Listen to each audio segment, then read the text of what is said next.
Yo, fam, welcome back. So, get this, our boy is totally losing his marbles right now because he's staring dead at his parents, but they look crazy young. They're waving these baby rattles in Ethan's face, trying to hype him up.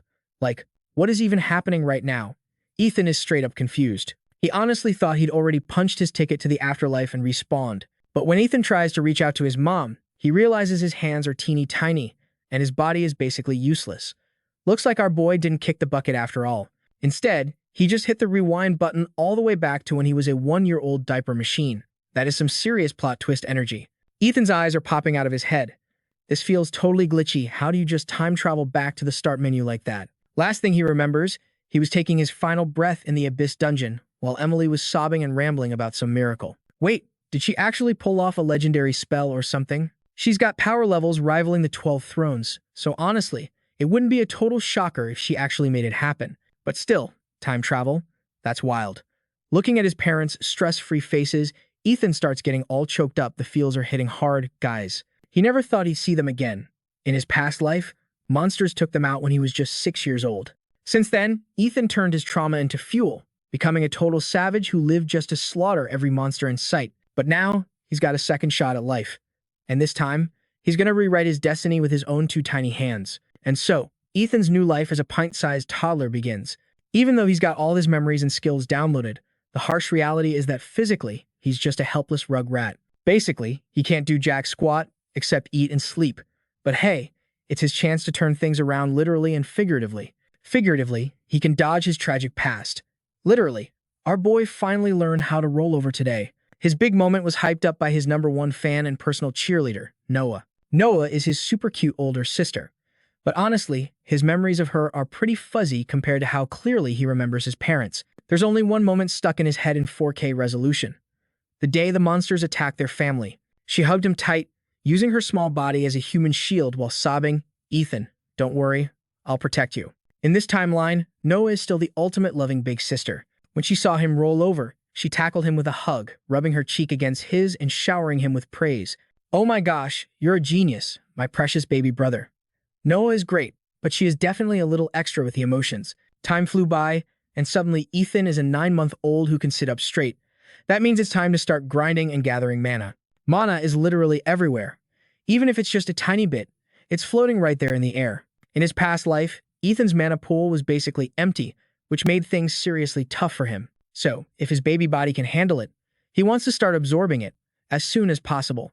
But the grind isn't smooth because Noah keeps crashing his meditation sessions. Whenever she sees her baby brother sitting cross-legged like a little old monk, she just can't resist messing with him. But thanks to her constant pestering, Ethan realized something huge. His sister is absolutely overflowing with mana. And that's not exactly good news.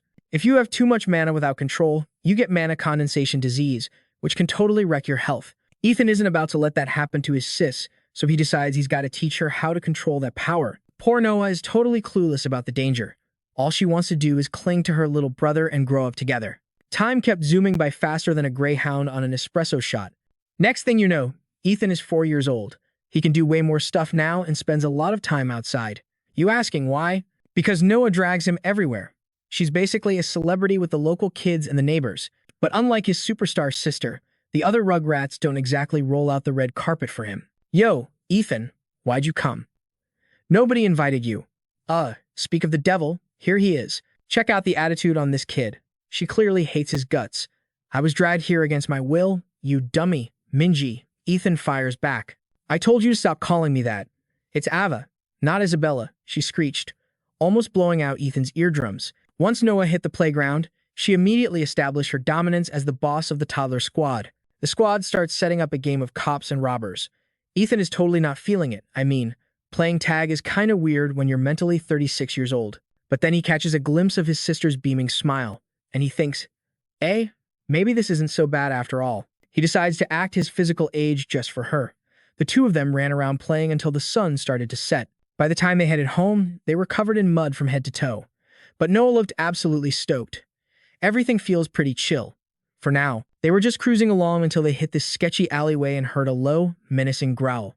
Suddenly, they locked eyes with a stray dog that looked straight up nightmare fuel. And Noah? Even though she's barely half a head taller than her Lyle bro, she didn't even flinch. She stepped right in front of him like a total boss. It's It's gonna be okay. Ethan, she stammered, her voice shaking like crazy. That's when it hit Ethan hard. This scene was practically a replay from his past life. It seems like no matter how many times he respawns, his big sister is always ready to risk it all just to keep him safe. He could still remember her trembling arms and those exact words from the old timeline. But yo, this playthrough, things are gonna be way different. Ethan stepped up, big time, moving right in front of the beast. Nah, sis, I got you. The second the words left his mouth, his mana flared up like crazy. He stared that mutt down and barked out one command. Beat it. It wasn't his squeaky kid voice that spooked the dog. It was the raw mana vibes radiating off him. That mutt didn't need to be told twice. It tucked tail and dipped immediately. Noah stood there, jaw practically hitting the pavement. She was absolutely shook. Took her a minute to reboot, but then she pounced on him, hype levels maxed out. Ethan, what the heck just happened? That was mana, right? I want to do that too. You gotta teach me. Noah was tripping, but honestly, that kind of reaction is just classic Noah energy. Ethan finally caved and agreed. I mean, let's be real. He'd been planning to train her since he was barely 9 months old anyway. She was beaming, practically dragging him all the way back to the crib. Seeing her grin like that, that's exactly what Ethan is fighting to protect. But to keep that smile, he has to stop the nightmare scenario, the massacre that wiped out their fam when he was just 6 years old. To rewrite that tragic ending, Ethan swore he'd do literally anything. So, back home, he went full sensei mode, teaching her how to control her mana from scratch. But turns out, it was kinda a struggle for her. Watching Noah fail over and over made Ethan realize the universe actually has a sense of balance. See, she was born with insane mana reserves but zero talent for controlling it. Meanwhile, he's got way less juice naturally but controls it like a pro. Luckily, Noah's got grit. Failing a bunch of times wasn't gonna make her rage quit. Just watch, I'm gonna nail this. Her persistence was A+, but her patience, definitely F-. The drill Ethan gave her was simple. Use mana to keep a spinning top balanced. But she got too hype, dumped way too much energy into it, and sent that spinner yeeting across the room completely out of control. Up until then, everything was chill and happy.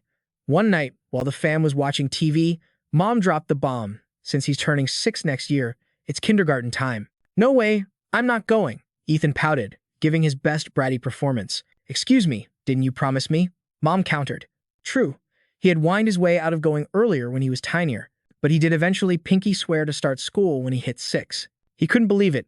He's lived almost 40 years across 2 lives, and now he has to hang out with a bunch of snot-nosed, crying brats. Just thinking about it was draining. Anyway, coincidentally, it was New Year's Eve. The TV was blasting the live New Year's countdown special. According to the host, this moment was going to make history for humanity.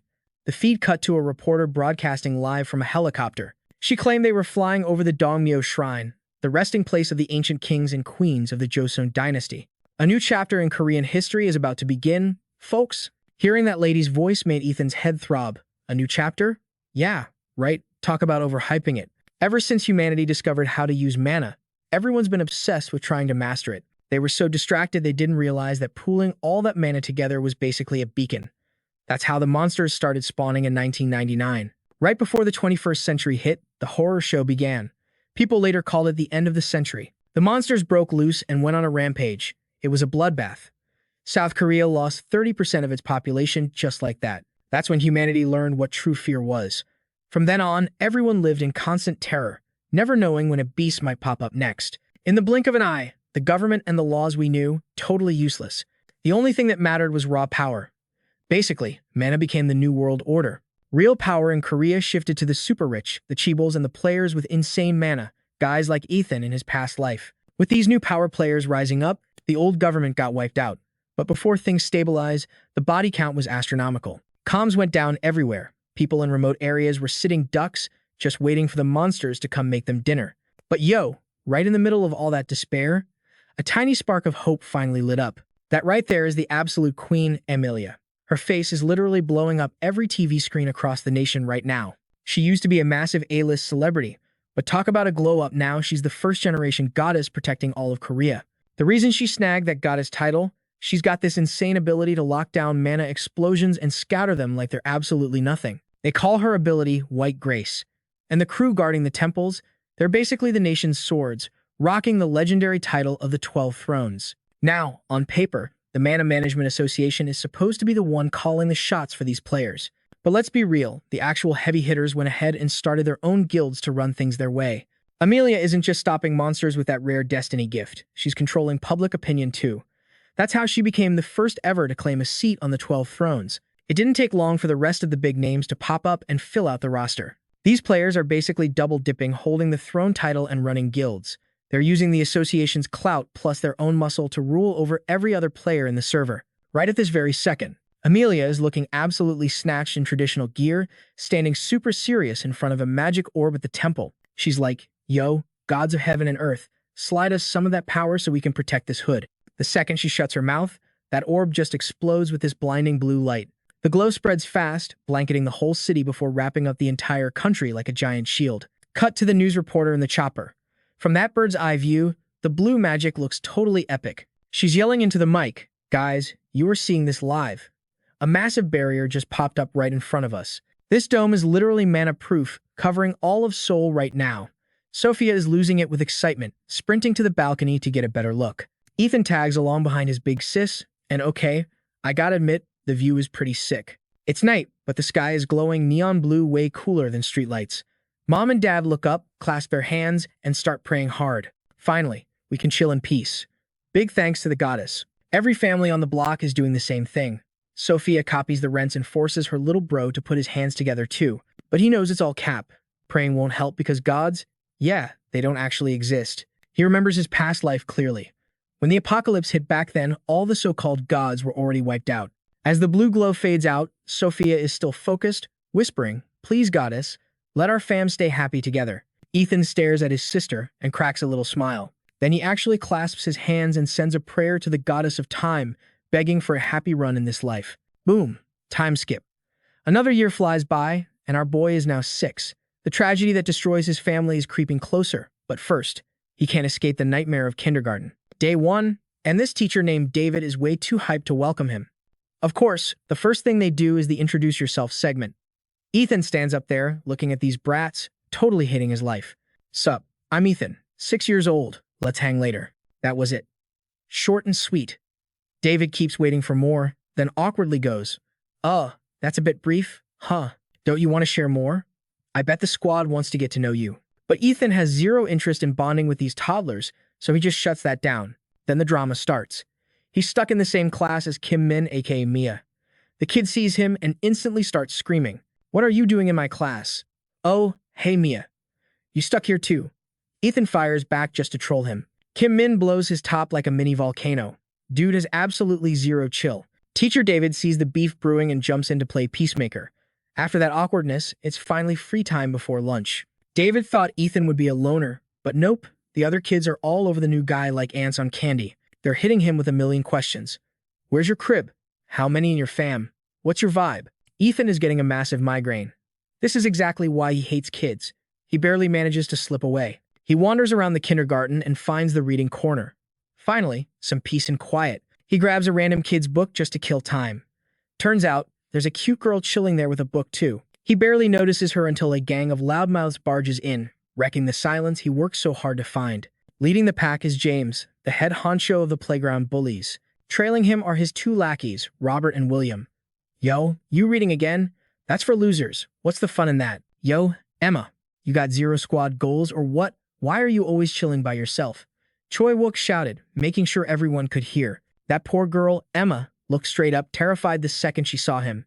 You can tell this isn't the first time she's been roasted by these bullies. And Choi Wook, he acts like he's the king of the kindergarten jungle. Dude just rolls up and snatches the ribbon right off her head. "You, what is this ugly thing?"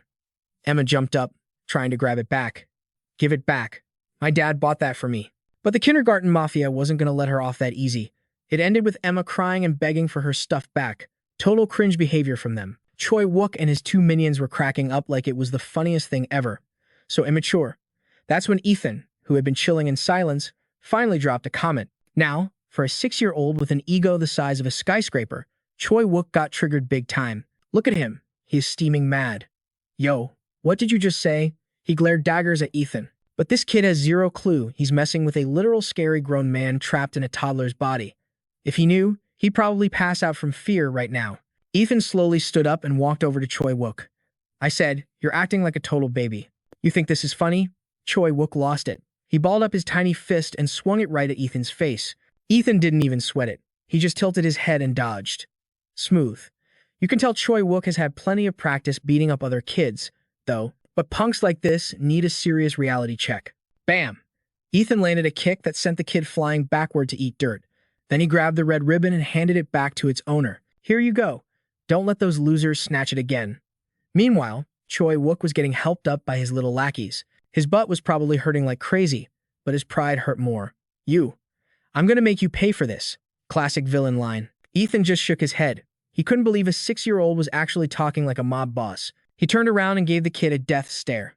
Choi Wook's legs turned to jelly, and he scrambled away with his crew faster than you can say run. Once the trash took itself out, Emma shyly tugged on Ethan's sleeve. He turned around to see her sniffling and smiling at the same time. Thanks for getting my ribbon back, she whispered. She looks fragile, but don't get it twisted. Just like that, brat Choi Wook and Ava. This girl's mana levels are way above average for the kids here. Ethan got curious and decided to scan her potential. And guess what? He just stumbled upon a massive hidden gem. It was a total secret rare pull. After checking, he realized her mana reserves were even deeper than his own sister's. Plus, compared to Noah, Emma seems way better at controlling her energy. Her power is just going to keep skyrocketing as she gets older. Someone with stats like this, she's destined to be one of the 12 thrones or at least a top-tier candidate. But here's the weird part in his past life. Ethan never heard the name Emma. That is super suspicious. Even if she didn't become a player, with that much mana juice, she should have been famous. So, to figure out this mystery, Ethan decided to make a strategic move. Friendship mode activated. We are living in a world where mana is the ultimate power, so keeping a powerhouse like her close is just smart business, and she had no reason to say no to her hero. Just like that, our boy Ethan scored his first kindergarten bestie. Back at the crib, Ethan's mom was hyped that her son wasn't causing trouble at school today. She even checked his backpack and found a bunch of paper carnations he cut out during arts and crafts. Mom proudly pinned a flower from her son and one from her daughter on her chest. Gotta admit though, his big sister has zero crafting skills. Ethan, sweetie, you made 3, right? 1 for daddy, 1 for mommy, and 1 for your sister. Mom asked, eyes twinkling with excitement. Ethan paused for a second, then dropped the heartfelt line. Actually, the 3rd one. That's for Patricia. Flashback time. In his previous life, elementary school made them do this, Parents' Day flower stuff too. But back then, Ethan didn't have parents. He would just shove the ugly, crumpled flower into his bag. And his Patricia, who checked his bag every day, would find it and display it in the hallway like it was a masterpiece. Every year he made one, but he never actually handed it to her personally. He thought if he showed love, his rage against the monsters would fade, and he couldn't let that happen. He wanted to be a cold-blooded revenge machine, so he buried his love for his Patricia deep down until the day she passed away. That is a major regret. That's why in this timeline, telling his Patricia he loves her is at the top of his to-do list. But the clock is ticking. That fated day is creeping up fast. It was May 4th. The government opened up the restricted zones so families could visit relatives for the holidays. And to keep everyone safe from random monster attacks on the road, they hired a bunch of player mercenaries. But because that OP Kraken monster popped out of nowhere with zero chill, the casualties were way higher than anyone expected. Sadly, Ethan's family got caught in the crossfire while heading to visit his Patricia. Now it feels like deja vu is hitting hard. Dad gets home from work and drops the bomb. Hey fam, let's go visit Patricia tomorrow. Exactly like in the tragic timeline. But Ethan, nah, he isn't letting that slide. Absolutely not happening on his watch. For context, this is his mom's side of the family. Since his dad grew up as an orphan, she's the only Patricia figure he's got in his life. In the previous timeline, after the tragedy took everyone else, she was the one who raised him. Even when he was living like a total loser with a heart made of stone, she took care of him until her very last day. Meanwhile, present-day dad is looking super hyped about the trip. They hadn't visited in forever because the outskirts of Ocean were basically a no-go zone filled with danger. But this year, the government fixed the roads and promised everything was under control. Total cap, but his parents bought it. Ethan is the only one who knows a disaster is loading, so he tries to stall, asking, can we maybe go see her some other time? His parents were shook. Like, didn't this kid just cut a carnation flower for her? Why the sudden change of heart? I mean, yeah, I want to see Patricia, just. Not tomorrow. Can't we pick another day? This was trickier than Ethan thought. Since he's technically a kid right now, his words have zero clout.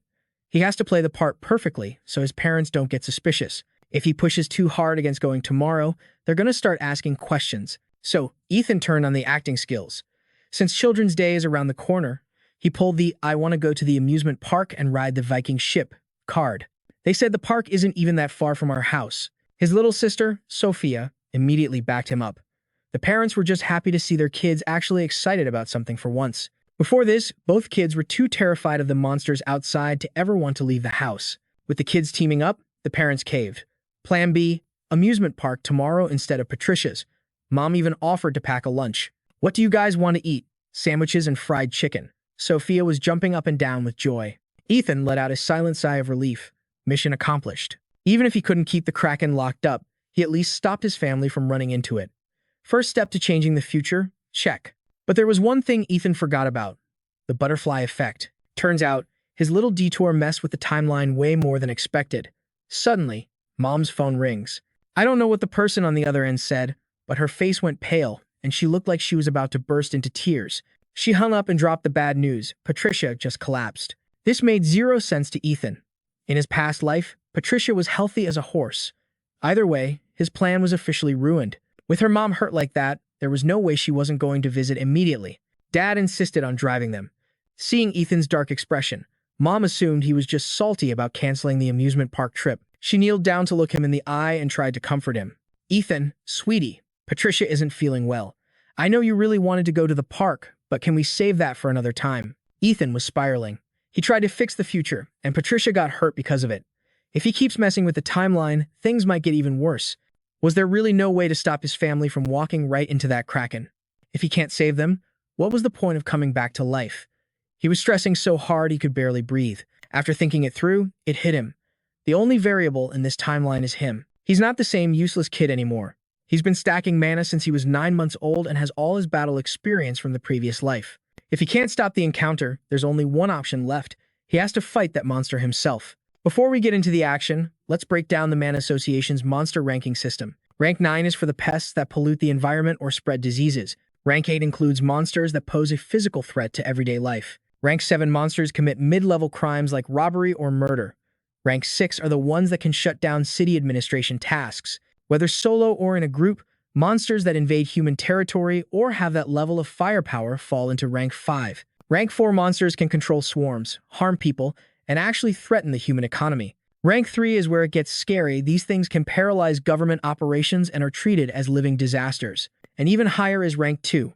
These monsters are catastrophic entities capable of wiping out government functions and causing calamity-level destruction. Yo, welcome back to the channel. We are talking Rank 1 today, an absolute unit of a monster classified as a world-ending threat. Gren is basically a Kraken on steroids. In my past life, by the time Ethan finished the academy, this thing got nerfed down to Rank 4 because the player base got way too OP. But right now, the current meta is trash. The players hanging around the Kraken spawn point are Rank E to C at best. No cap, they have zero chance of clearing this raid boss. And let's be real, with my current stats, I can't take it down either. There's only one strats for survival. I gotta aggro this thing and stall until the 12 thrones show up to carry the team. The cringe part? My loadout is pathetic. I'm a 6-year-old kid armed with safety scissors and a box cutter. Ethan wanted a kitchen knife, but the parents would have totally freaked out. But hey, even with flimsy craft supplies, if I buff them with enough mana, I can still inflict some damage. It's not ideal, but we move. Ethan, you good in there? We're heading out. Mom popped her head in. Yeah, coming. Ethan replied, I'm all set. And by set, I mean mentally prepared to face a literal sea monster. Of course, the traffic is a nightmare today because of road work and the holiday rush. Ethan's parents were stressing in the front seat, checking the time. Meanwhile, their little boy looked totally chill, zero rage. Unlike Sophia, who was passed out drooling in the back. But honestly, Ethan was internally screaming. The further we got from downtown, the more my anxiety spiked. My memory from the previous run said the Kraken spawns when we crossed the Seong-san bridge. But we were halfway across and nothing. No boss music, no tremors. Did I accidentally change the timeline or something? Please, universe, just let us clear this bridge. No random encounters today. I sent up a silent prayer, but it felt like the Kraken was laughing at me. Like, nice try, kid, you can't dodge your canon event. Literally seconds after Ethan prayed, the Rank 3 disaster boss spawned. Massive tentacles shot up, wrecking everything in sight. The road just crumbled. Bam! A giant boulder crushed a car flat. Total wipeout. Civilians were losing their minds, running everywhere. Then, a squad in black suits showed up. Finally, the hunters are here. This blonde guy in front screams, protect the civilians. Charge. He looks up, acting all heroic. And, splat. A tentacle just slaps him out of existence.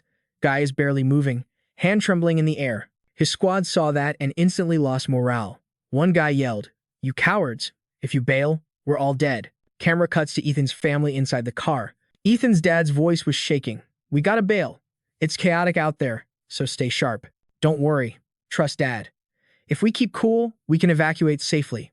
Ethan and Sophia were hugging each other, terrified. Ethan's mom turned around to comfort them. "Kids, listen to your father, okay? Just get out calmly. The players will tank for us. Don't panic." The family of four scrambled out of the wrecked car. Sophia's face was ghost white. She collapsed on the asphalt. "Sis," Ethan yelled. Her legs were literally shaking too hard to work. "You gotta get up. Come on, move." Ethan looked at her, stressing out. Dad swooped in. "I got her." Then he looked at Ethan. "Ethan, you good? Can you run?" Ethan nodded. "Yeah, I'm good." A player shouted, pointing down the road. "This way. Follow me to the safe zone." Ethan ran after him, mind racing. Even with a rank 3 boss causing mayhem, the veteran players were actually doing their job, prioritizing the escort mission over fighting. But here's the plot twist. The Kraken isn't the only mob we have to worry about. We need to get off this bridge before the ads spawn. Suddenly, a spear flew out of nowhere and skewered the lead guy. Dude didn't even have time to react. One shot kill. The family froze. Then, a clawed hand gripped the bridge railing. Ethan frowned. They're here. Rank 7 monsters, fishmen. One of them walked up and yanked the spear out of the dead guy. Its eyes were bloodshot, teeth razor sharp. It looked at the humans like they were snacks. Another one lunged and bit a woman's shoulder. Brutal. The players were instantly overwhelmed. This raid just went from hard to nightmare mode. A guy holding an injured girl screamed, "Do we have a healer? Anyone with support magic?" A woman ran over to help but barely took 2 steps before getting impaled by a spear. It didn't stop there. A swarm of fishmen rushed the group. Ethan's family stared in horror. Dad screamed over the noise, "Kids, you trust me, right? No matter what, I got your back. Do not look back, just sprint." They ran for their lives, max speed. Behind them, a massive tentacle scooped up a bunch of cars and yeeted them into the sky. That massive tentacle just yeeted a bunch of cars straight at the fleeing crowd. Ethan looks up, totally shook by the flying metal. He screams, "Dad, watch out!" But it is absolute chaos as the rides crash down, crushing everyone standing in the drop zone. One sedan slams right into an oil tanker. Boom. A massive fireball erupts, totally blocking the road ahead. Talk about a dead end. Dad's face is pure despair. A high-level player yells out, "Yo, where is the backup? When is the cavalry getting here? Road is blocked by the fire. Man." Another guy shouts back, "It has only been 5 minutes. Chill. We gotta hold the line until the squad arrives." Ethan thinks to himself, the 12. In my last timeline, the 12 took 30 minutes to show up after the Kraken spawned. Can these noobs actually protect anyone with the exit cut off? They might scratch the mer creeps, but listen, Gren. Unless someone solos that boss, we are all cooked. Ethan takes a deep breath and exhales slowly. He drops his backpack. It is go time. I have been prepping for this glitch since day 1. Even if I gotta risk it all, nobody touches my fam. Mom freaks out seeing him pull a blade. "Ethan?" She is totally confused. Ethan looks them dead in the eye. "Mom, Dad, do not move until the pros get here." Dad's voice shakes. "Son, what are you doing?" Ethan's eyes are locked in. The players will tank the mobs, but if anything slips through, I got you. He realizes if he leaves, the backline is exposed. He smirks. "You know how to use mana, right, big sis?" "Huh? Me?" She is totally lost, just stuttering. She screams his name as he bolts, "Ethan." The kid goes full beast mode, box cutter in hand. He activates his speed buff and launches forward like a rocket. He kicks off a car with massive force, catching air. Suddenly, a bolt of electricity fries his nerves, glitch in the system. He grits his teeth through the pain. This is a high-tier speed hack he used in his past life. First time running this engine in a kid's body. Might be redlining it a little too hard. But I gotta reach the boss monster now. He ignores the damage, tick, and keeps spamming the skill. He stomps a car roof and dashes again. 2 dudes watch, jaw dropped. Is that a kid? Yo, he's gonna get wrecked. The noise attracts 2 mer creeps. They try to body block him, but Ethan grips his cutter and flares his mana. Mana coats the blade in his hand. He ducks under a claw swipe with pro-level reflexes. Slash. He decapitates the first one instantly. The rest of the mob rushes him, but he hops over a lethal strike. He lands a critical hit on a neck. Another creep tries to tackle him midair. He speed blitzes past, taking its head, but realizes, oof, one actually managed to tag him. sending him flying. He slams into his set end but bounces right back up. Exhausted, he raises the blade. Round 2, let's go. 4 mobs rush him at once. Ethan winds up for a massive AoE swing, putting his whole back into it. He severs an arm and dashes straight into the enemy lines. Eyes glowing, he spins and lands a blind strike behind him. Another limb bites the dust. I am locked in now, he thinks. Feels just like the old days. Time to show them why I was the undefeated back in the day. With a savage roar to hype himself up, he unleashes a flurry of slashes.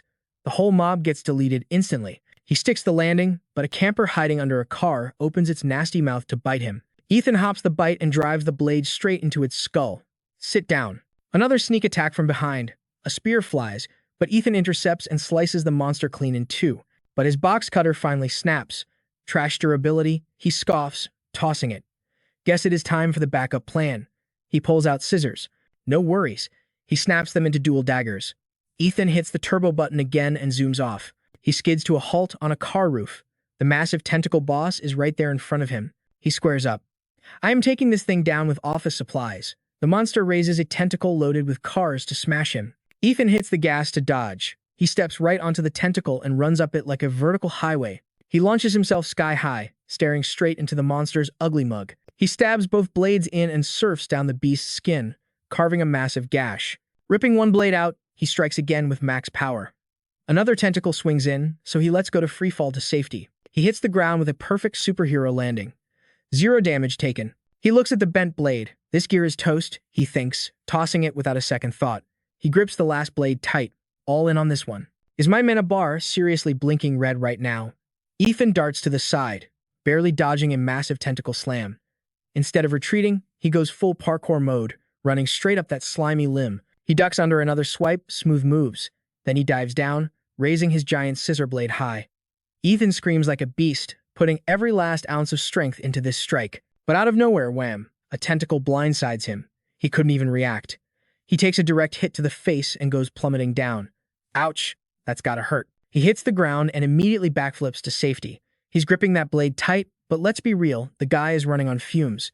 0 mana left in the tank. Suddenly, the monster switches targets and goes for the bridge support. Smash. One hit and the pillar crumbles like a cookie. The whole floor starts disintegrating beneath him. He's panicking, thinking, you annoying piece of trash. Ethan plays the floor as lava, hopping across, falling debris to escape. A huge chunk of the bridge collapses into the abyss, but our boy makes it to solid ground just in time. No time for a breather, though the Kraken grabs a literal truck and winds up for a pitch. The truck is getting crushed like a soda can in its grip. Then yeet. It hurls the vehicle at high speed. Ethan is barely standing, completely drained. He roars, summoning the last of his power. Eat this, you loser. He swings his blade upward, unleashing a massive energy wave. Slash. The truck gets cut clean in half midair. The wreckage flies past him and explodes in the background like a blockbuster movie scene. He stands there, gasping for air, staring at his hands. They're totally wrecked, covered in deep cuts. Then, lights out. Ethan collapses, face planting hard onto the concrete. He's down for the count, totally motionless. He struggles to get up, but his body says nope. Damn it, I can't move. Is my mana really at 0? No, if I pass out here, everything I've built goes down the drain. His vision of the Kraken starts to blur, fading to black as his eyes shut. Suddenly, bam, he punches the ground, forcing himself to stay awake through sheer willpower. Not yet. Is this how it ends? No way. I want to live. I want to have a happy life with my fam this time around. The monster raises a tentacle high, winding up for the finishing blow, and brings it down like a hammer. Ethan is shaking, thinking it's game over. But then hands wrap around him from behind. It's Sophia. She hugs him and screams, "Get your paws off my brother." Boom. A massive aura explodes from her body, creating a barrier that tanks the Kraken's attack like it's nothing. The smaller creeps nearby try to jump in, but her energy wave just vaporizes them instantly. Poof. Gone. A pillar of light shoots straight into the sky. Ethan is shook. No shot. Is that a miracle? For those new to the lore, a miracle is a cheat code ability that hacks reality and rewrites the laws of the world. Before he respawned in this life, he knew only 4 people had this power. The only one he trusted was his old coworker, Lee Ung. But seeing Sophia's massive mana pool, he had wondered, what if my sister actually has the miracle trait? She holds him close. It's okay now, Ethan. He looks down and realizes, his health bar is completely full. The wounds are gone. Not only that, her light is shielding them from the Kraken. But using a miracle isn't free, there's always a cost. Rewriting reality demands a heavy price. Ethan starts freaking out. Sis, are you okay? Does it hurt anywhere? She smiles weakly. I'm fine. But then she slumps over. Just so sleepy. She passes out right in his arms. A soft light glows from her chest. He looks at her and gives a gentle smile. She's barely got enough mana to keep her heart beating. Was her mana the payment for that spell? He lays her down gently. Sweet dreams, sis. Then his vibe switches completely. Killer eyes on, mana exploding. It's go time. The tentacles come crashing down again. The Kraken's eyes are glowing blood red. He laughs, cold as ice. Oh, you're finally taking this seriously? You think she's your enemy. It swings at him, but slash. Black blood splatters everywhere. The tentacle is sliced open. You aren't touching a hair on her head. No more running. Ethan goes head to head, slicing horizontally and chopping 2 tentacles in half. His mana is back, but he knows he can't kill this boss monster just yet. But the timeline has changed. His family is alive. He's fearless now. He just needs to stall until the 12 thrones show up. Meanwhile, on the Waihio bridge nearby, a guy is complaining. Man, this is such a drag. Meet Hyun Chun. Stuck in traffic. We ain't moving an inch. You sure you know how to drive, kid? You sleeping at the wheel? The driver stutters. Boss. It's gridlock. Every road in Seoul is jammed right now. Hyun-chun is salty. Should I just quit the 12 thrones? It's my precious day off. Why am I working? I only joined this squad to fight strong dudes, not to play superhero for civilians. Suddenly, they both feel it. The driver gasps, whoa, that's a massive mana spike. Hyun-chun raises a hand. I know. His phone rings. He picks up. Yeah, you felt that too, didn't you? The person on the other end confirms it. Yep. Hyun-chun asks, so, what's the play? The voice answers immediately. Yo fam, intel just dropped, we're dealing with a rank 3 baddie here. Kang Hyun-chul frowned for a sec, then grinned like he just won the lottery. Rank 3?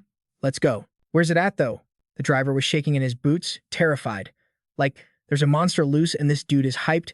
Anyone seeing that smile would think he's totally lost it. The guy on the phone was like, bro, it's obviously at Songshan Bridge. Get over there and handle business. We got players on the scene already. Not sure about the damage count yet, but it's straight up chaos out there. Kang acted like he didn't care. Is that so? Catch you later then. Click. He hung up and just hopped right out of the whip. The driver was freaking out. Captain, what's the move? Kang started stretching his limbs and laughed. What does it look like? I'm running there, duh. With this traffic, we'd be stuck here forever. He popped the locks on this heavy-duty case and pulled out a massive sword. The driver's jaw hit the floor. You're running? That's like a 2-hour drive. Kang just flashed a confident grin. 30 minutes is all I need. Kang powered up his mana, and suddenly the dude was glowing with insane energy. He crouched down, channeled everything into his legs, stomped so hard the road cracked, and yeeted himself forward like a human rocket. The driver just watched him disappear into the distance, thinking, that's our captain for you. Dude fights like a maniac. All this guy wants in life is to throw hands with strong opponents. Sword Guild captain, the flame demon himself, Kang Hyun-chul. 30 minutes later, this terrifying sea monster tried to slide, but Kang swung his blade and roast session. The slash carried fire that fried the beast instantly. Then he spotted a massive pillar of light up ahead. Yo, is that magic? There's nobody supposed to be here. Who's dropping ult moves like that? Kang couldn't help but smirk, sensing something interesting. It was a newbie standing in front of Ethan, protecting Noah, dual-wielding and hacking away at the tentacles. Ethan gritted his teeth, charging mana into his hand. Suddenly, Kang swooped in with his fire sword and sliced the tentacle, attacking them in half. Ethan let out a huge sigh of relief. They finally made it. Kang stuck the superhero landing right after the attack. One of the 12 thrones, the flame demon Kang Hyun-chul. The tentacle he cut was still blazing, and the monster, Groany, was thrashing in pain. The beast noped out and sank back into the sea to escape. That giant Grak disappeared in seconds. The power of fire, that's his special ability. He controls fire freely, which is why they call him the Flame Demon. Kang turned around to check the situation. He looked surprised. Wait, just 2 kids held it down? He could see the mana flowing around the little girl. Did these munchkins cast that spell earlier? Looks like the girl passed out from draining her mana battery, and the boy protected her from that thing? Respect. These kids are going to be crazy fun players when they grow up. Kang spoke up. Chill out. I'm not going to hurt you guys. Well, at least not right now. Ethan gave him a super suspicious look. Kang raised his sword high and shouted, I'm only here for one reason, to turn that thing into sushi. Back up, kid. Round 2 is starting. Just like he said, The monster was coming back up for more. Flashback time. Before the timeline reset, Kang had that same smirk. You the undying guy, you've been trending lately, huh? Ethan gave him the icy stare and asked, what do you want? Kang grinned. Nothing much. Just want to see if the rumors about your strength are true. Fight me. Ethan was cold as ice. Pass. Move it. But Kang blocked his path. I don't think so. You ain't going anywhere until we scrap. Ethan sighed heavily and pulled out his sword. Don't come crying later. Kang whipped out his flaming sword, and they went full anime battle mode on each other. Back to reality, Ethan stared at Kang's back. The flame demon, Kang Hyun-chul. In the past life, this guy was obsessed with fighting him. I never caught a single dub against him. The longer we fought, the stronger he got. The guy is a literal monster born for combat. Kang was getting salty. Yo, come out you ugly thing. Scared of getting roasted again? As soon as he said that, a tentacle smashed the bridge support. The whole place started shaking, about to collapse. He gritted his teeth. This trash is targeting the pillars. Kang glanced at Ethan, realizing he couldn't fight the boss and babysit at the same time. Suddenly, boom. A staff slammed into the ground, and magical pillars shot up to support the bridge. Clutch play. Kang smirked. Perfect timing, Saintus. A helicopter was hovering right above them. One of the 12 thrones, Saintus Park Herein. I told you to stop calling me that. I'm not that old. What's with the Saintus cringe? Seriously, you took a chopper. Who runs all the way to Songshan Bridge?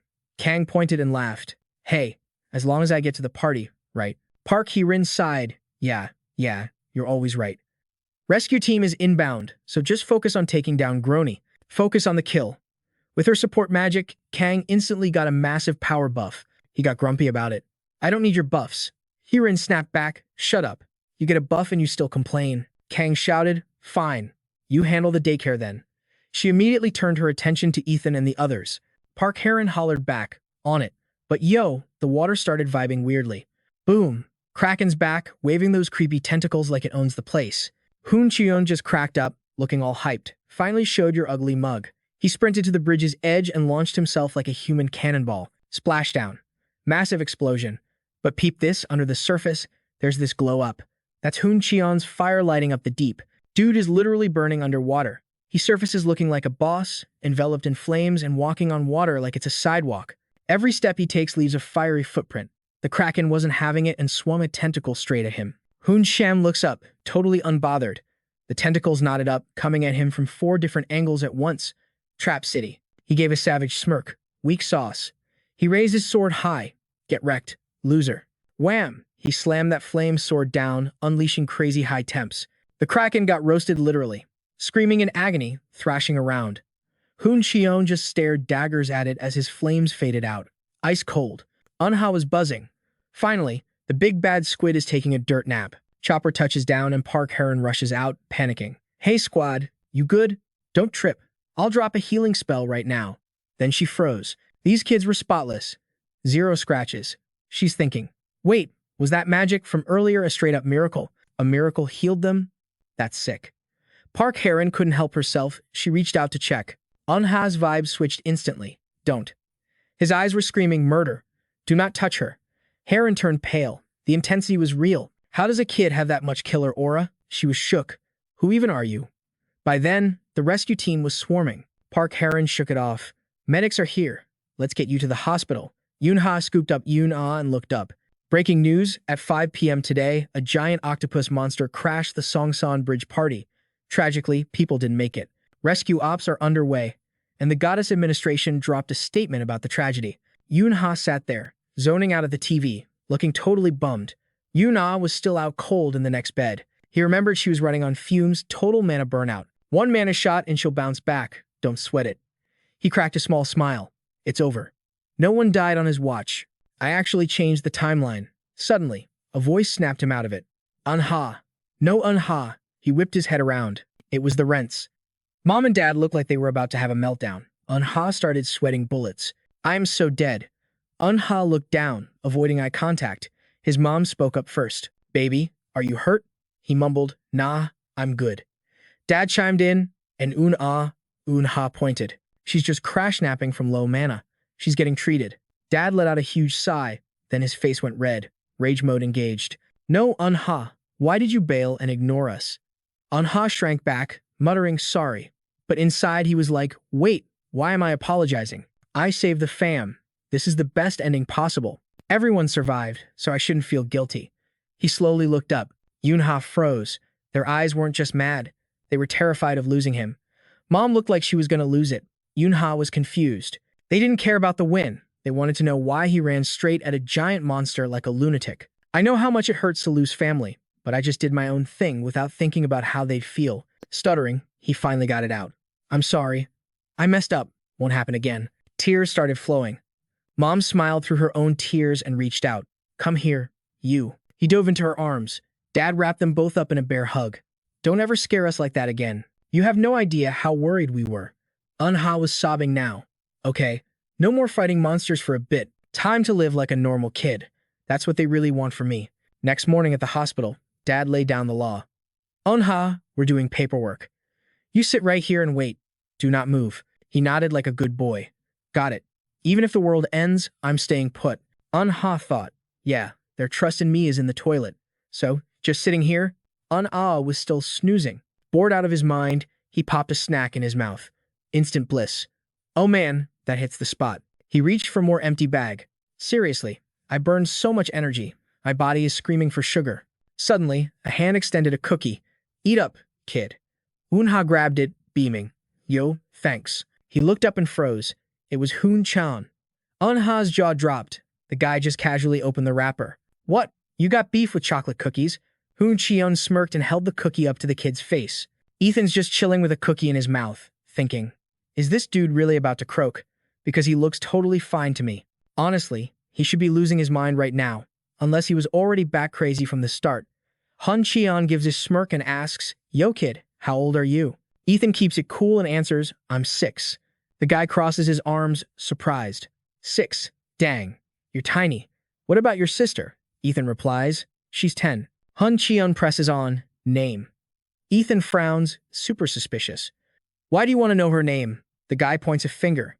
Nah, not hers. I mean yours, shrimp. Still looking guarded, he mumbles, Ethan. Then Hun-cheon drops the bomb. So, Ethan, you want to join the academy or what? I'll vouch for you. Ethan shivers, thinking, this scumbag. Is he trying to recruit me just to turn me into some gladiator when I grow up? Is he seriously raising kids to fight them later just because he's bored and out of opponents? Hun-cheon stands up. Well, you're just a tot, so take your time thinking about it. He adds, Ethan, I won't forget that name. Outside, Park Hye-rin is already waiting. She speaks up. You're just gonna bounce? That was definitely magic back there. We haven't seen that kind of magic in Korea for ages. Hun digs in his ear casually. I literally could not care less if it's magic or not. The only thing that matters is if they're strong. She snaps back, furious. You battle-obsessed moron. He shoots back. I ain't a moron. And respect your elders, I'm older than you. Just because you're one of the 10 thrones now, doesn't mean you can run your mouth like that. Besides, if that magic is as rare as you say, the whole world's going to be on that kid's back the second we leak it. If that happens, kiss a normal life goodbye. You don't want that for them, do you? She stammers. Well, that's. Hun-cheon points at her. If you get it, then back off. Now, let's hit a cafe. I need some sugar. Park Hye-rin imagines stuffing her face with cake and looks totally green. Are you insane? He frowns. Didn't I already tell you to watch your tone? I just need a sugar fix because I burned some mana, okay? Fast forward one day later, we arrived at Patricia's house after that whole giant monster fiasco disappeared. Hopping out of the car, Ethan's parents start freaking out. Mom, what are you doing out here? You're supposed to be resting. You're not well yet. Patricia just smiles warmly. Oh hush, I miss you guys too much to stay inside. Plus, I wanted to see my grandbabies. She peeks into the car and gasps softly. Oh my, looks like they're totally knocked out. Good, let them sleep. My poor angels. Night falls and Ethan groggily wakes up. He still looks wrecked. Turns out, his big sister Sophia is using him as a human pillow. Ethan sits up and sighs. Man, her sleeping habits are tragic. Then he looks over and spots his mom sleeping in the exact same weird pose. His mouth twitches. Wow, she really got that from mom. Huh. He gently pulls the blanket over Sophia, then sneaks out without waking the squad. Out in the yard, he sits alone at the big table. Ethan stares at his hand, thinking, my mana, it definitely leveled up. His gaze darkens. Is it because of my trait? My ability before I reincarnated, Frenzy. With that power, the more mana I burn, the stronger my physical stats and magic power get. But just like the name says, Pushing it too hard means losing my mind and going full psycho. Ethan gets deep in thought. But this time, I didn't black out. This would be the ultimate cheat code if it didn't come with the penalty of going insane. Do I just not understand how frenzy actually works? Suddenly, Patricia pops up next to him. Why are you still up, sweetie? He jumps a bit. Whoa, when did she get here? I didn't even sense her presence. Ethan scratches his head. I slept way too much in the car. She smiles gently. Is that so? She drapes a warm shawl over his shoulders. But you gotta sleep a lot if you want to grow up big and strong. Ethan pauses to reflect. That's just how Patricia is. When I'm lost in my head, she's right there. Just waiting for me to talk doesn't matter if it's serious drama, my feelings, or just small talk. He finally asks, how come you aren't sleeping, Patricia? She chuckles softly, because you aren't sleeping either. Ethan turns away, feeling a bit bashful. Yeah, I know. This feeling. This is exactly what I wanted. Around her, I turn into a total kid without even realizing it. Patricia speaks up. You want some warm milk? He waves his hand. Nah, I'm good. Suddenly, Mom appears behind them, holding 3 cups of hot milk. Are you sure about that? Ethan jumps again. Seriously, how long has she been standing there? She points at the cup. If you don't want it, who's gonna drink it? He grabs the cup and obediently chugs it down. Then Mom speaks up. But Mom, seriously, do you have any idea how freaked out I was when I got that call? Patricia replies, that's why I told you I'm totally fine now. You know how the neighbors like to exaggerate drama. Mom frowns, still worried. Even so, do you know how scared I was when I heard you fainted? Ethan thinks it over. She supposedly slipped, but woke up with just a scratch. But the story was that she lost consciousness. Mom looks skeptical. Lost consciousness? Patricia explains. Maybe it was just sleepwalking. I was walking up the stairs and I saw him. And no, I'm not going senile yet, sweetie, so just listen. He kept waving his hands at me, telling me not to come up there. But thinking back on it now, he wasn't talking to me. He was talking to you. Ethan was totally zoning out, rubbing his chin like a detective. Calling that whole thing a dream was way too sus. If things went south, the whole fam would be joining Grandpa in the afterlife. Real talk. Patricia should have spilled the tea to us earlier. Granny Ethan was all smiles sharing the deets, but isn't that wild? Mom literally had that same vision just a while back. He said there was this gorgeous, lonely deer chilling out there. But plot twist, when Mom stepped out, it wasn't Bambi, it was Ethan. Mom was shook. A deer? For real? Patricia looked confused, like, what's the drama? She flashed back to when Mom dreamed about it. Leaving Dad in the dust behind some deer. Patricia's jaw hit the floor. Oh my God, sweetie. She turned beet red, waving her hands like, nope, nope, scratch that. Mom quickly changed the subject, turning to our boy. So, Ethan, what's the plan when you grow up? Ethan paused mid-sip, totally freezing up, because right behind him, pure darkness, fam. Creepy demons screaming, save me, help me, straight out of a horror movie, gave him major goosebumps. Patricia caught the vibe check immediately. She looked worried. What's wrong, kiddo? You okay? Ethan glanced over his shoulder, forcing a cringe smile. Nah, nothing. I honestly don't know. Patricia's voice got soft. Hey, not knowing is totally fine. Ethan whipped around, surprised. You're still a little nugget. Take your time. Just vibe through the happy moments and the tough ones. Go make a ton of friends, get into scraps with him, hit the books, and goof off. One day, it'll just click, and you'll know what you want. And if you still don't know, just live it up until you do. Ethan started sweating bullets. Was she basically telling him to live his best life, YOLO style? Mom and Patricia pulled him into a massive bear hug. She's right, sweetie. Time is on your side. It belongs to our Ethan. That's why you can do literally anything. You got this. Ethan means galaxy-like, coming from the universe with zero limits. Infinite potential, baby. Ethan turned bright red. Wait, that's what my name means?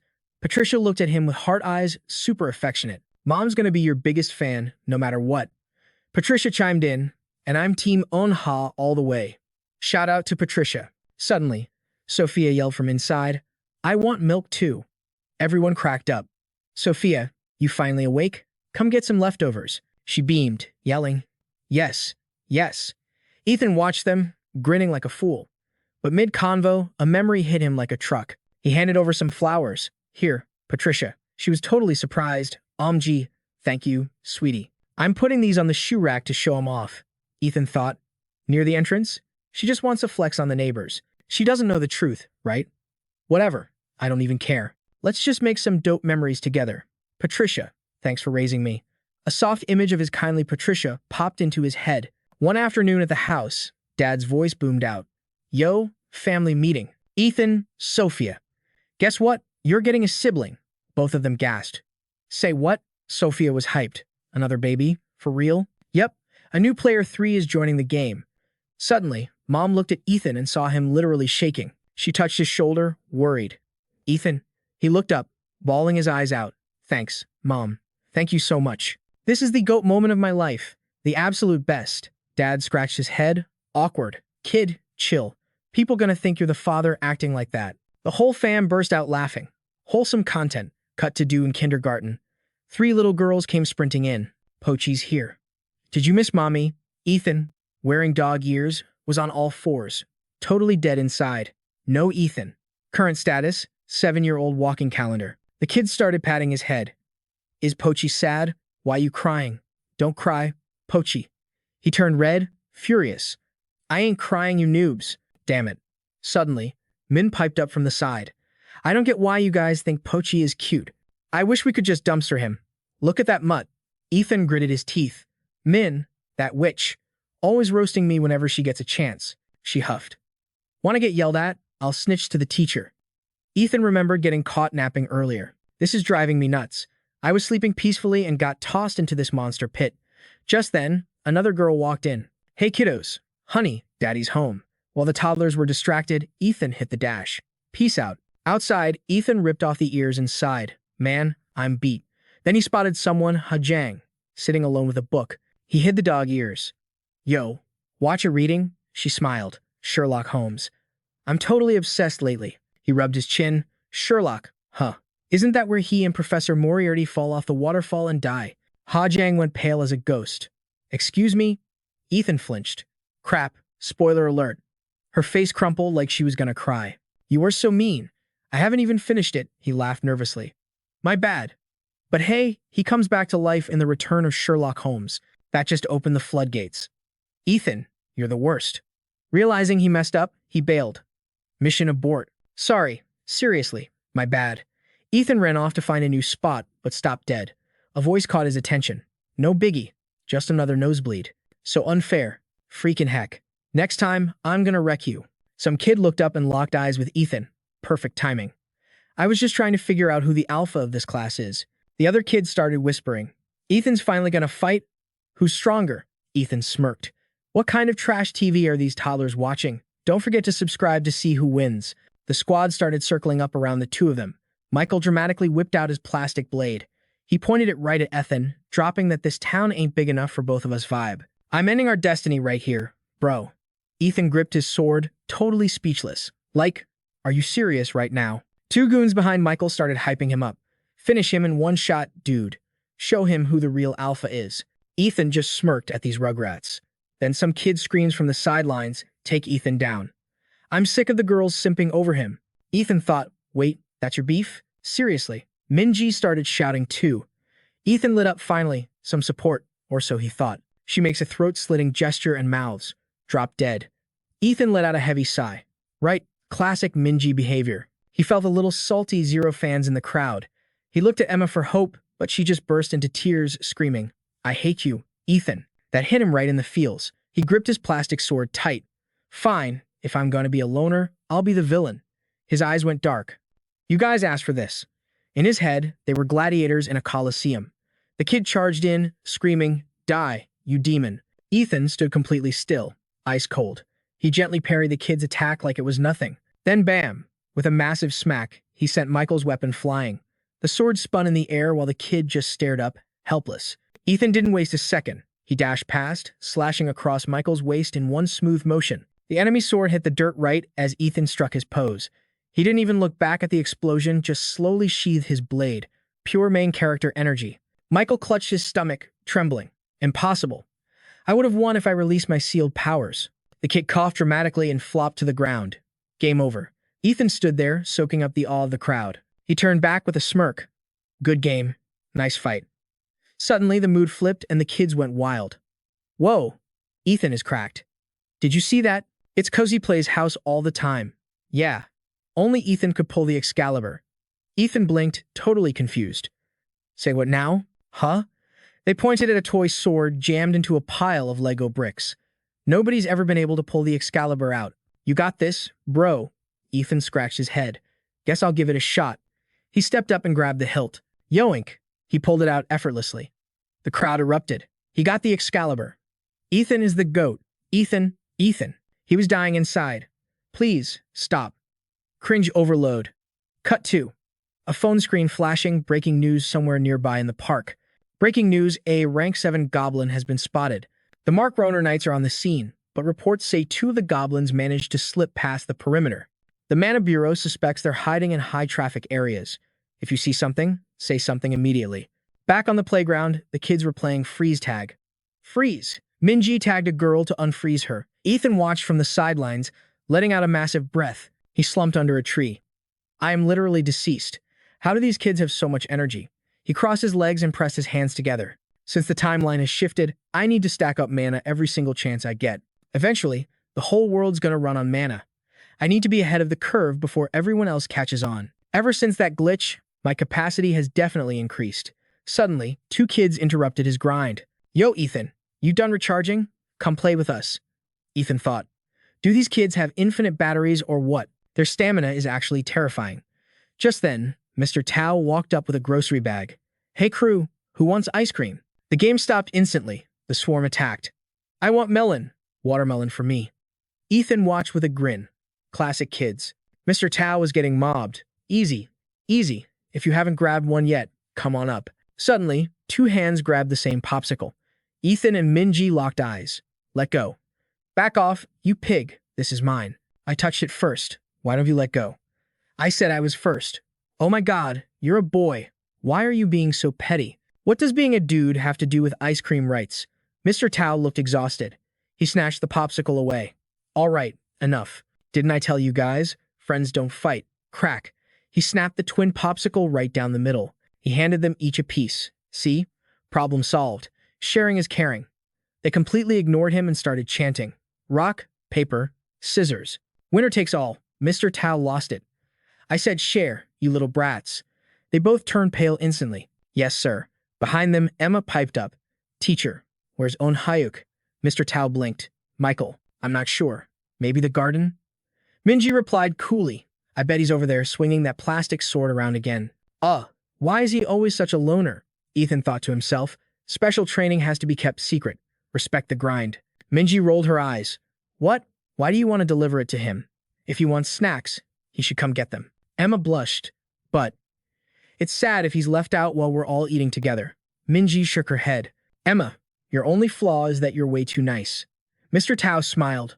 Well, do you want to take it to him? Emma. She nodded happily. I'm totally down, Minji chirped. You want to roll with us? Emma shook her head. Nah, I'm good. Suddenly, the teacher's voice boomed. Listen up, crew. Trash goes in the bin when you're done snacking, all right? Ethan watched the girl bail and frowned slightly. Okay, who's hyped for another round of tag? Get over here. Minji got up in his face. You gotta play too. Ethan shut that down immediately. Hard pass. My social battery is drained for today. The girl got all sassy. Keep acting like that, and literally nobody is gonna want to hang out with you, like he actually cared. Don't stress about my social life, just go play. Minji huffed. Whatever, your sister basically forced me to include you anyway. Ethan scratched his cheek. Sis is doing too much. She grabbed his shirt and dragged him along. Get up, let's go. The squad huddled up for a game of rock, paper, scissors. Ethan took the L, so now he was it, standing there like a statue. Great, I lost. He gritted his teeth and locked eyes on Minji. He bolted after her, zero hesitation. Ethan was pushing max speed, but right before he tagged her, she stopped and crossed her arms. Freeze. Safe zone. Minji stuck her tongue out. Can't touch this. He ignored the roast and swerved toward another kid. Ethan zoomed past a boy without even looking. The kid was shook seeing him sprint back toward Minji.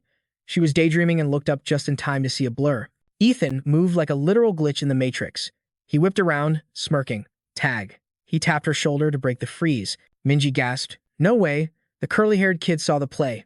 He unfroze her. Minji, you're it now. Run. Minji's on the hunt. The kid laughed. Minji's eyes were practically shooting lasers. Ethan, you are so dead. She glared at him, radiating pure rage. You play dirty. No rules against it. Ethan tilted his head, smiling. Think you can catch me? Suddenly, his eyes went wide. What is that vibe? Ethan froze for real this time. Minji slapped his shoulder. Gotcha. Ethan, you're toast. She frowned, confused by his reaction. Hello? Earth to Ethan? Why are you lagging? Ethan muttered. Murderous intent. Out of nowhere, a green, clawed hand grabbed the fence. What the? He clenched his jaw and snapped his head around to look. The other kids just stood there, buffering. What is that thing? A rank 7 monster goblin hopped onto the fence, flexing a massive weapon. It leaped into the playground. The girl with pigtails started shaking. Mommy! The goblin roared, opening its gross mouth, and raised its weapon to smash. It swung that giant club down with full force. The girl looked up, eyes filled with despair. The goblin swung horizontally, aiming right for the little munchkin. Thwack! A hand shot out and chucked something fast. It nailed the goblin's hand, making it drop its weapon instantly. The goblin ground its teeth, furious, looking for the shooter. It was Ethan, obviously.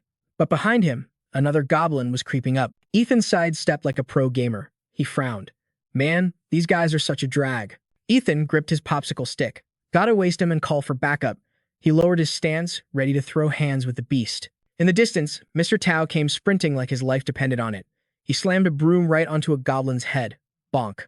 You ain't going nowhere, Tao screamed at Ethan, startling him. Ethan stood his ground. The teacher launched the broom like a javelin. That broom flew like a missile and speared the goblin nearest to Ethan right in the gut. Tao saw his chance, scooped up Ethan and the girl, and bolted toward the teacher's lounge. Two angry goblins were hot on their heels. You good, kid? He shouted. Ethan was chill. I'm solid. But above them, a goblin closed the gap, ready to split them with an axe. Hanging off Tao's shoulder, Ethan gathered mana in his palm. A glowing blue ball formed in seconds. Dream on, ugly. He chucked the mana ball with serious force. It slammed into the goblin's stomach, sending it flying back in pain. The massive goblin crashed right into the one behind it. Strike. Ethan let out a breath. That was close. The trio scrambled inside, panic mode engaged. Tao hit the floor, gasping for air. The headmistress looked terrified. Mr. Tao, he wheezed. Headmistress. The other kids. She tried to calm him down. We evacuated them. But, are there really goblins out there? Tao nodded grimly. Yeah, 2 of them. Looks like they've been lurking for a few days. Ethan scanned the room. The headmistress took charge. I'm calling the authorities. We hold the fort until the players arrive. I'll barricade the door with the staff, Tao said. Suddenly, Minji's voice cut through the noise. Teacher, I don't see Emma or He-wook anywhere. Tao lost it. Say what now? I just saw them in the garden. The other kids chimed in. Yeah, they said they were grabbing ice cream for us. Tao's face went ghost white. I gotta go get them. The headmistress blocked him. You can't go out there. Look at the children. They're terrified. But Mr. Tao, you have to stay. He hesitated, but the kids started bawling. Teacher, please save them. While the drama unfolded, nobody noticed one person slip out the back door. A blood-curdling scream echoed from the garden. He-wook was dangling in the grip of a nasty goblin. The beast raised its axe for the kill. Emma thrust her hands forward, channeling mana. Stop! She blasted the goblin right in the chest. That hit sent him flying, rolling across the dirt. Emma rushes over, totally panicking, and helps him up. Yo, Eun-hyuk. You good, bro? The goblin scrambles back to its feet, growling like a beast. Both kids are shaking like leaves, clinging to each other. But the little dude clenches his jaw, game face on. Michael grips her hand tight and books it. Run! As they bolt, the goblin just stands there, drooling like a fountain as it locks onto its prey. They skid into the playground area. Emma asks, voice trembling, what are we gonna do? Michael tries to keep it cool, acting braver than he feels. The grown-ups are coming, I promise. We just gotta lay low until then. He points toward the jungle gym structure. Get up there. Climb. Fast. Michael boosts her up first. You go. A nasty guttural growl erupts right behind them, making the kid snap his head around. The monster is practically on top of them now. Michael screams, just climb. Don't look back. Emma freezes, totally freaking out. But what about you? You gotta climb too. The boy spins around, facing the monster alone. Nah, I'm holding this thing off until help arrives. From the top bars, Emma yells, don't be crazy, get up here. Michael's legs are shaking uncontrollably, which actually makes the goblin pause, confused by the kid's audacity. The kid grips his toy sword, eyes blazing with gutsy determination. A memory flashes in his mind that superhero hunter he saw on TV. He hypes himself up, screaming, he took one down. He was awesome. I'm gonna be a hero just like him. His grip tightens and the trembling stops. I'm gonna be strong. With a face pale as a sheet, the little guy charges straight at the monster. The goblin's rotten teeth grind together before it unhinges its jaw, letting out a terrifying screech. It lunges forward to end this. Just like I practiced, Michael squeezes his eyes shut and swings with everything he's got. Clang. His sword gets smacked right out of his hands instantly. Michael collapses, terror taking over as the monster raises its axe. But behind him, a shadow steps in. Ethan calmly scoops up the fallen sword. The goblin swings its axe down with lethal force. Michael screams, throwing his hands up in a desperate attempt to block. A beat passes. And nothing? The kid slowly peels his eyes open. Up on the jungle gym, Emma is huddled in a ball, peering down. Seon-ah is standing right there, having blocked the hit just in time. "Not bad, kid," he says, flashing a confident grin over his shoulder. That was a real man's move. Michael just sits there, stunned. Suddenly, the goblin snaps out of it and lunges at the newcomer. "Look out," the boy screams. Swish. A perfect arc of light flashes, and the blade slices clean through the monster's arm. The severed limb goes flying. The goblin stares at its spurting shoulder stump, totally bewildered. With eyes cold as ice, Ethan swings upward. With massive force, he splits the goblin right down the middle. The monster's body dissolves into mist, leaving behind a magic stone that hits the dirt like a glittering diamond. Ethan gives the sword a cool flick to clean off the blood. "Relax. It's over." Michael bursts into tears and tackles him with a hug. "You're a total hero." The kid is sobbing into his shirt. Ethan tries to peel him off. "Yo, easy with the snot. Get off me." Then Emma scrambles down and latches onto him too. "I was so scared." Ethan, face turning pale, tries to shove the two clingy kids away. Guys," the teacher calls out. But while everyone was distracted asking about the other students, Ethan had already slipped away unnoticed. Outside, he takes a deep breath and locks in. His eyes glow with energy as he pumps mana to scan the area. Emma and Michael have decent mana. They're safe for now. Ethan pings another threat on his radar. "Hold up. Need to clear out the trash near the gym first." The creature is prowling around, growling at shadows, when a voice cuts through the air. "Yo, ugly. Looking for something?" Ethan stands there, holding a utility knife, coating the flimsy blade in menacing mana. The goblin roars and charges straight at him. It slashes horizontal miss. Ethan ducks, stomps the ground, and launches himself into the air. Before the beast can blink, he's behind it. He drives the knife down, punching a hole straight through its chest. Furious, the goblin spins around, swinging its axe blindly. Ethan is already gone, leaping high above the attack. He kicks off the ceiling to boost his speed and comes down like a meteor, slicing a vertical line from the monster's head to its toes. Just like the last one, the monster disintegrates into dust. Another magic stone hits the floor. Ethan retracts the blade, it's toast. "Useless junk," he mutters, tossing it. "Anyone touches this kindergarten, I'm ending them." He sprints off again. "Please tell me the rest are okay." He flares his mana, enhancing his vision. "Hang tight, I'm coming." Back in the present, the two kids are still bawling their eyes out. Ethan sighs, lying there defeated. Whatever. Suddenly, Teacher Tio bursts onto the scene. "Ethan! Hyuk! Emma! Are you guys hurt?" Ethan jumps, startled. The teacher looks at the sobbing mess. Ethan, looking totally drained, just nods. "Yeah, we're good." Moments later, the pro players finally show up. One of the hunters stares at Ethan, skeptical. "Wait, did you take that thing down, kid?" Ethan scratches his cheek, playing dumb. It was already super hurt. I just poked it, and it went poof." The hunter inspects the magic stone. Even a rank 728 goblin wouldn't drop to a 7-year-old. The only way to drop a monster like this is to completely shatter its core. You gotta wreck its core with mana-infused gear or hit it with insane physical DPS.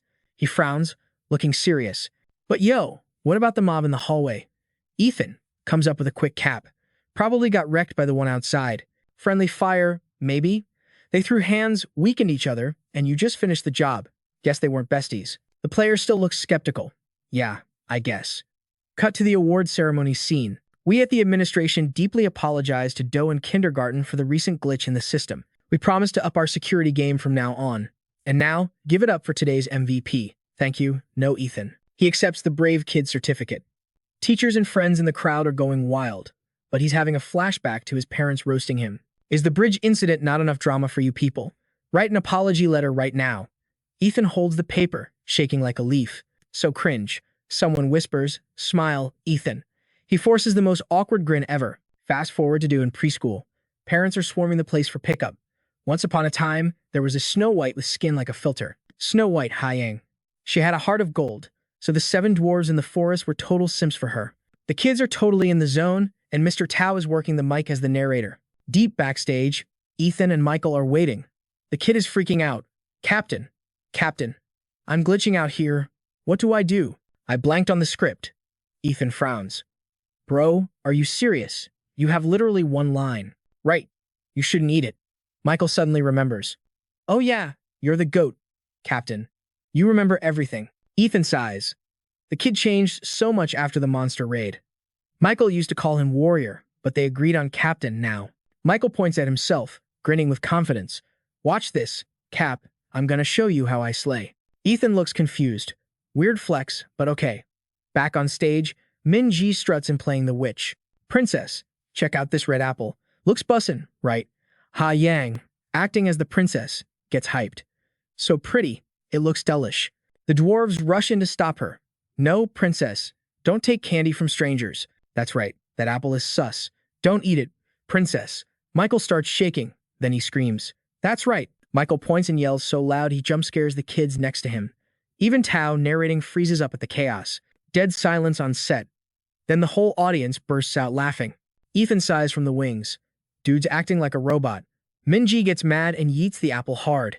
Eat it and get out of my face. The apple snipes Michael right in the mouth. The girl screams. Not you. A kid nearby starts crying. Michael is wasted. Suddenly, Tao saves it on the mic. The dwarf took the poison apple for the princess. He signals, but the queen isn't giving up. The queen tries to force-feed the rest to the princess. Tao signals again.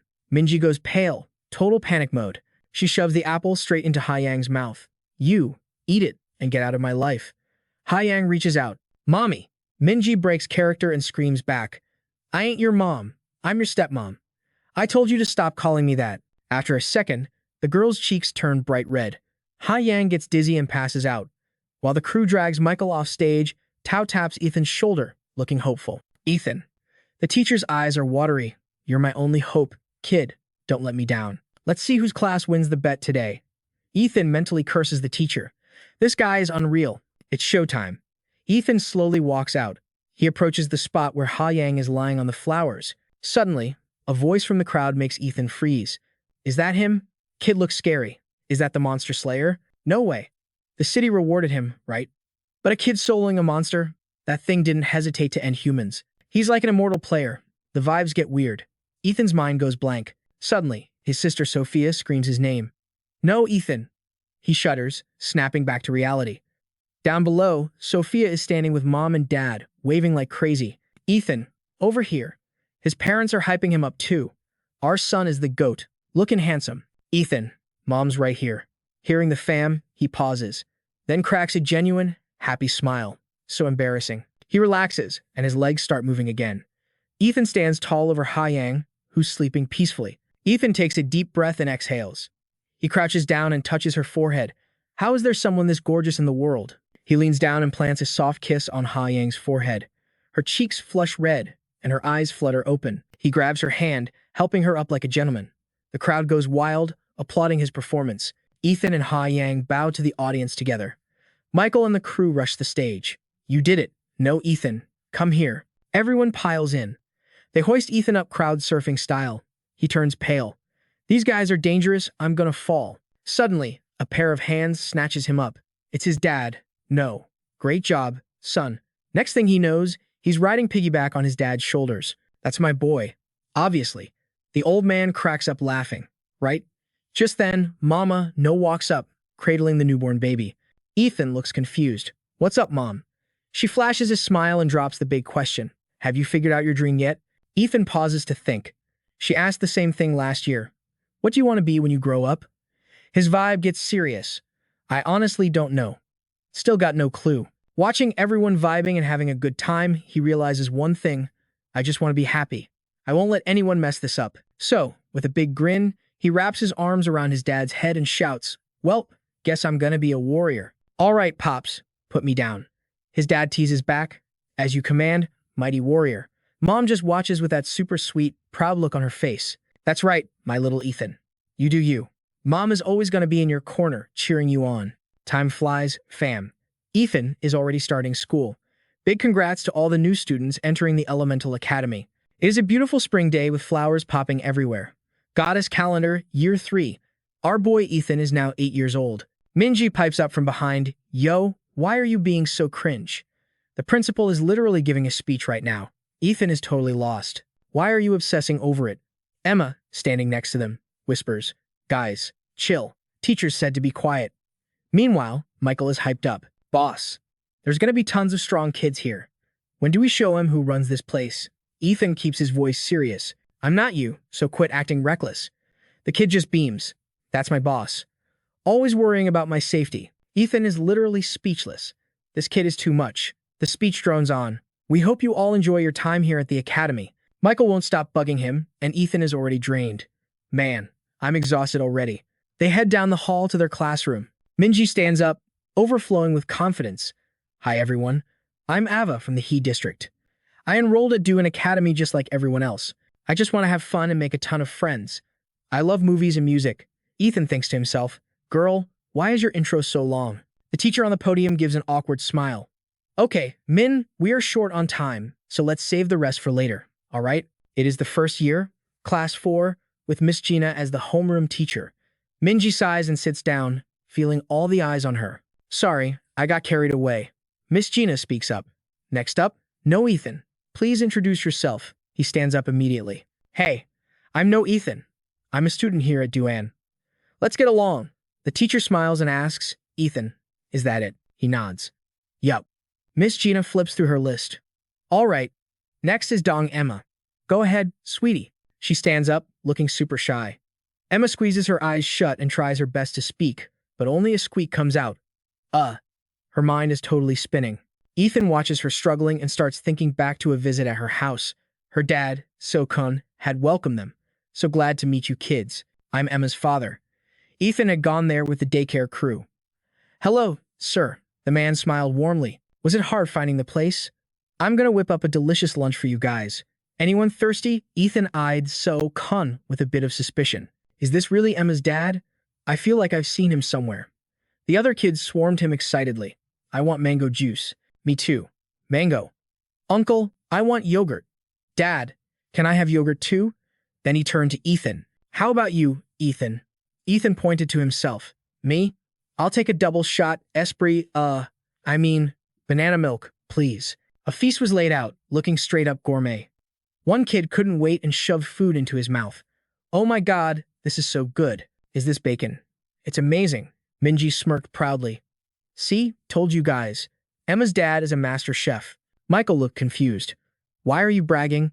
It's not your dad," she huffed. "Emma is my bestie, that's why." The two of them started bickering immediately. "Got it, dummy.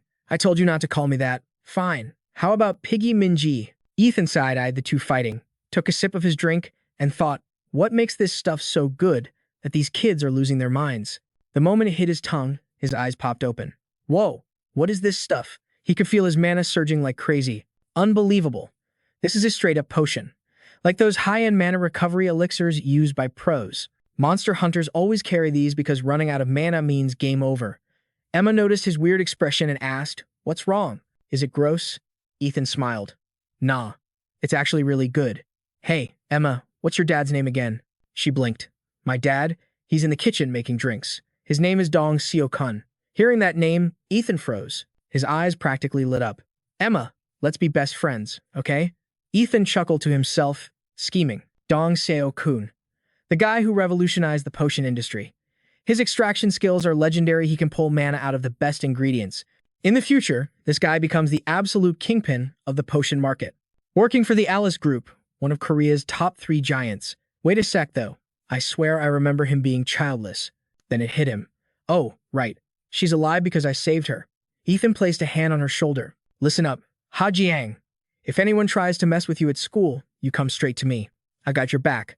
Ha Jiang turned beet red, totally flustered. "Thanks, really." Snap back to reality. Poor Ha Jiang was totally freezing up during her class intro. She took a deep breath to steady her nerves. "So, I've known Minji since we were in diapers at the Doan preschool. Big fan of reading books and sipping tea. I'm super awkward when meeting new peeps. But, let's be friends." Ethan flashed a massive thumbs up. Crushed it. "That's my bestie right there." Ryan was beaming like a proud mom. "Awesome job, Ha Jiang. All right, Jessica, you're up next. All eyes shifted to the new girl. Even Ethan did a double take. Whoa. No cap, Jessica actually had a pair of cat ears popping out of her head. And get this, a tail swishing back and forth behind her. Wait, are those real? Is she a monster? Nope, she's a demi-human. Basically, a term for kids with mutated genes because their mana flow went haywire. Here's the tea. Folks who lost family to monsters hate demi-humans. Why? Just because they look similar to the beasts. Total bummer. She whispered, voice trembling, I'm Jessica. I didn't go to preschool. Please be nice to me. The class instantly turned into a gossip mill. My mom said, stay away from her. Why? Dunno, just said playing with her is a no-go. Ethan thought, man, the prejudice is real around here. Ryana cleared her throat to call the next victim. Before she could even finish, Woo-hyuk jumped up. Yo, I'm James. I like swinging swords and learning mana control from the boss. Some kid asked, who's the boss? Woo-hyuk looked shocked. You serious? You don't know? He pointed straight at Ethan. That right there? That's the boss. Strongest in the class, hands down. Don't even think about fighting her. The boss is OP. All hail the boss. Number 1. The teacher cut him off. Woo-hyuk. Sit your butt down, would you? Ryana's face was turning scary. Also, Ethan, stay after class and bring your parents. Ethan slumped over, sobbing internally. Bro, I didn't even do anything. Why me? Ethan sat in the corner, sighing heavy. Just my luck. Meanwhile, Woo-hyuk's voice kept echoing in the background like a broken record. Boss is number 1. Boss is the best. Ryana finally snapped. Ethan, teacher's lounge. Now. Ethan gritted her teeth. James, from now on, welcome to training hell. Later at the cafeteria, Ethan called him out. Dude, that's your 3rd plate already.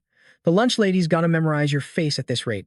Woo-hyuk flinched. How'd you know? She actually already knows my name. Minji stood up and shouted across the table. Hey Ethan, need a refill? I'm grabbing seconds too. Ethan flashed a wicked, teasing grin. Yeah, go feed yourself, you little piggy. Minji snapped back. I ain't a pig. I just took a smaller portion earlier, okay? Hajiang jumped in to save the peace. She's right, Ethan. You got it wrong this time. Ethan chuckled. All right. Their banter died down instantly. Yo, check it out. Is that her? No way. She seriously has a tail. Why is a freak like that even in our school? Dude, don't make eye contact. Jessica wandered around with her tray, looking lost. She spotted an empty spot at a table with 3 girls who looked totally stuck up. Seon-ah stammered, can I sit here? Jin-sena gave a cold laugh. Nope, not happening. Ethan facepalmed. Of all people, she asks Jin-sena, what is wrong with you? Are you delusional or something? Seon-ah blinked, completely confused. Ha, who do you think you are, trying to sit with us? The minions chimed in with the insults. Do you even know where you are? Check your status, sweetie. And those rags? Yikes. Did you dig them out of a dumpster or what? You should have stayed in your little temple. Seon-ah trembled, forcing out words. I'm sorry. Minji couldn't take it anymore. Jin-sena, just 'cause you're rich doesn't mean you rule the world. You're being so toxic. Hajiang started tearing up. She's so mean. Seeing Ethan's dark expression, Woo-hyuk got nervous. Boss? The other kids just laughed like hyenas. Look at that, she's crying now. Flashback time. Ethan remembered something from a past life. Not all demi-humans are saints. You think just because someone's poor and an outcast, they automatically have a heart of gold, right? So what? Ethan asked. Christopher, sitting across the fire, replied, but you're dead wrong. Sure, some are actually good people. Yeah, you'll find some decent kids. But honestly, there are way more rotten apples than good ones. Ethan asked again, and your point is? This guy was speaking in riddles. What are you getting at? I'm saying don't pity them just because of their race. You're only looking out for them because of me, right? Ethan cut him off mid-sentence. Zip it, Christopher. Why do you assume I'm some kind of hero? He shrugged. I didn't say that. Ethan unsheathed a sword, making Pairing jump out of his skin. So you think I'm a softie who can't tell good from evil? He scrambled back in terror. Whoa, chill. That's not what I meant. Why are you tweaking all of a sudden? Ethan growled. Because you broke into my tent at midnight to yap about philosophy while I was trying to sleep. Go stand guard or something before I actually beat you up. Pairing felt a chill run down his spine. All right. Deep in the Abyss dungeon, Christopher had just slain a beast. These things are no joke. Definitely Abyss-level monsters. His eyes went wide as he whipped around. Suddenly, something slammed into Christopher out of nowhere. He wasn't fast enough, and now he's got a massive, gaping wound right in his gut. That razor-sharp leg belonged to a monster looking like a giant nightmare scorpion. Seeing Christopher still breathing, the beast winds up for the killing blow. But suddenly, whoosh, a blur charges in from a distance. Ha! Ethan slices the monster's leg clean off with one swing, his eyes glowing with pure, lethal intent. The monster shrieks, stumbling back in pain after losing a limb. It roars in anger and lunges forward. Ethan barely manages to twist his body, dodging the attack by an inch. Gripping his sword tight, he unleashes a flurry of strikes. Slash after slash tears into the beast as Ethan flies past, dropping a combo of skills all at once. The monster just falls apart, diced into pieces. Ethan rushes over to his friend, screaming, "Pairing." Ethan props up his exhausted friend, but Pairing pushes him away. "Go. Hurry up, Ethan. You've come too far to stop here. You still have the final boss to take down." In the distance, Do-yoon runs over. Ethan's voice turns ice cold. "Do-yoon, heal him. Right now." Pairing grits his teeth. "Shut up, Ethan. You think I don't know my own body? I know these wounds better than anyone. The reason I'm dying here, the reason we fight, it's so we can take down that boss. It's for the peace and happiness of our home. So what are you waiting for?" Ethan clenches his jaw. "Fine. Any last words?" Pairing smirks. "That's more like you. Remember what I told you? Not all players are good people. What I meant is, don't treat them better just because they're players like us." Ethan nods. "I remember." Christopher trembles, because honestly, I'm not much different from them. I'm actually a pretty terrible guy. With those final words, he goes still. Eun-ha stares at the blood on his hands, shaking. Back in the present, he clenches his fist tight. "Why is that memory hitting me right now?" Ethan stands up abruptly. "Minji, catch." "Huh." He turns and walks off. "Sorry, I'll be right back." She facepalms. Knew he'd pull something like this. Michael yells after him, "Boss, need backup?" Ethan stays calm. "Just sit there and eat." The other kids whisper, "What's his deal? What's he doing?" So cringe. Jessica is standing there with her head down when a hand reaches out. Ethan grabs her tray and guides her away. "Come on, there's a spot over there." Jessica is too shocked to speak. She clutches his sleeve, totally startled. "Sorry." He turns back with a small smile. "It's okay. Let's go. My friend saved a seat for you," she stammers. "Sorry, but things will get harder for you if you help me." Ethan replies coldly, "I don't care." Someone in the crowd pipes up. "What preschool are those kids from?" The mean girls snicker. "Due in kindergarten." "Should I ask around about them?" Jessica thinks to herself with a cold smirk. "No, don't bother. Judging by that attitude, they're just total lowlifes anyway." Min points a finger at him. "Welcome to the table. This guy Ethan is stubborn as a mule, so just forgive him in advance." Ethan snaps back. "Watch your mouth, Minji." Michael greets her while chewing. "Yo. The food slaps today." Jessica bows gently. A cup is placed in front of her. It's barley tea. Ha-yang smiles. "Let's be friends." She takes the cup. "Thank you." All four of them watch Jessica. "It's really good, but it's hot, so sip it slowly, okay?" She holds the cup carefully with both hands. Suddenly, Jessica chugs the whole thing in one breath. She drank it all. Then she starts shoveling food into her mouth. Ethan speaks up. "Whoa, slow down." Seeing tears in her eyes, Michael panics. "Hey, don't worry. We aren't going to steal your food." Min and Ha-yang join in. "Don't cry." "Wait, are you crying? Here's a tissue. Wipe your eyes." Scene switch to the playground. Ethan takes charge. "I'll be at first. From now on, you guys have to hide your mana or use it to boost your speed. Confuse me and run away otherwise. I'll catch you easily." Jessica raises her hand. "I don't know how to control mana yet," he replies, "but you know how to hide, right? You'll be fine." Min gives a thumbs up. "That's right. Destroy him." She smiles awkwardly. "That sounds impossible," Ethan thinks. "She doesn't know how to use her unique telekinesis skill yet. I'll have to teach her later." He shouts, "No hiding inside the building. Stay within this area." Ethan leans against a light pole. "I'm counting. 100, 98, 97, 96. 3, 2, 1. He slowly opens his eyes. He cracks his knuckles, voice booming. "Ready or not, here I come." He immediately grabs Michael. "Gotcha. Found you." He rubs his chin, calculating. Just Ha-yang and Seon-ah left. I can't sense Ha-yang at all. Ha-yang's mana control is insane. Guess I'll find Seon-ah first. Ethan senses a presence and dashes off. "Found you." He rushes behind a bush. Got why, but Jessica is already sprinting away. Ethan chases her down. "Over there, stop." He reaches out, his hand inches from grabbing her. Suddenly, boom. Jessica launches herself high into the air. She lands smoothly on a roof. No way. I'm not losing until you actually catch me. The captured kids stare at the chase, jaws on the floor. Are they for real right now? For real, Yoon-hag scoffed. We just got spotted, bro. It ain't like we got busted by the cops or something. Min face palmed hard. You played me. You little rat, let's bounce. Ah was totally down for the escape plan too. Bet, I'm down for round 2. Popping some mana to speed hack, but seeing the trio bolt, Eun-ha panicked. He grabbed his head, screaming, what is even happening right now? How did it end up like this? Eun-ha revved up his mana to chase Eun-hyuk. I'm gonna catch every single one of you noobs. Freeze! Seon-ah watched the drama with a satisfied smirk. Meanwhile, a pair of tiny feet wandered into a strange house nearby. It was obviously Ha Jiang. Where's a good hiding spot? Eun-ha's voice boomed outside. Ready or not, here I come. She instantly suppressed her power. Gotta cloak my mana first. She squished all the energy into her palm. Can't hide in here. Gotta move or I'm toast. Suddenly, a stack of books at the top of the stairs caught her eye. Ha Jiang was hypnotized and started climbing the steps. The view was insane, a room literally made of books. Ha Jiang wandered deep into the stacks, looking everywhere in awe. She grabbed a book, totally hyped. This is literal paradise. So many books. Then, it hit her. Wait, where am I though? I should probably dip. But a red book grabbed her attention. So pretty. How do I even read this? A deep voice answered, Alice in Wonderland.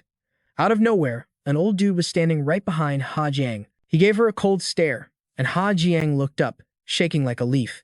A bit later, Eun-ha's squad rolled up. Grandpa, let's see. Alice went back to chase the rabbit. Eun-ha's voice cut through the air, super angry. Jiang Ha Jiang. She jumped, realizing she was sitting on the old man's lap reading. Eun-ha stepped up. Yo, sorry. This kid vanished during our game, just here to pick her up. Ha Jiang hopped down. You gotta tell us before you wander off, okay? The others whispered. My bro is so cool. Is he mad though? Captain, chill out. Eun-ha looked ready to explode. You forgot? The little girl started trembling. I'm sorry. He flicked her forehead hard. Jiang Ha Jiang, next time drop a pin or tell someone, got it? She started tearing up. Yeah, sorry. Yoon-ha thought, she's gonna bawl if I keep going. He turned to the old man, bowing. Sorry for crashing your place, sir. The old man smiled. It's cool. She actually cured my boredom. Come back and hang out anytime. I dig people who love reading. Ha Jiang lit up. For real? He patted her head. For real. Ha Jiang beamed. I'll be back tomorrow to finish this book, Grandpa. Eun-ha dragged her away. Let's go home. It's getting late. Run-suk stopped them, making Eun-ha suspicious. Hold up. He pulled out his phone. I should probably get you kids a ride home. Outside, a luxury whip pulled up. A bodyguard in black opened the door. All right, who wants a ride home? Hop in. Yoon-ha was shook. Who is this old guy? Yoon-ha gasped. This ride is sick. So smooth. Yoon-ha panicked. Yo, be careful. That's expensive. Once inside, Run-suk commanded, let's roll. Yoon-ha and Min watched them leave. He muttered, I've never even been in a car that nice. Eun-ha was crying inside, so jealous right now. It was pouring rain outside the school. Eun-ha was zoning out the window until the teacher's voice snapped him back to reality. All right, I'm adding Eun-ha to the list of candidates. The board read, Class President Election, Class 4-star. Seeing his name on the board, he jumped. Teach, why am I on there? Minji leaned in. What's the deal? Someone said you wanted to run for prez. He looked clueless, pointing at himself. Who said that? She pointed straight at Eun-hyuk. Who else? Seeing the kid's admiring face, Eun-ha's expression went dark. Eun-hyuk waved, laughing. Big bro. Yoon-ha ground his teeth. Choi Eun-hyuk, you are dead meat. The kid kept going. Only big bro deserves to be the boss. But Yoon-ha raised his hand fast. Teach. I'm out. I don't want to run. Gina tried to convince him. But Yoon-ha nominated you. You can't let your friend down, right? He shot back. I'm not built for leader stuff. Teach. She frowned. What do you mean? You've totally got the skills for this. Eun-ha turned and snapped at Min. You dork, you should have told me sooner. She laughed, looking away. I literally told you. Not my fault you were zoning out. Gina jumped in to calm things down. Okay, chill. Any other candidates besides Yoon-ha? Jin-sina raised her hand high. Teacher. Eun-ha glanced at her. Jin-sina turned back with a savage smirk. I nominate myself.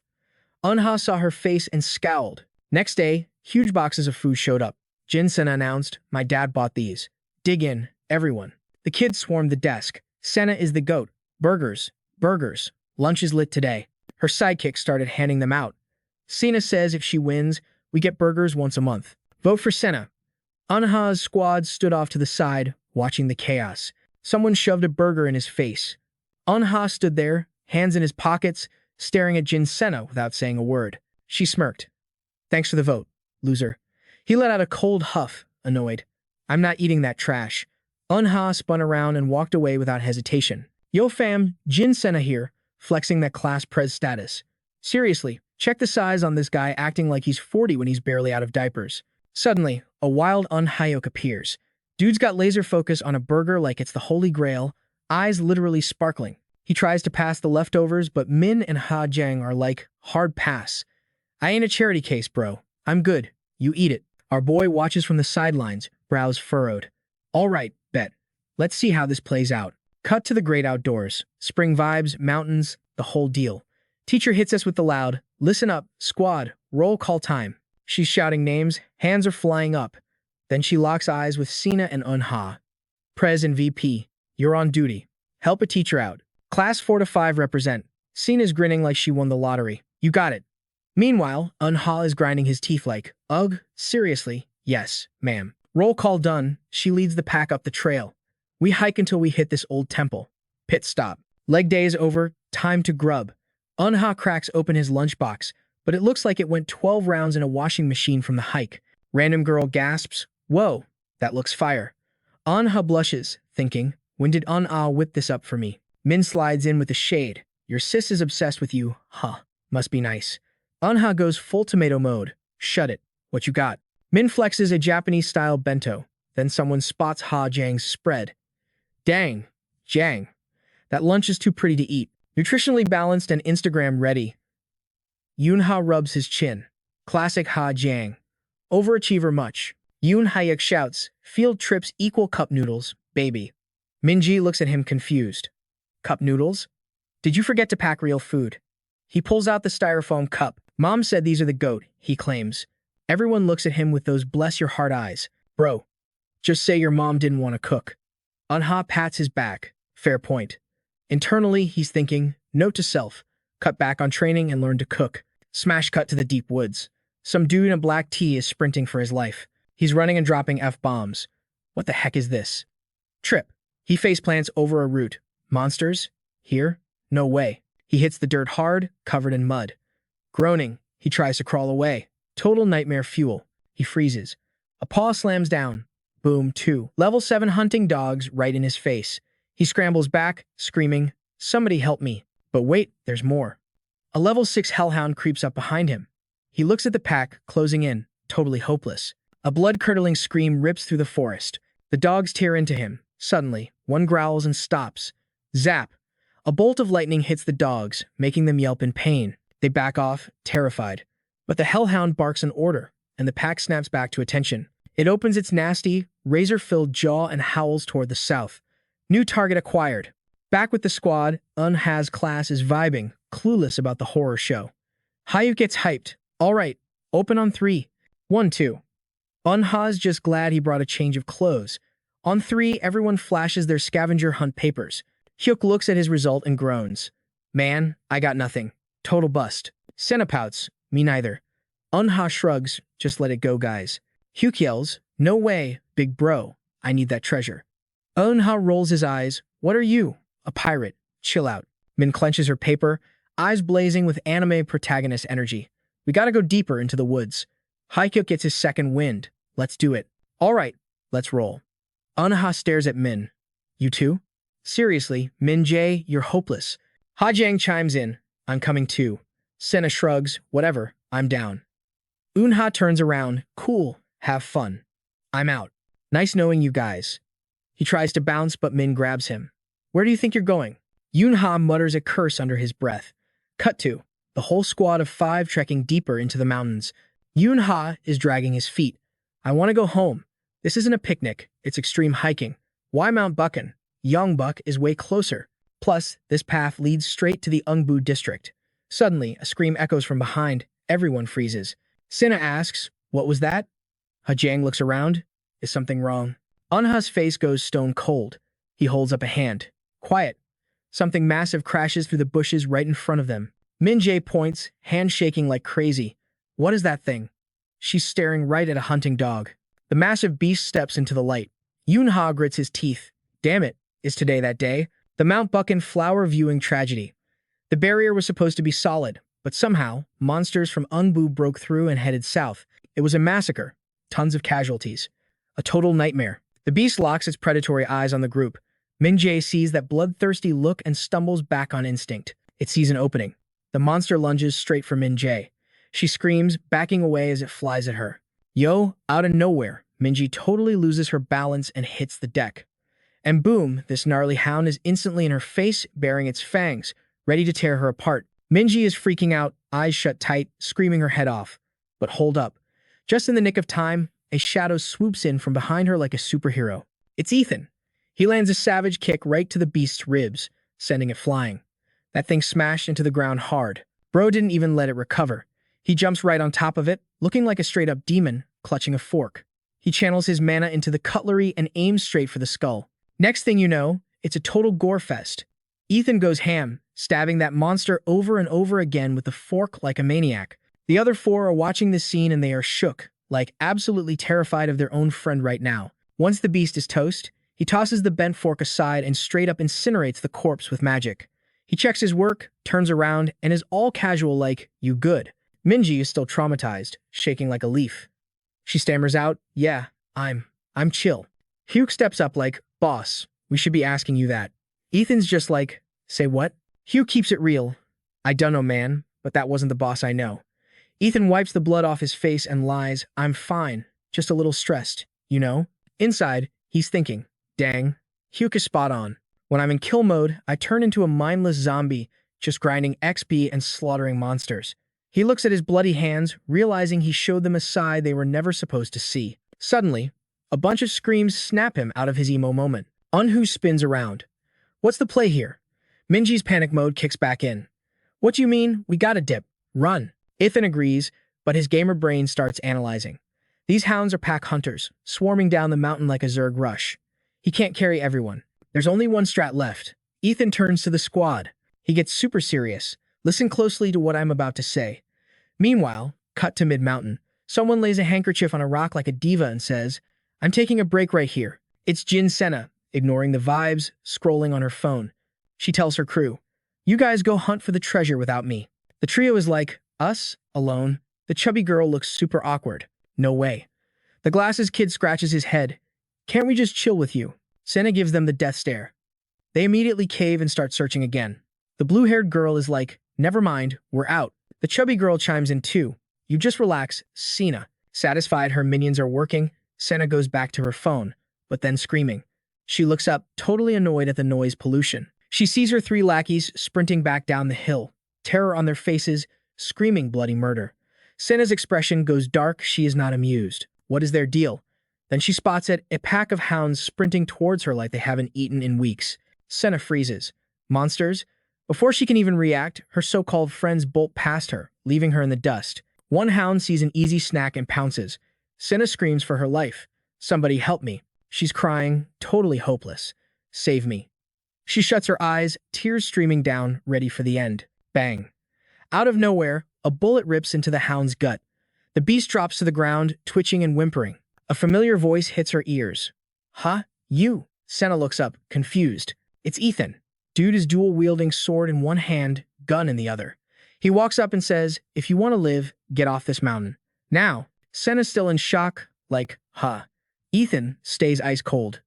"You deal with the stragglers. There are still 2 growling dogs nearby." Ethan starts to walk away, but Senna grabs his sleeve, yelling, "Where are you going? Aren't you gonna protect me?" She tries to pull the Jessica dog eyes card on him. Ethan looks down at her with pure disgust. "Don't be dead weight. Get lost." His face goes dark, and his voice drops to sub-zero temps. "From now on, listen to every word I say. Everyone, book it to the foot of the mountain. Find an adult and tell them to call the players." Hayek, standing nearby, whispers, "Boss, you're not coming." Ethan doesn't hesitate. "I'm staying. Gotta find the other kids." The kid immediately tries to argue that "I'm riding with you. I trained my mana. I can." Ethan shuts him down instantly. His eyes turn terrifying, threatening Hyuk. "Quit playing games. Focus on staying alive." Hyuk freezes, stuttering. I'm sorry. Ethan ignores him, pointing at the group to give final orders. You four are a squad now. Drill this into your heads. Hounds have insane noses. Suppress your mana as much as humanly possible. You got that? They all nod furiously. Ethan heads into the forest solo. He flings open a lunchbox and scatters food everywhere, thinking, Dad's cooking has a trace of mana. Perfect bait. Yo, these hellhounds have some crazy sensory skills for mana. Time to throw him a curveball and distract them with this. He whispers into the mic. All right, let's ping their location with a quick mana pulse. Boom. A neon blue aura explodes around him. Seon-ah shuts his eyes, and just like a minimap in a video game, the exact coordinates of every enemy light up in his mind. He hypes himself up, thinking, bet. I can stall these creeps long enough for the noobs to bounce. Dude literally teleports. He's zipping side to side so fast it looks like he's lagging. Suddenly, he looks up huge dark fog rolling in. He's totally shook, like, whoa, that mob is massive. We can't mess around with this crowd. Then he clocks the water bottle stuffed in his backpack side pocket. Big brain moment loading. He's running on half his mana tank compared to his prime days. He could chug that tangerine tea boost right now, but nah. Better save the loot for the boss fight. Out of nowhere, roar. That dark fog screams, making Seon-ah jump out of his skin. Total jump scare. It gets gross, guys. The hounds are feasting on bodies, straight up munching. But amidst the crunching, a human voice. Creepy level 100. Help me. This dude, tears streaming down his face, stares right down a hound's throat and screams, help! Somebody help. The screams get cut short, yikes. The beast licks its bloody chops, totally savage, and goes back to tearing up the rest of the squad. Absolute carnage. Wait for it. One of the hounds freezes. It senses something sus. Seon-ah charges in. Bam, bam. He goes full aggro with his weapon. One beast drops instantly. The pack scatters. Seon-ah glares at the victim's body, radiating such killer intent that even the monsters flinch. Alpha energy right there. He scans the fallen guy and spots something shiny. A glowing short sword on his hip. Seon-ah thinks, bingo. Knew he'd have loot if he was a player. He swipes that blade without skipping a beat. His brain is racing, thinking. Long swords are too clunky for this build. This short blade, perfection. Checking out the stats, this thing is dripping with mana. He realizes he can wreck these scrubs without even wasting his own MP. OP weapon alert. He points the blade at the pack, does the come here finger gesture, and taunts, come get some, you ugly mutts. Triggered. The monsters lose their minds and start screeching at the disrespect. The big boss dog lunges, but Seon-ah's eyes lock onto its weak spot, the underbelly. No lag here. He drives the blade straight up. Crunch! A critical hit right into the gut. But the wave isn't over. The rest of the pack swarms him, looking hungry. Seon-ah gives them the death stare. Swish. He's a blur of motion, slicing through them before they can even react. Pure domination. Sneak attack from 6 o'clock.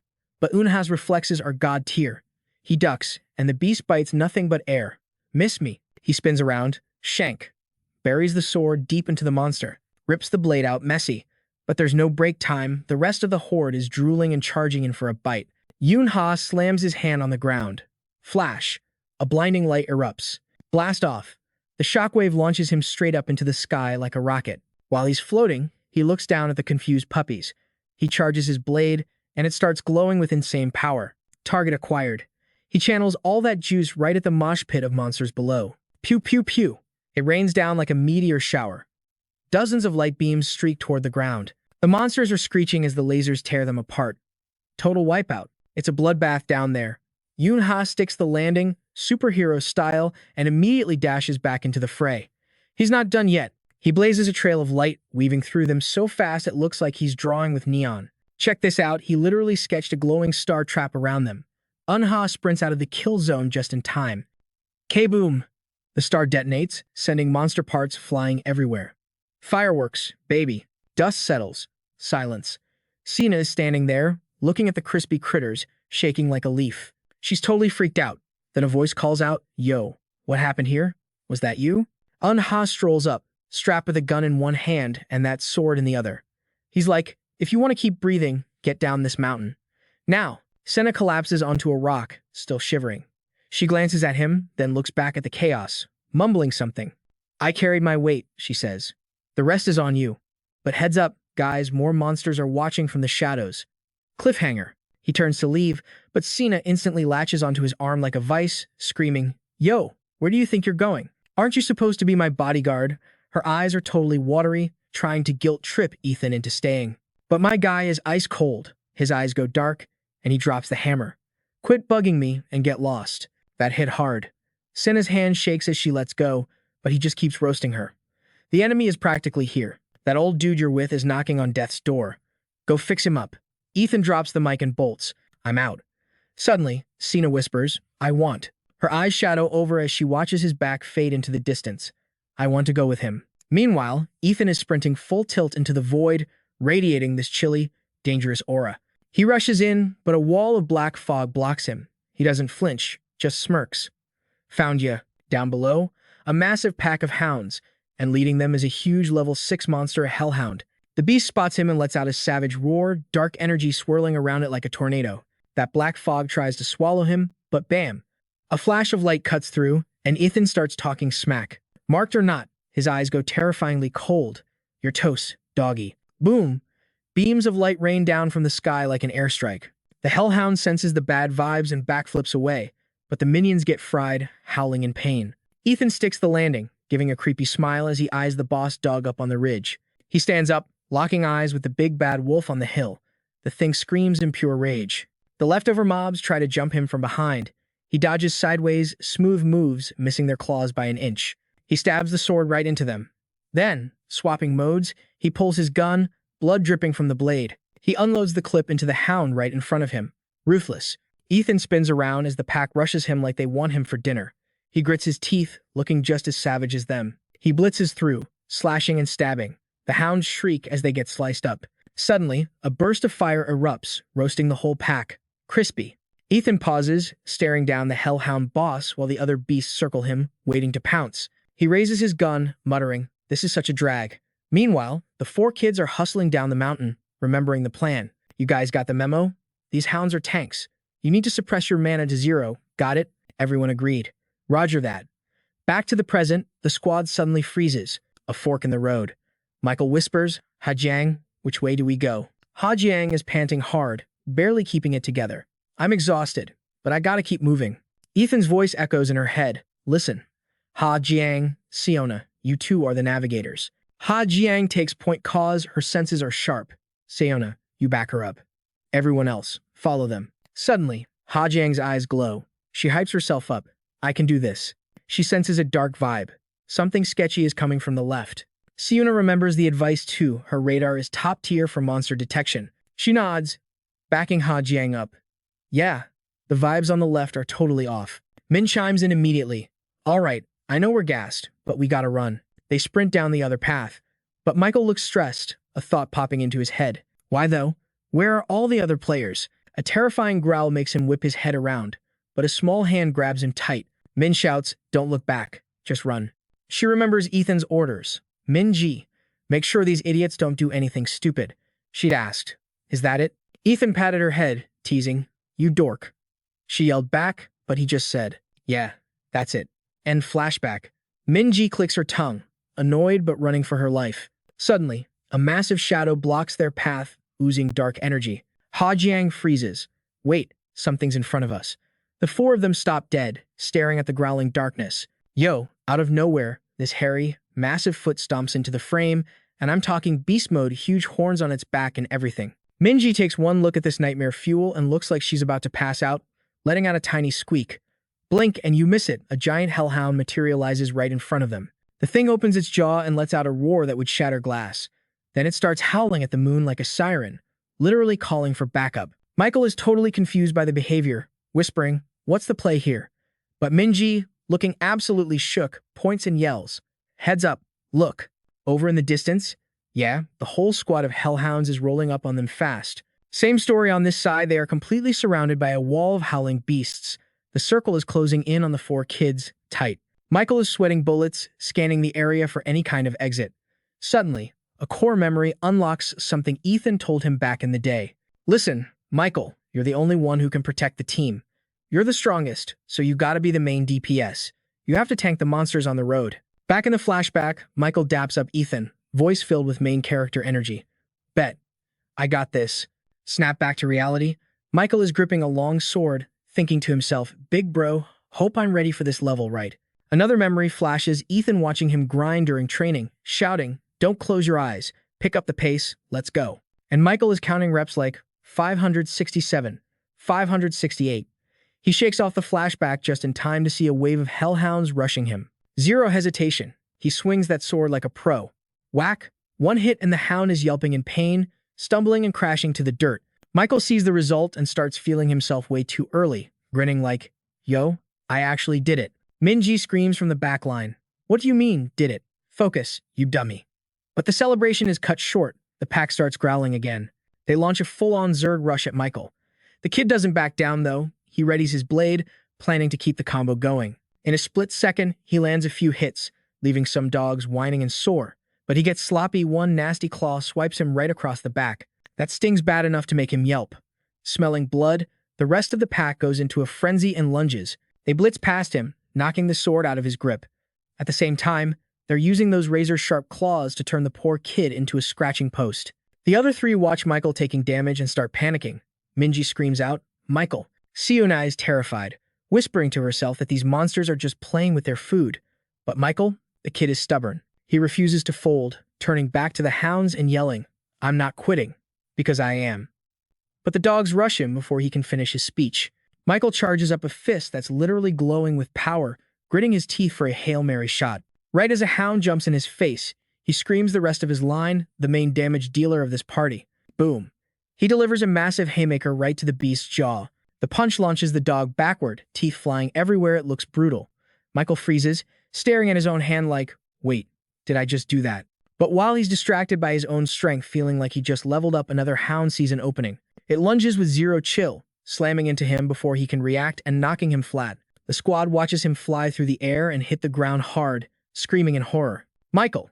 He's in bad shape, clutching his wound and trying to sit up, but the hound is instantly on top of him, pinning him down with a heavy paw. The beast looks savage, drooling like it's ready to swallow him whole right there. The girls are watching this horror show unfold, totally helpless, screaming, "No, stop." Seon-ah is streaming tears, barely able to whisper no over and over again. Suddenly, their lives flash before their eyes, all the good times, and a desperate thought races through their minds. "Please, someone save us. Anyone, help." The monster goes for the kill, jaws wide open. Michael throws his arm up to block, sacrificing his limb to the beast's mouth. Meanwhile, the girls aren't just watching anymore, they throw their hands out, desperate to use any magic they have against the screaming pack. Seon-ah's hair starts glowing like neon. She clasps her hands together like she's praying for a miracle. Her mind is screaming, "Is anyone there?" Suddenly, flashbang. A blinding light explodes outward. It floods the entire area, so bright you can't see a thing, and a strange energy starts to swirl. The energy moves toward the hounds, and the beasts actually look confused. Then it turns into a straight-up tornado, blowing the pack away. In seconds, it forms a protective force field around the four kids, yeeting the hellhounds into the distance. Seon now looks around at the swirling wind and whispers, "What is this?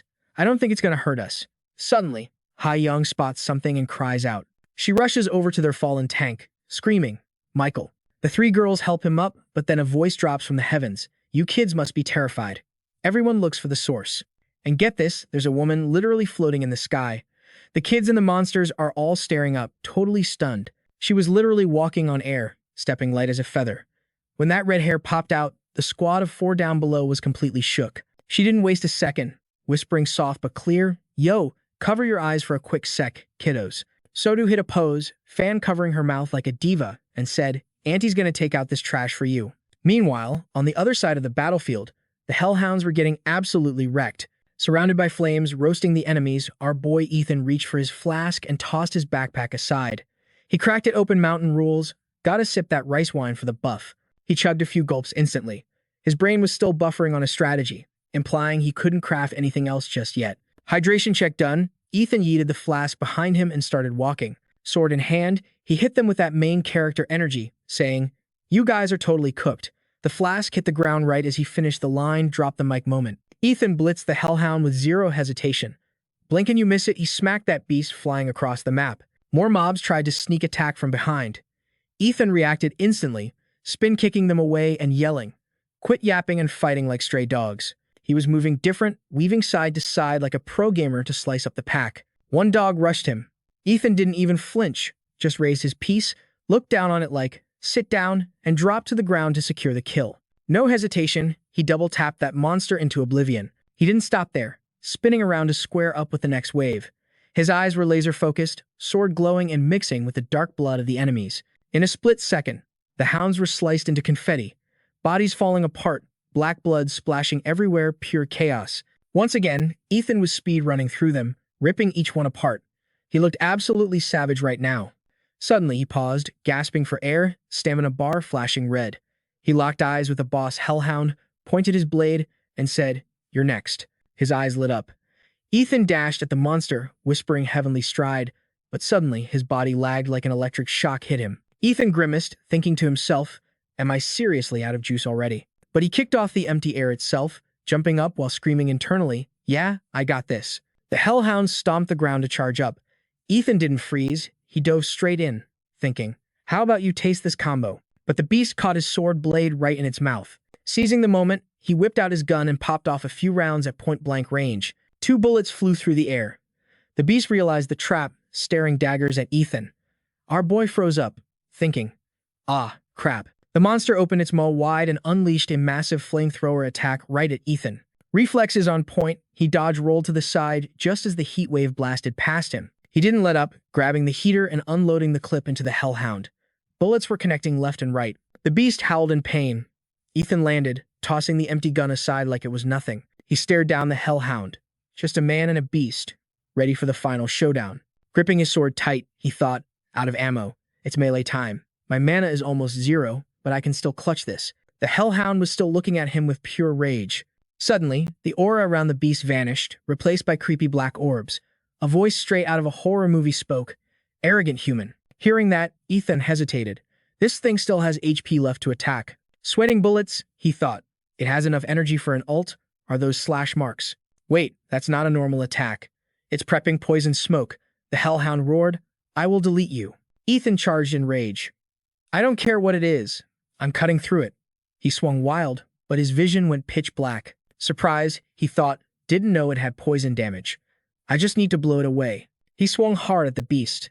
"You piece of trash." He dove into the darkness without fear. The blade in his hand was trembling. He was worried 0 mana left.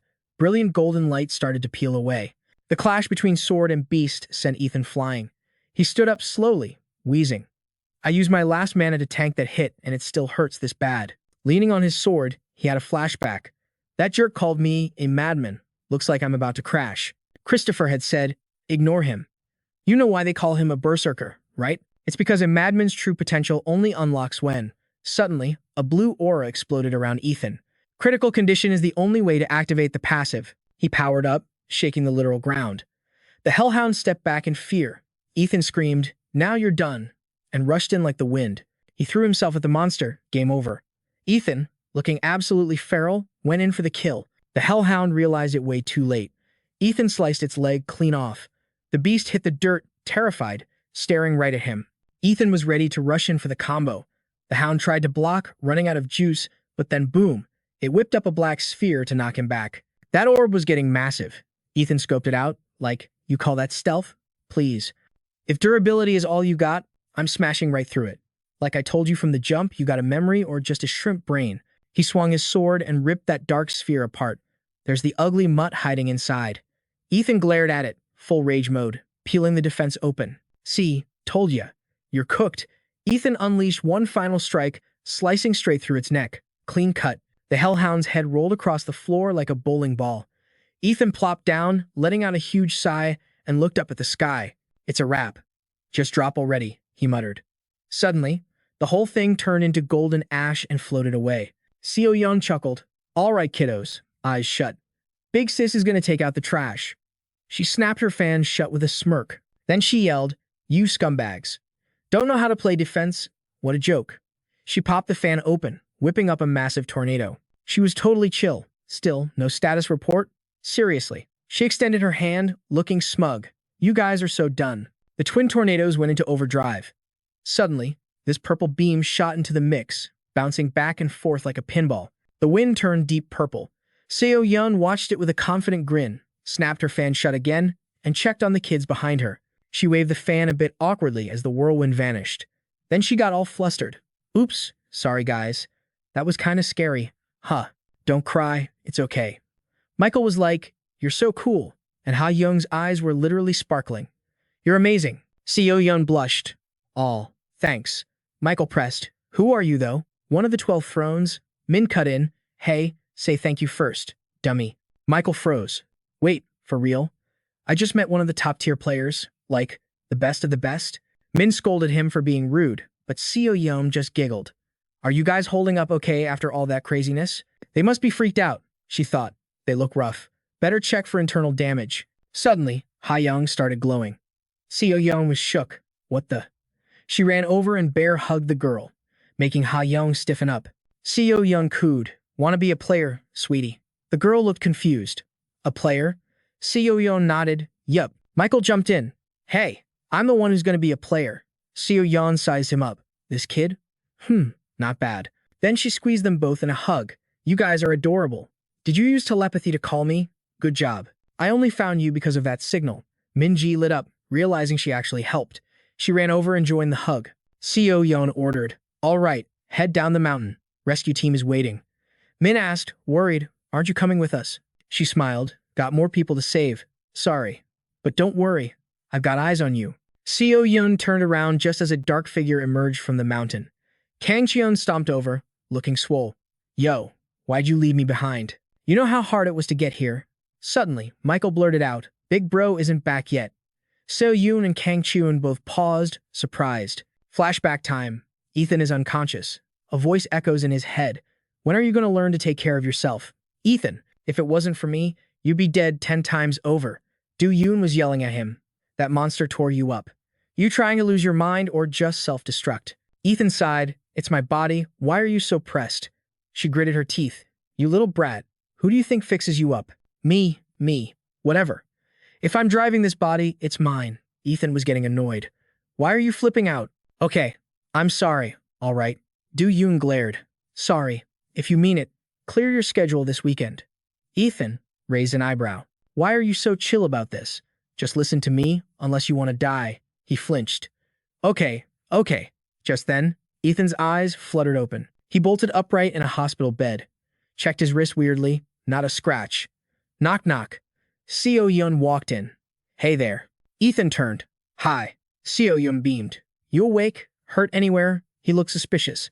"No, I'm good." Did you save me?" Ethan thought. "One of the 12 thrones. How much does she know?" Seo Yun pulled up a chair. "Yup, found you and rushed you here. Name's no Ethan, right?" He smiled, playing it cool. "That's me." "Does she know I'm the one who smoked that monster?" She looked confident. "Just call me Seo Yun." Ethan smiled back, but his brain was working overtime. "Gotta watch what I say." He got serious. "How long have I been out? And what about the others?" "About 6 hours. Your squad is fine." Seon-ah and Ha Young were super worried, though. "I called your parents. They're on the way." He relaxed. "Thank God they're safe. But what do I tell mom and dad?" Seo Yun leaned in. "Ethan, I need to investigate something. Can you give it to me straight?" Ethan didn't blink. "Huh? Sure." She rested her chin on her hand. "First off, why were you there? And who took down that beast?" Ethan went silent, then scratched his head with a goofy grin. "Honestly, total blank. I was just running and ended up there. But I think someone showed up right before I passed out." Seo Yun leaned closer. "Oh, really? Don't play dumb, kid. There were literal monsters in there." Sejong leaned over the hospital bed, staring daggers. "You really expect me to believe a pint-sized kid like you didn't smoke them?"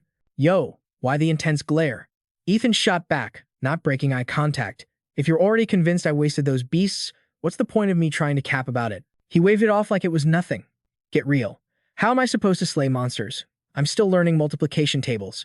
Sejong wasn't buying it. "I knew you were built different the second I ran your background check. Funny thing, the internet says you bagged a bravery award last year." He dodged the question. "Total coincidence. Just luck of the draw." She smirked, clearly enjoying this. "So what's the story this time? Did you just accidentally wipe out a pack of hellhounds too?" Ethan just chuckled, trying to brush it off. "Man, she's relentless," he stammered, feeling the heat. "Look, whatever. It wasn't me." Sejong cut him off cold. "We pulled your prints off the blade, kid. Stop lying." He froze. Busted. No way to talk his way out of this one. She had him dead to rights as the slayer, and she knew it. "All right, you win," he sighed, dropping the act. "Let's cut a deal." Seon grinned, looking smug. I'm listening. I got nothing to lose. Why should I deal with a kid? He leaned in, voice dropping. I've got some intel that's gonna rock your world. She scoffed. Intel? From a grade schooler? Please. What kind of intel? Ethan kept his poker face. Can't spill the tea yet. That's part of the trade. Seon realized he wasn't denying the hellhound slaughter anymore. What is this kid sitting on? She wondered aloud. Fine. What's your price? He shook his head slowly. I don't want cash or clout. Seon blinked, confused. Nothing? Ethan shrugged. I just want to chill. Normal life. No drama. Sun went down. Seon bounced. Her crew was waiting in the car.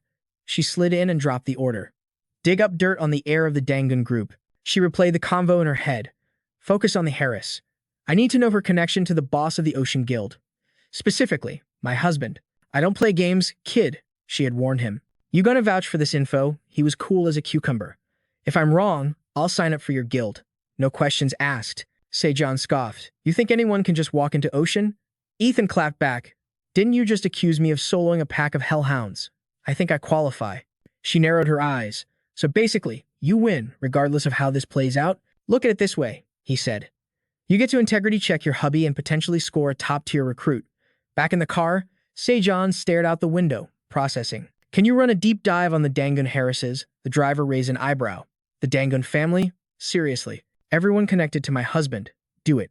She added, and get me a threat assessment on the monster levels in the Gangnam district. She remembered Ethan's warning. You handle the peace in Gangnam, right? She had eyed him suspiciously. Yeah. So what? Watch your back for new breeds, he said casually. If you sleep on them because they look low level, you're gonna have a bad time. How do you know that? Before she could finish, Ethan cut in. Oh, and tell the press you handled the mess today. Take the credit. She snapped back to reality. I'm officially taking jurisdiction over the Hellhound incident at Buckhanson Peak. The driver stammered. Wait, what? But ma'am, he glanced at her in the mirror. Ethan had given her a wicked grin.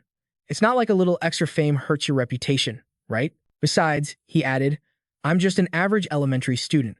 Seon smirked to herself. Cocky little brat. I kind of like him. Ethan was chilling in his hospital bed when the squad rolled up. The TV blared. At 2 p.m. today, a rank 7 Hellhound emerged at Buckhanson Peak. Top-tier player Shin Jun of the 12 Zodiacs neutralized the Alpha and is currently sweeping the mountain. 34 casualties identified, including elementary students on a field trip. The head of Ocean Guild, Jong Run, issued a public apology for the security breach. Headlines screamed. Families torn apart in grief. Funerals turned into riots as citizens demand accountability for the Buckhanson disaster. Calls for Kwon's resignation intensify. VP leaves suicide note in tragic turn. Fast forward a few months. Sun's out, vibes are high. The gang shouted in unison, Happy birthday, Seon-ah. She lit up. Oh my gosh, thanks guys. Wait, how did you even know it was today? Min puffed out his chest. How could I not know? Ethan rolled his eyes. Quit flexing, Min. You literally stalked the homeroom teacher and nagged her until she told you. Min snapped. Dude, put a sock in it. You wanted to end you? Emma cracked up.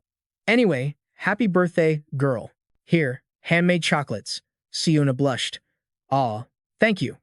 Meanwhile, Michael was being sketchy in the corner before jumping up, totally hyped. Yo, we locked it in. Birthday bash at Happy is a go. Ethan grabbed his arm. Hold up, did you actually ask Emma's dad? Michael looked smug. Duh, covered it. He looked at Ethan. Why are you dragging me? Minji looked stressed. Are we sure this is gonna work out? I'm low-key terrified because you're the one planning this. Seon-ah tilted her head. Guys, where are we going? Ethan froze up. Just stuff. The boys bolted. It's a surprise. Don't ask. Minji sat down. Morning classes are starting. Emma slipped away. I'm heading to my desk. Seon-ah sat there, totally clueless. What is even happening? That night, the whole house erupted. Happy birthday. Look at her turning red. Michael yelled. Surprise. Ethan grinned. Happy birthday. Seon-ah looked like she was about to cry happy tears. I knew you guys were plotting something. Thank you so much. Minji giggled. Save the tears for later. We got cake. Time to blow out the candles and destroy this cake. Ethan shouted over the noise. On the count of 3. 1, 2, 3. Michael is totally stressing about his 8th birthday. I'm like, chill out, bro. You're gonna be fine, right? Min spilled the tea, apparently. Seon has been bragging about her dad's fancy job and threatened to crash Michael's party. Ethan just rolled his eyes. Ugh, seriously. That girl again? Time for a quick lore drop. The Kwon-il Group is ranked 7th in finance in Korea. Their main hustle is split into 3 branches: electronics, construction, and ads. But their pharmaceutical branch? Total side project. Not even a big deal to the main group. Rumor has it, Jung Guk-han wants to merge companies to create a pharma monopoly. Ethan flicks Minji's forehead like, quit frowning, you're gonna get wrinkles. If that dude seriously wants to be the heir to the Kwon-il throne, his last name better be Kim. Everyone knows the rules. But his last name is June, which means he's basically a nobody in the family tree. Stop overthinking and eat your food, chubby min. I'm just looking out for ya. And she bolted. Left me hanging to eat lunch solo. Classic drama queen move. Ethan goes into dark mode. Looks like more trouble is brewing. But listen, I don't care if it's Kwon-il Pharma or the whole group mess with my fam, and I will absolutely end you. Michael is all hyped up. Boss, look at me. I'm gonna show you the results of my training.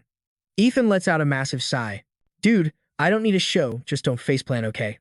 Michael zooms off screaming, don't worry. We got this dub in the bag. How is he this confident when he was shaking a minute ago? Ethan is sweating. What is this bad feeling? Suddenly, Minji stomps in, furious. Yo, Gina, explain yourself. Turns out the teacher bribed the class with fried chicken and pizza if they win. Now the teacher looks like she's in physical pain thinking about the cost. My wallet. It's gonna cry. Ethan looks at Gina with pity. I feel your pain, teach. Feeding this pack of wild animals isn't cheap. The ref yells, ready. Michael is pumped. Watch this, I'm gonna shock the world. Bang. The gun goes off and he takes off like a rocket. The whole class goes wild. Ethan is already analyzing the run. Michael is thinking, I am speed. First place is mine. Boss, you seeing this? I feel different. But suddenly, why are my legs jelly? Splat. Michael hits the dirt hard. Everyone panics. Gina rushes over to help him up. Hang in there, kid. Ethan sighs deeply. Heaven and earth, give me patience. I knew it. Kid has 0 pacing strategy. I gotta teach him how to manage his stamina from scratch. Suddenly, Sophia tackle hugs him. Ethan. She's beaming. I crushed the 100-meter dash. First place, baby. Ethan is shook. For real? That's my big sis. Wait, you beat the entire 5th grade. Yup, too easy. Sophia laughs. Gotta run to the next event, catch you later. Don't break a leg, Ethan waves. Minji smirks at him. Wow, you're not a mama's boy? You're a total sister simp. Seon-ah is shaking in her boots. Sophia is a monster. She glares at Ethan. Why are you cheering for her harder than our own team? Ethan's like, excuse me. Nah. I was just wondering what's for lunch. Minji calls his bluff. Liar, you're totally fanboying over your sister right now. Awkward silence ensues.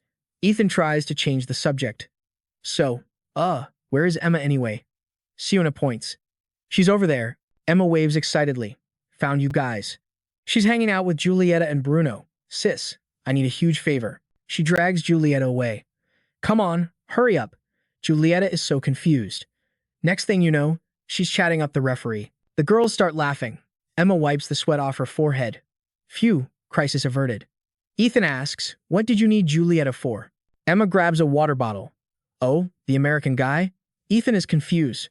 Wait, isn't Julieta Italian? Yeah, but I spoke English.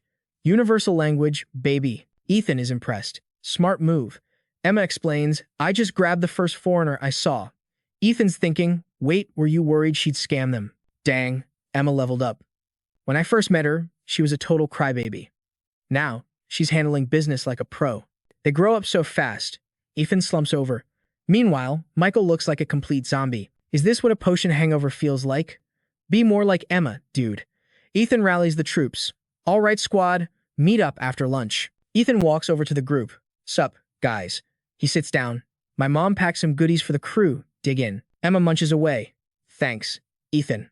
She whispers, who's that? Referring to a girl nearby. Oh, that's Sujin. She's been hanging around lately. Ethan squints. She looks super familiar. I can't place where I've seen her before, though. Seon-ah screams out, oh my god, hi, trying to act all popular. Hungry? Want some? Ethan ignores her and walks away. Time to find real food. Seon-ah chases after him. Hey, wait up. She drags her dad over. Dad, that's the kid I told you about. Her dad, Jeon-un, looks shocked. So you're Ethan. He puts on his serious face. You're the punk bullying my Seon-ah. Who's your daddy, kid? What's he do? Ethan sighs. Great, she's a snitch too. He looks indifferent, like father, like daughter. You own one pill factory and think you're a god? Get over yourself. Seon-ah reaches out to grab him. Listen here, you little punk. But Ethan doesn't flinch. Seon-ah freezes. What the heck? Why is this kid strong as an ox? He's got the aura of a CEO. Ethan brushes the guy's hand off like it's dirt. You scared, old man. Seon-ah snaps. He throws a haymaker punch at a child. Ethan weaves the punch like a pro boxer and steps back. Whoosh! Suddenly, a blur flies in. It's Ethan's dad. He Superman punches Seon-ah out cold. Boom. He dusts off his hands. Don't you dare touch my son. He turns to Ethan. You okay, kiddo? Did he hurt you? Ethan is sweating bullets. I'm good. But now Dad is involved. This is going to be messy. Seon-ah scrambles up, fuming. You absolute trash. How dare you? Wreck him. Right now. Ethan is looking furious. Oh boy, here we go. Internal monologue time, gotta take out this trash. If he lays a finger on Dad, he's toast. But Pops just gives a chill smile. It's cool, kiddo. I got this. Dad steps up like a total boss. I protect my own. Seon-ah is hurting bad. You serious right now? A loser like you hitting me? You're dead meat. He screams for his goons to grab them. Ethan is ready to throw hands if they touch his dad, but his dad just stays super calm. Relax, son. I can handle a little heat. Seon-ah is losing it, screeching like a banshee. Who are you? Do you have any idea who I am? Dad keeps it ice cold. I know exactly who you are. Seon-ah freezes. Huh? Dad drops the mic. Seon-ah, chairman of Encouragement Pharma, right? Since we're doing intros, remember me? Seon-ah goes pale. Wait, you're Chief No from the Serious Group? Panic mode activated. Why is a serious exec hanging out here? Suddenly, Ethan's confidence makes sense. Ethan is actually the one surprised, though. Wait, my dad is a big shot at Sirius. The chairman looks confused. Why is the kid shocked about his own dad? Sirius Group, the #2 corp in Korea, basically owning the hunter gear market. Dad speaks up smoothly. Ring a bell now? Seon-ah points a shaky finger. Why are you here? Dad's voice drops an octave. Excuse me. Seon-ah shrinks back instantly. Sorry, my bad. Just wondering what the head of strategy is doing in a dump like this. Ethan is shook. He runs the gear division at Sirius. Dad looks at him. I'm just here to watch my kids match, but seems like you've got beef with my son. The chairman starts sweating bullets. Oh, so he's Chief No's kid. Seon-ah realizes he has to eat humble pie. His pharma company is an ant compared to this Sirius giant. Plus, this guy is a key player in Sirius's equipment division. Messing with him is social suicide. Seon-ah bows so low his nose touches his knees. I apologize. Please forgive this old fool. He knows he can't offend the heir to that empire. He points at the girl. Seon-ah, we need to apologize too. The girl looks awkward. He barks at her. Seon-ah, apologize right now. Seon-ah is stunned. The crowd starts gossiping. Was there a fight? Looks like Seon-ah and Ethan threw down, and she lost big time. Serves her right for being a bully. Hey, don't stare. You don't want to get dragged into this drama. Seon-ah is shaking like a leaf. I'm sorry. She takes off running. Ethan sighs, exhausted. Geez. Dad stays chill. Well, we're heading out. Let's call it even after that punch. Seon-ah is cringing. Punch? What punch? I didn't feel a thing. He bows again. Safe travels, Chief No. Ethan is nervous. I'm dead. Dad's gonna grill me. Dad puts a hand on his shoulder. Ethan. Yes? Dad looks worried. If this happens again, don't handle it alone. Tell me, okay? He gets serious. Ethan, you're still a kid. It's okay to lean on your parents. That's what we're here for. The wind blows gently. Ethan feels something shift inside him at those warm words. He smiles. Thanks, Dad. He vows to protect this warmth no matter what. Don't forget to like and subscribe if you love wholesome moments. Next scene, sunrise. Suit guy is smoking, turns around. Did I really have to come all the way out here to recruit you? I'm planning something big, but I've got roadblocks. I need your skills. The hooded guy asks bluntly. And the cash? Suit guy signals, 1 million up front. Another million when the job is done. Easy money. Hooded guy turns, his hand glowing with blue energy. Understood. The briefcase of cash rattles violently, then flies straight into his grip. Suit guy sighs, oh boy. Then he laughs maniacally, dropping his cigarette. Cut to the shopping mall. Ethan's sister runs off happily. Ethan watches, looking drained. Haven't been here in ages, but man, shopping is exhausting. Julita cheers him on. Come on, Ethan. You can't be tired yet. We just started. Bruno laughs. Sorry, kid. Ethan sighs. Buy me some snacks and maybe I'll survive. Deal, Bruno says. Ethan side-eyes him. I always get the creeps around this guy. How does a regular office drone hide his mana so perfectly? He squints. Bruno notices. Ethan, what's up? Ethan looks away. Where's my sister? And Julieta? Internal thought, this guy is definitely not normal. Bruno points. They went to the 5th floor. Ethan groans. It's going to be a pain to find them. His sister chirps. And now I can hide my mana too. Bruno pulls something out. Relax. We got this. Ethan blinks. A phone? Are you tracking them? He gets worried. Does Julieta know you're doing that? Bruno pockets the phone. Top secret. Ethan narrows his eyes. This dude is super sus. Bruno coughs. Let's move. They walk on. They pass a shady guy in a hood. The guy gives a creepy smile. Let's begin. They get some distance. Ethan senses a disturbance and whips around. A massive blue mana aura flares up. Flashback time. The ruined city. He remembers fighting the hooded boss with that exact same tattoo. It's him. The nameless one. Ethan spins around, shocked. The nameless guy is leaking powerful mana. That tattoo confirms it. It's the villain from his memories. The guy grins evilly. Nameless. Ethan panics. Why is he here? Bruno asks, something wrong, Ethan? Ethan takes off running. Don't you feel that weird vibe? Bruno looks curious.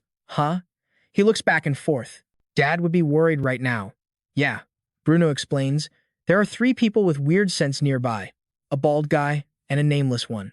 Ethan flicked his wrist, and boom, 3 blue fireballs materialized.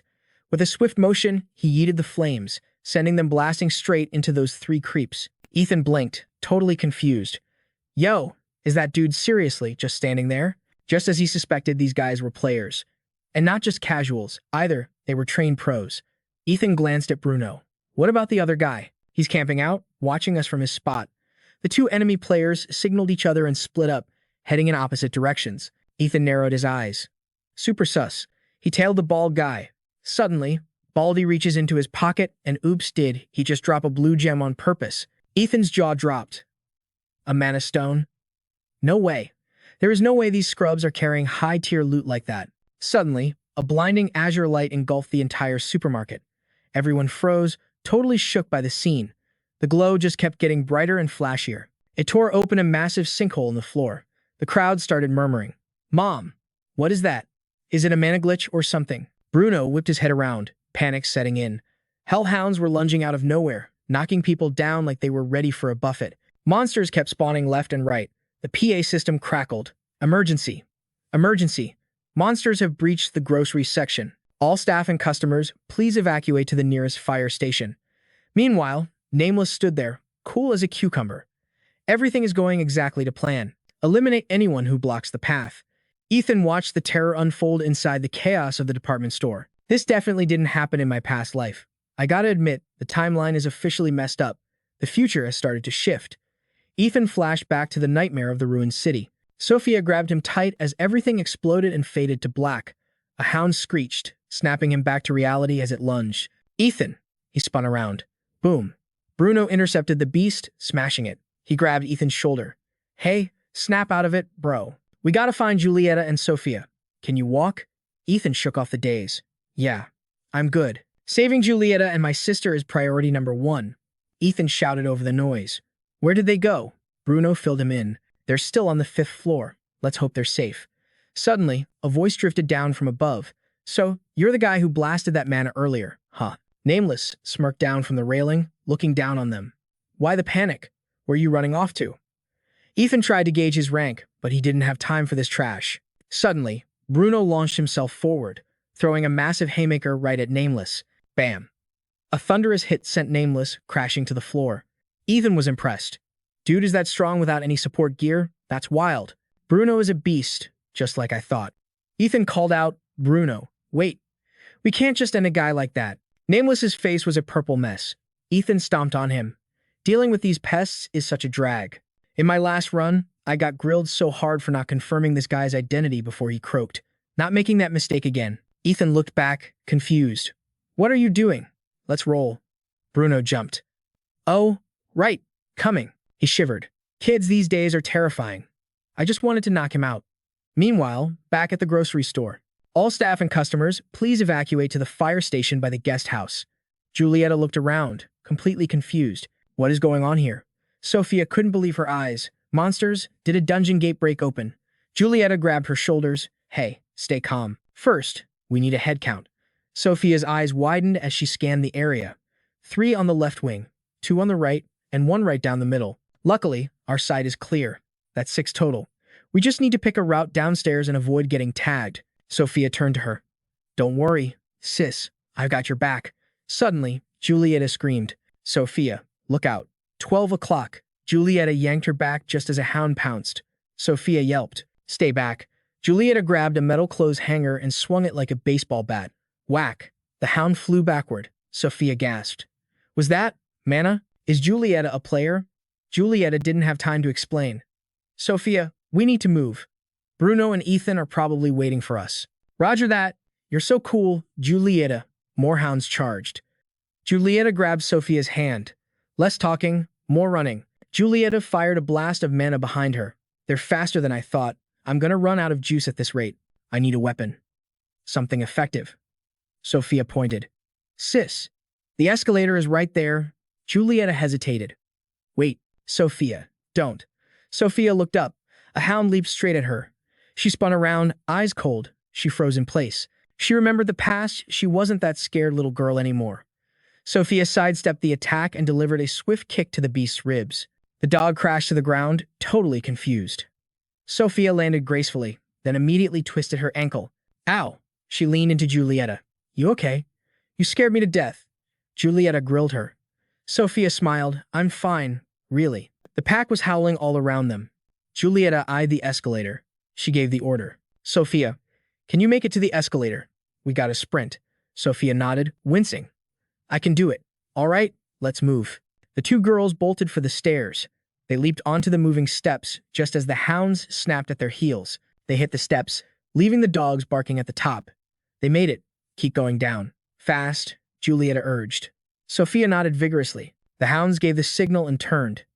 Julieta was low-key panicking. She's totally unarmed, which makes taking these beasts out pretty much impossible. She needs a projectile weapon, like yesterday. Suddenly, a hound leaps down from the bridge overhead. Julieta grabs a mannequin limb, talk about improvising.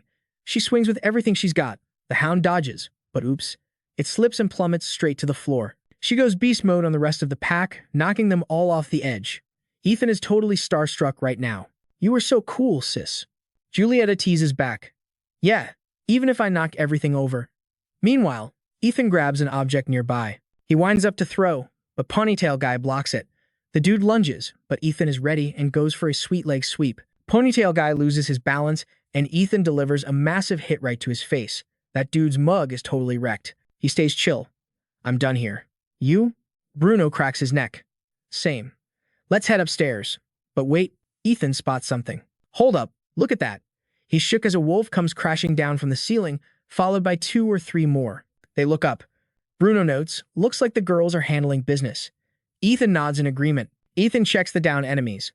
Let's loot some weapons and move. Bruno asks if he needs any defensive gear. He pulls out a sword. This'll do. But Ethan starts trembling. Bruno spins around, that creepy aura is back. He stands up, staring. Is that the mastermind? Bruno stays icy. Yeah, that's the guy you handed your sister over to, kid. Ethan goes cold. No, I'm taking him out myself. The smoker guy just smirks. Well, damn. A foreigner. For real. Thai guy laughs. This is gonna be entertaining.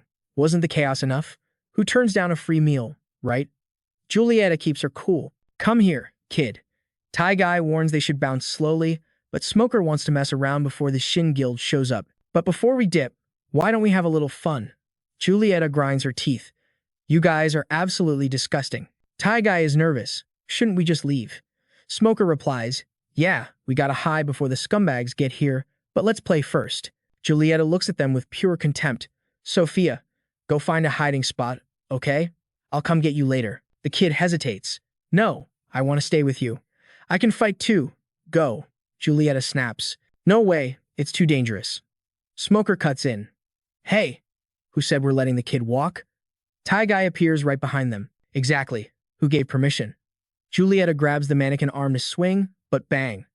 A gunshot shatters her weapon instantly. Thai guy picks his ear, totally unbothered. Bad move, lady. Smoker steps in, shameless as ever. You should be playing with me. Why are you distracted? Thai guy grins. Let's go one-on-one before the Shin clan arrives. Sophia screams at him. Get lost. Get away. The creep steps closer. Don't be scared, kiddo. I'm not a bad guy. Sophia dodges and bolts. Guy reaches out, channeling mana to snatch her wrist. Sophia screams, no. She activates her own skill, pushing back. The energy shields clash, and Guy is confused. Whoa, what is this? A kid with this much mana? If I break this shield and sell her on the black market, I make a huge fortune. His dagger bounces off her barrier. Guy is freaking out. Why is it so tough? Sophia realizes she can actually hold him back. Ethan taught me this. I can do it. Guy is getting annoyed. I can't break through? She smiles, thinking she won. Suddenly, a hand punches through. Broke it. He grabs her arm, grinning like a maniac. Gotcha. Downstairs, the soldiers are screaming. Hurry up. Forget the clan's dignity, save the civilians first. Everyone spins around. What the heck is that? Is a slime breaking out? What rank is it? Get the ranged attackers over here. A bald soldier charges in. Captain, I don't need backup. The captain yells, stop. Don't do it. All monsters are the same. I'll just slice it up. The slime absorbs the weapon, dragging the bald guy in. It swallows him whole in seconds. An announcement blares, fall back. Physical attacks are useless against the slime. Report the situation to the mall center. We wait for the mages. Smoker guy smirks up top. Perfect. That buys us some extra time. Let's wrap this up fast. Julieta glances at Sophia. The kid whispers, how do we get out? Guy is arrogant. If I couldn't break a kid's shield, I wouldn't call myself a player. Suddenly, sparks fly next to him. Boom. It's Julieta's fire magic. She screams, run. Now. Guy yells in pain. You little. There's slow clapping. Smoker praises her. Impressive. You got moves like that. Julieta flips backward to create distance. She points a flaming finger at him. Smoker just laughs. That useless trick. Give it up, doll. Why don't we just enjoy ourselves? Julieta bites her lip, annoyed. She kicks off her shoes and rips the hem of her dress. Don't call me doll. Smoker yawns. Here we go again. Like I said, that stuff won't work on us. Using power like that, kinda cute. He glares, then bam, a red laser beam shreds right through his shield. The smoking dude steps back, totally shook. What the heck? Her power level just spiked out of nowhere. No way. Is she like a natural-born buffer or something? Mr. Necktie chases her into the toy aisle, sweating bullets. Tired already? Give it up, kid. There's nowhere left to run. Be a good girl and come play with Big Brother. Gross. Anna charges her legs with mana and parkours up the shelves like a pro. Yuna grabs a heavy box to drop on him, but he raises his shield just in time. Stubborn brat. Suddenly, Yuna slips. Oh no. Necktie guy grins. Gotcha. I'm gonna snap those legs like twigs. But then he freezes in terror. Yunha used the fall to launch a surprise mana attack. He barely blocks it. I went easy on you and now you think you're tough? Unha starts counting down. 1. She strikes while counting. 2. Necktie guy is buckling under the pressure. She stomps on his shield, launching herself high into the air. He screams in frustration. You annoying little pest. You're dead meat, Unha thinks. Is this how my sister felt back then? That feeling of mana flooding my body. Mana bomb? She unleashes a massive energy sphere. Necktie guy panics. What is this insanity? Boom. The whole place blows sky high. Debris everywhere. Smoking dude turns to see the wreckage. Yuna walks out of the smoke like a total boss. Julieta? Smoker guy is stunned. No way. That idiot actually got beaten by a little girl? I'm wasting too much time, and I'm out of ammo. No way I can handle both of them in this situation. Running is my best bet. Julieta screams, Unha, don't come closer. Run away. Unha looks down, completely drained. Julieta is terrified. What's wrong? You look scared. Smoking dude creeps up and grabs Julieta by the throat, flashing a knife. Bet you didn't see this coming. Yunha screams, Sister Julieta. He barks. Don't move. You twitch, and I carve up your sister's pretty face. She freezes in fear. Sis. Suddenly, a hand grabs her from behind. Necktie guy slams Unha face first into the floor. She gasps. How? Necktie guy laughs maniacally. Thought I was done for. Huh. No way a high-level player like me loses to a kid like you. Yuna thinks, I can't just give up here. Suddenly, Yunha flares her mana, pushing him back. He's freaking out. What the? This energy level? She's gonna go nuclear at this rate. Yuna screams. Julieta struggles to break free. Yunha. Smoking dude gets annoyed and stabs Julieta right in the gut. Yunha screams her name. Smoker yells, Necktie, you wanna die with them. Yuna whispers, I'll I'll save you. Necktie guy knocks her out cold. Her eyes flutter open. Just a little more. Smoker says, forget her, let's bail. Necktie guy grumbles, what a waste. Her mana back there was beautiful though. If only I was stronger. Yoonha wakes up in a dreamscape. Who's there? Do you desire power? Yoonha gasps. Real power? Can you actually give it to me? Suddenly, she hears a shout. Don't listen to it. Her past self appears. It's too dangerous. We survived this time, but who knows about the next? I'll do anything you want. Just promise me you'll live a normal life, okay? If that voice comes back, ignore it. Promise me.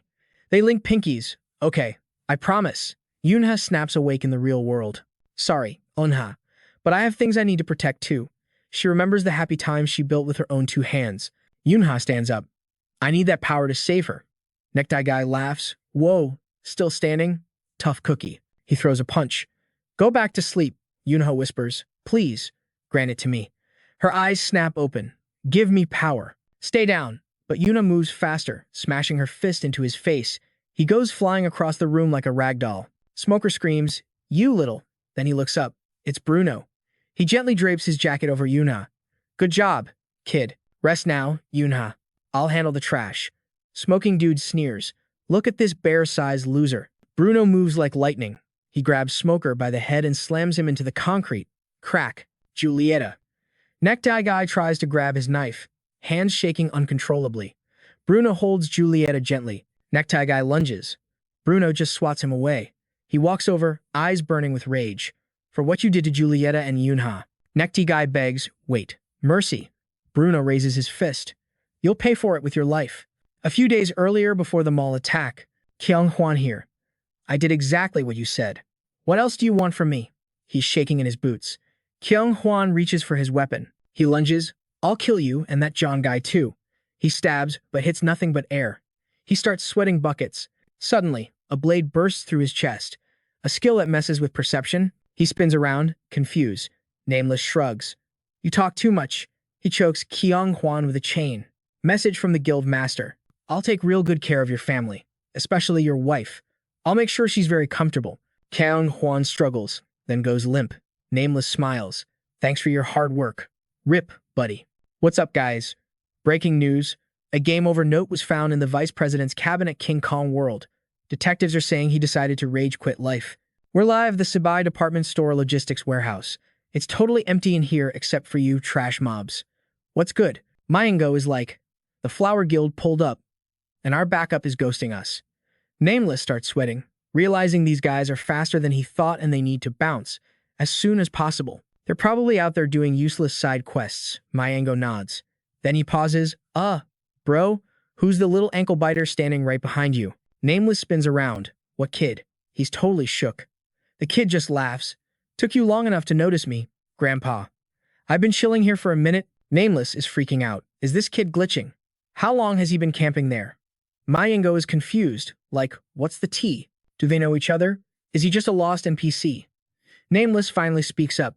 Yo, why are you staring at the kid like that? I'm gonna delete him with one hit. Mayango laughs. Listen, kiddo, following strangers is a great way to get cancelled. Permanently. Hey, shorty, some super scary stuff is about too. He stutters. Swish. Ethan goes full savage mode and decapitates Mayango instantly. The rest of the squad is shook. The kid scratches his head. Oops, my bad. Maybe I shouldn't have deleted him that fast. The rest of the goons charge in like a bunch of tryhards. That little devil. Nameless screams, trying to stop them. Hold up. Stay sharp. This ain't some regular noob we're dealing with. Ethan grins at them. Y'all are pausing just 'cause this gorilla said so? Seriously, you're scared of a kid with a knife who isn't even a player? You guys look like a bunch of headless chickens. The minions rage quit reasoning and rush him. I'm gonna end you. Ethan chuckles. Heavenly Phantom step. Blood goes flying everywhere. He drops a B ranker instantly and looks at the others. Why are you just standing there lagging? If you aren't gonna move, I'm coming for you. Got it? Nameless is trembling. How did this kid just speed run a B rank player? That's impossible. I can't go toe-to-toe with this monster. He's hacking. I don't know any 12 Thrones players, but this kid won't see me coming. Ethan side-eyes him and swipes his blade at Nameless before he can even blink. Ethan delivers a nasty kick straight to the gut. He stands over him, totally chill. Honestly, seeing you like this, you're pretty mid, Nameless. The reason people don't notice you isn't magic, bro. You just have zero riz. Nameless snaps, summons a ghost, and charges in screaming like a maniac. Ethan sidesteps like it's nothing. Nameless is flabbergasted. How? Is he reading my inputs? How? How is this brat dodging every single attack? It doesn't make any sense. Ethan keeps his cool. I used to feel the same way. He trips Nameless and explains, but like I thought, this is boring. Your cheat codes don't work on me, buddy. Don't stress though. Ethan hops up. I'm not gonna unalive you just yet. He grabs Nameless by the collar and bam knocks his lights out. Seon walks in, surveying the damage.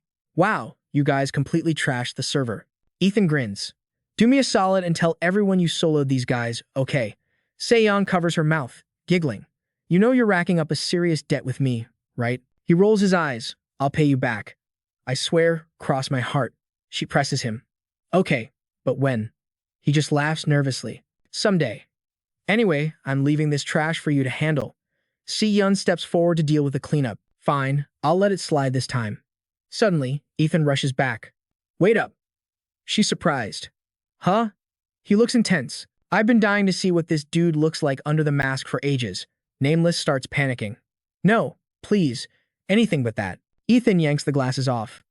Both of them gag instantly. They literally start dry heaving. His face looks like a squashed stingray.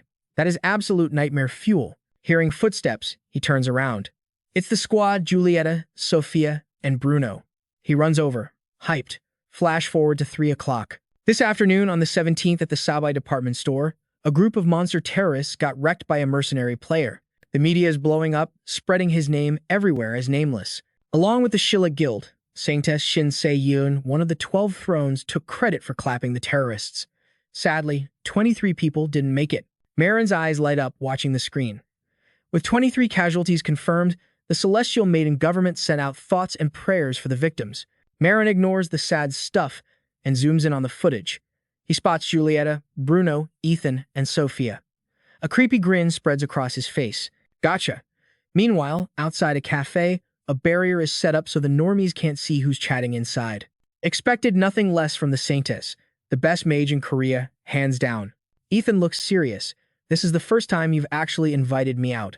Seyen sips her drink. I just wanted to show my appreciation. He chuckles. Yeah, right. You didn't drag me here just for a thank you. Spill the tea. What's going on? Seyeon sets her cup down. The Nameless crew is getting executed.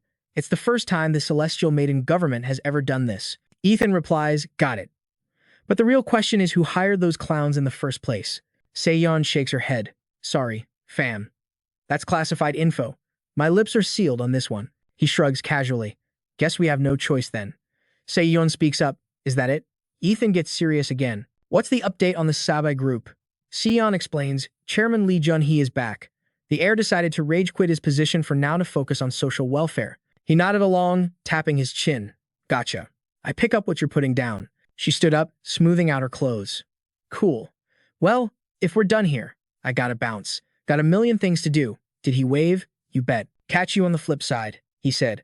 And just like he predicted, the whole future timeline for the Sabai Oak group has officially been rewritten. Things are getting spicy. Guys. Baha Jiang leaned in. Yo, the other kids are about to pull up. You want to dip out before they get here? Ethan nodded. Yeah, thanks, Uncle. I'm out. Okay, quick lore drop in the original timeline before I hit the reset button. There was this massive Game of Thrones-style war between the chairman's 3 sons. Spoiler alert, the oldest brother ended up snatching the crown. But this time, my fam survived the Kraken attack. All thanks to my big sis, aka Nuna, popping off with her magic. That preschooler didn't die, and the disaster at Mount Bukan. Way fewer casualties this time around. And get this, the terrorist attack at the department store that was supposed to happen before the Sabai OC inauguration? Cancelled. Never happened. The future is changing big time. Checking the time, it was nearly 1 in the afternoon. Ethan stared at his water glass, feeling pretty hyped. The sun was starting to set on the old timeline. Then Sophia drops the bomb, acting all shy. Mom, Dad. I want to become a player. Ethan looked at her like she grew a second head. Are you serious? You worried the future changed too much or something? Ethan slammed the table. Objection. Denied. He was stressing. Sis, listening to me. Becoming a high-risk player like that, it totally doesn't fit your vibe at all. Sophia snapped back, shouting, How am I going to know if I don't try? You even said I had a gift for it. Ethan cut her off instantly. Yeah, you got talent, But I didn't teach you mana control so you could become a player and fight monsters. I taught you that stuff so you wouldn't explode from mana overload or get some weird magic sickness. It was for your health, fam. I did it because I wanted you to live a happy, healthy life without being in pain. Sophia pouted, crossing her arms. I don't care. I want to be a player. Ethan slammed the table again. Why are you trying to throw away a chill, normal life?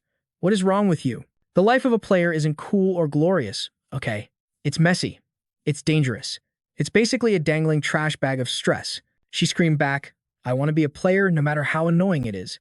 I want to be someone who can actually save people and help them out. I hate hiding behind everyone else's back and just watching without being able to do anything. Mom just smiled calmly. It's okay. Sophia, you should do what your heart wants. Sophia's face crumbled. Mom. The kid burst into tears. Then Mom immediately turned on Ethan. Look what you did. You shouldn't have yelled. You made Sophia cry. See that? No. It's fine. Ugh. Hey. Sophia. Big bro was wrong. My bad, okay? He tried to reason with them. Mom. Dad, come on. She's asking to be a player. Are you two seriously cool with this? Mom answered like it was nothing. Of course not. We know it's super dangerous. But if that's what Sophia really wants to do, I want my daughter to chase whatever dream she has. Dad grinned. Princess, you can handle it, right? Sophia ran and tackled Mom in a hug. Yes. Thanks, Dad. Ethan stood there, totally defeated. Even Dad is on board? Bruh.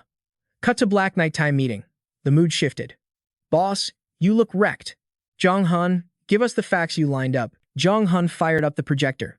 So, about that terror attack at the Sabai-ok department store. It wasn't just some random attack.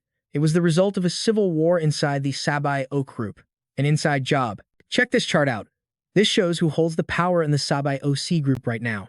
As you guys know, the power is split between Chairman Lee Junhee's 3 kids. Ignore the youngest, he's barely in the circle. The real showdown is between the oldest and the second son. The oldest, Lee Baeon-ong-in, is basically a notorious thug. Dude has a short fuse and a nasty temper. A lot of people think he can't lead Sabai-oks to success because, well, he's just the first son without the skills. But the second son? Total opposite. Lee Jong-in has a great personality and is actually a genius at management. One guy crossed his arms, skeptical. Don't tell me this is about the attack last time. The boss sighed deeply. Yup. That thug caused it. Lee Baeon-ong actually baited terrorists to attack the Star Department store just because it was under his little brother's control. Lee Jong-in rubbed his chin, intrigued. Does the chairman know about this? He pressed his temples. Oh, absolutely. Thanks to that mess, the old man decided to cancel his retirement and come back to run the show personally. Jong-hun pointed at the board. But that's not the only issue here, folks. Eyes up here, please. The squad that Lee Baeon-ong is leading. It's not just some no-name mercenary group. There's a high probability it's actually the Ocean Guild. Everyone's jaws dropped. Say what? Oh my god, isn't that kind of a reach? Jong-hun broke it down. Including the Hellhounds, a total of 92 beasts were found at the Mount Bukan crash site. Even though Ocean Guild claims 70% of the magic stones, only 30% have hit the market. And we found evidence that magic stones were used in this terror attack. The boss looked curious. But what if? What if they're just sitting on the stock, waiting for the market price of magic stones to skyrocket before selling? He shot back. Unrefined magic stones aren't exactly rare loot drops, you know? The boss got serious. Okay, but what about the chance that Ocean Guild just used the 30% that was already on the market? Jong-hun was flexing hard, claiming he had the 411 on everything Guild X dug up, including the source of those shady magic stones popping up on the market. No way, that's impossible. Longbeard whipped around, not buying it. That's just a hunch, right? You ain't got no solid receipts to prove any of that. Jong-hun nodded, keeping it cool. Yeah, it's just a guess for now. But come on, fam, don't act like y'all haven't heard the whispers on the street. The room went dead silent until the boss spoke up. Remember last April? When Sinal Johan found out Jong-jun was creeping with the Dangan crew? She went absolutely ballistic. What Jong-jun was plotting was pretty obvious to everyone in the room. He wanted to ghost the Dangan squad completely and slide all his attention over to the Sabai group. That's exactly why I called this emergency meeting today. Longbeard frowned. You talking about war? Kangbuk grinned like a maniac. Hey, throwing hands doesn't sound like a bad plan. But Curly Hair looked straight up stressed. Yo, the Saint of Storms is rolling with the Ocean Guild. Baldy cut in. Isn't that where the 12 thrones hang out? Chill, we got the Thunder Emperor on our side, someone bragged. But Curly Hair shut that down fast. No way, bro. The Thunder Emperor is still a rookie. I don't care if he's a genius. Asking him to clap back against the Saint of Storms is suicide. The boss stood up, commanding the room. Unlucky for the warmongers here, we aren't launching a full-scale war. But we can't let Ocean Guild keep running wild like they own the place. We're gonna back up Lee Jong-in from the Sabai crew and start putting the Ocean Guild in check. It's time to humble them. Fast forward to school life. The dude looked at the schedule like, year 4. Make it make sense. He laughed awkwardly. Stuck with them again? You gotta be kidding me. How did the whole squad end up in one class? Min was vibing. This is gonna be lit. Seon-ah turned around. Facts. I was low-key scared we'd get split up. Wait, we're really all together? Seon-ah nodded. You said it. I was sweating thinking about X-class separation. Ethan suddenly realized something. Hold up, that toxic girl is in class 1? Thank God. I don't have to deal with her drama this year. Total stress relief. He smirked. I'm seriously just trying to have a chill year, no cap. Then Michael whispered urgently, Boss. Hey boss. Those punks over there have been mean-mugging us for a minute. Ethan noticed it too. Michael looked ready to throw down. Boss, should I go over there and fan them a lesson? Ethan waved him off. Chill out, Michael. Don't be so thirsty for a fight. Ethan glanced over, and the starers immediately looked away. Minji looked worried. Don't you think you should clear the air? Ethan pushed Michael back. Clear the air? What's the tea? Did I miss something? You seriously don't know, she whispered. Word on the street is your dad absolutely destroyed the pharmaceutical principal. Beat him to a pulp. Everyone's terrified of you now. Ethan froze. Beat him to a pulp? Who leaked that? He thought about it. Honestly, it wasn't exactly fake news. Seon-ah looked scared. Is that going to be okay, though? Ethan shrugged it off. I mean, I'm good regardless. Ethan looked up at his friend. Yo, what are you eating? You got jacked. Michael grinned, all proud. Hey, I just followed your training routine, boss. Oh, and I've been chugging that juice. Ha-Yang's dad makes during workouts. Ethan did a double take. Say what? I told Minji and Seon-ah to drink that for mana recovery. Wait, it doesn't just refill mana? It actually helps you grow too. Guess I need to drink a glass a day starting now. Suddenly, someone yelled. Heads up, teacher's coming. Footsteps rushed into the classroom. Michael saluted. Later, boss, and scrambled to his seat. Do-won walked in. Sup, I'm gonna be your homeroom teacher this year. Name's Imon. The guy was leaking powerful energy. Ethan analyzed him instantly. That isn't normal civilian mana flow. This guy's built different. Who is he? Cut to Jun-sik tapping his fancy red notebook. He barked, report. His lackey bowed instantly. Sir, reporting in. The request to expel Jessica was blocked, just like you ordered. Jun-sik nodded. Good work. He looked out the window, and even though I tried to separate the kids linked to the pharma scandal, I made sure Ha-Yang and her crew are in the same class. That pharmaceutical group. That's the company Kim Gun's family runs, right? The lackey confirmed. Yes, that's the one. Jun-sik's eyes flashed. How dare those clowns mess with the girl I consider my own granddaughter? The world's getting a little better, he mused.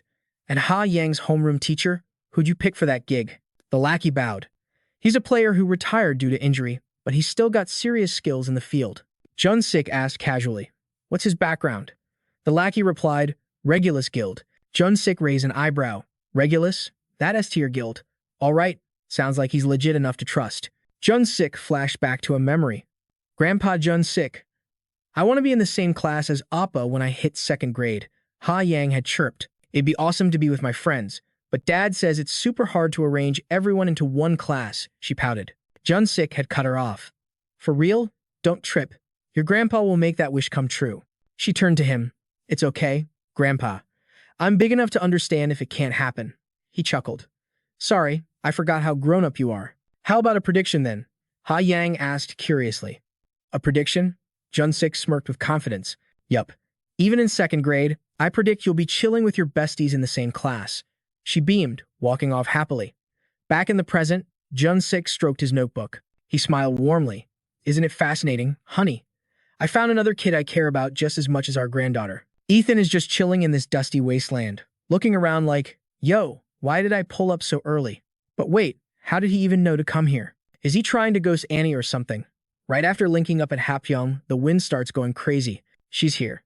The dust is flying everywhere, and the wind is raging like a hurricane. Then, Se-yeon steps in through the window, looking totally stress-free. She's clutching her fan, acting all casual like, oops, sorry to keep you waiting. Ethan's staring daggers, thinking, a little, fam, you're mad late. Geez, Seon claps back. You're high maintenance, huh? Most people would kill just to wait in line for me. Ethan freezes up and bows 90 degrees. Seon just grills her like, sup, kiddo. Skip the whole 12th Thrones Saintess of Storm's title, just call me Seon-ah. She's sizing her up, realizing this girl is packing an insane amount of mana. Like, off the charts. Is she loaded with mana because she's actually controlling it? If word got out, every guild would be losing their minds trying to recruit her. But she's on my squad now. Ethan cuts in. Greetings over. Did you bring the goods I asked for? Seon smirks. You know it. She flashes a gadget and a magic stone. He inspects the loot. Sis, you sure about this? Sophia nods. Yup. Ethan sighs. All right then, I won't stop you. But you gotta pass a test first. Hold this tight. Sophia's all smiles. You got it. I totally get it. Ethan's thinking. She definitely doesn't get it. Let's roll, he says, tossing the stone on the ground. The stone explodes into this sick blue light, and boom, a pink monster spawns. Sophia grips her sword, trembling. It's a level 8 Borori. Sophia's confused. Wait, is that a real monster? Ethan's stone cold. Yeah, level 8. Name's Borori. Now, end it. Ethan thinks he's pushed her far enough to make her quit, but she's still standing there. Since we're doing this, I gotta teach her the hard way. The player's life, it's brutal. The Borori lunges forward, fast as lightning. Sophia's looking at it with hard eyes, thinking it's harmless. Ethan sprints over, screaming, don't let your guard down. Just as the thing opens its jaws to bite, Ethan drop kicks that thing instantly. The Borori goes flying and smacks the ground hard. He snaps. You judge a monster by its cover, and you're dead meat. No joke. Sophia is shaking. Can you keep going or not? Sophia snaps out of it, remembers her motivation, and charges back in for the counterattack. She's thinking, I'm done being the one who needs saving. I want to protect the people I care about. I can't let Ethan carry this weight alone. She looks up, eyes on fire. I got this. I have to get through this. The magic stone drops. Sophia lets out a huge sigh, drops her sword, and collapses on the floor. Seon watches from the side. Took 15 tries, but she finally nailed it. Sophia's gasping for air. Ethan walks over. You did good. Real good. Seon admits, I had to grind like crazy to get to my level 2. Players have to be tough, but throwing your sister into a boss fight like that, that's wild. Ethan. You're actually terrifying for a kid. You know that? A few days later in class, Dohan hauls in a heavy crate. Listen up. Everyone grab as much milk as you want. And don't forget to put the empty cartons back in the bin. The whole class yells, you got it. Single file line. Kids are joking around. Who wants my milk? You can have mine too. Ethan's watching the chaos. Come to think of it, that little brat hates milk too. Suddenly, someone pokes him. Yo, boss. Woo-hyuk slides over all sneaky. Take this. Ethan's shocked. It's a legendary item that turns plain milk into chocolate milk. Where'd you even score this? Woo-hyuk winks. Shh, you're the only one I'm telling. Copped it at the shop near the station. Ethan frowns. Won't you get busted for that? Woo-hyuk laughs. Look who's talking. Since when do you care about rules, boss? Ethan scowls. Fair point. Hand it over. I'll heat it up. Woo-hyuk grins. That's why you're the boss. By the way, what's with the weird additives in the milk lately? Ethan checks the carton. Is it already that time of year? He heads upstairs. Sis is in class 6 to 4, right? He remembers her crying and feels a little guilty. Hope she's not too bummed out. Suddenly, Kang-hyuk slams into him and starts grumbling. Watch it, punk. Ethan's annoyed. Kang-hyuk sneers, Yo, aren't you a 6th grader? Who said you could come up here? Ethan scratches his head. Great, ran into another weirdo. The guy loses it. Weirdo? You should be begging for forgiveness. Do you know who I am? Ethan squints. Wait, this kid looks familiar. Hold up. Is this Lee Kang-hyuk? The future tyrant of the Songbuk district back alleys? He wasn't exactly a pro player, but man, he knew how to pull strings.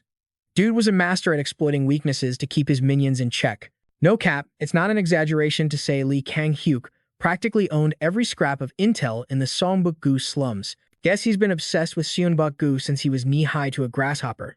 Maybe that's why he turned into such a sketchy info broker, right? Suddenly, one of his lackeys spotted someone. Hey, isn't that Ethan? Kids, these days have zero chill, huh? Kang-hyuk grabbed his goon's collar while the hype squad cheered. Get him, Kang-hyuk. Teach him a lesson. I was gonna school this punk anyway. He scoffed, looking annoyed.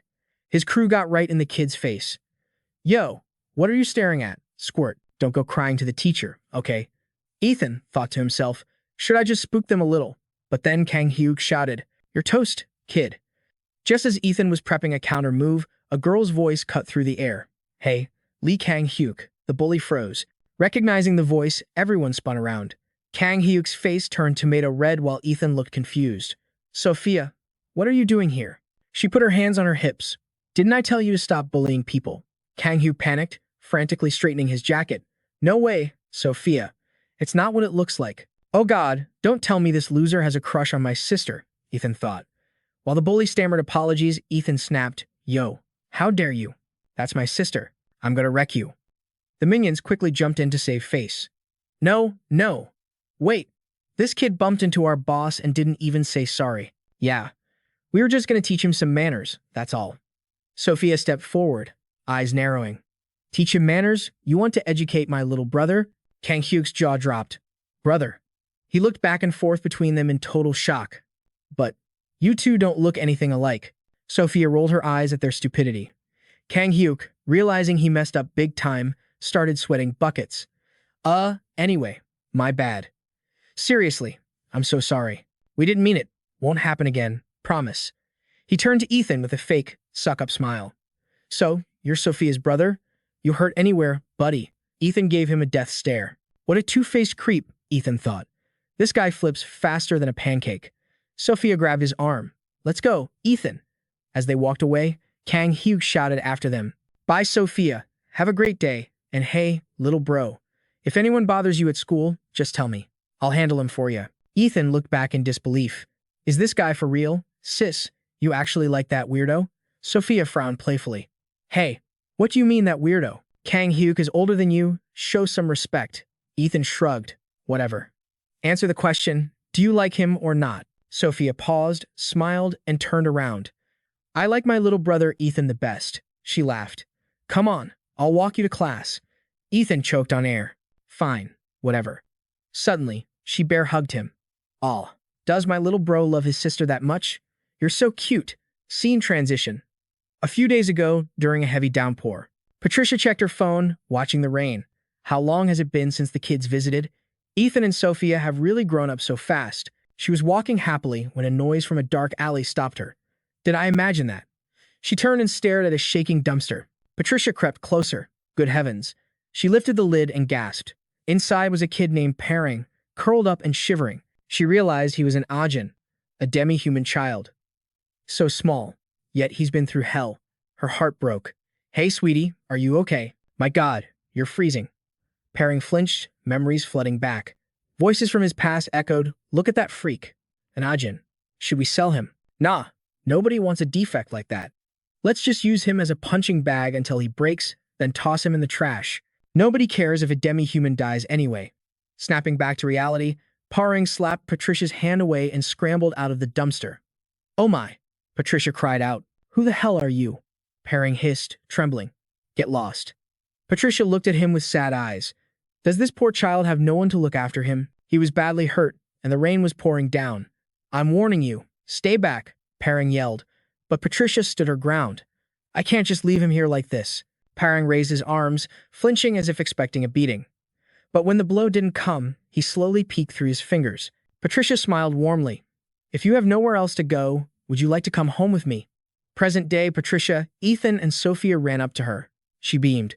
Well, hello there. My grandbabies are finally here. Look how big you two have gotten. Their mom sighed, rolling her eyes playfully.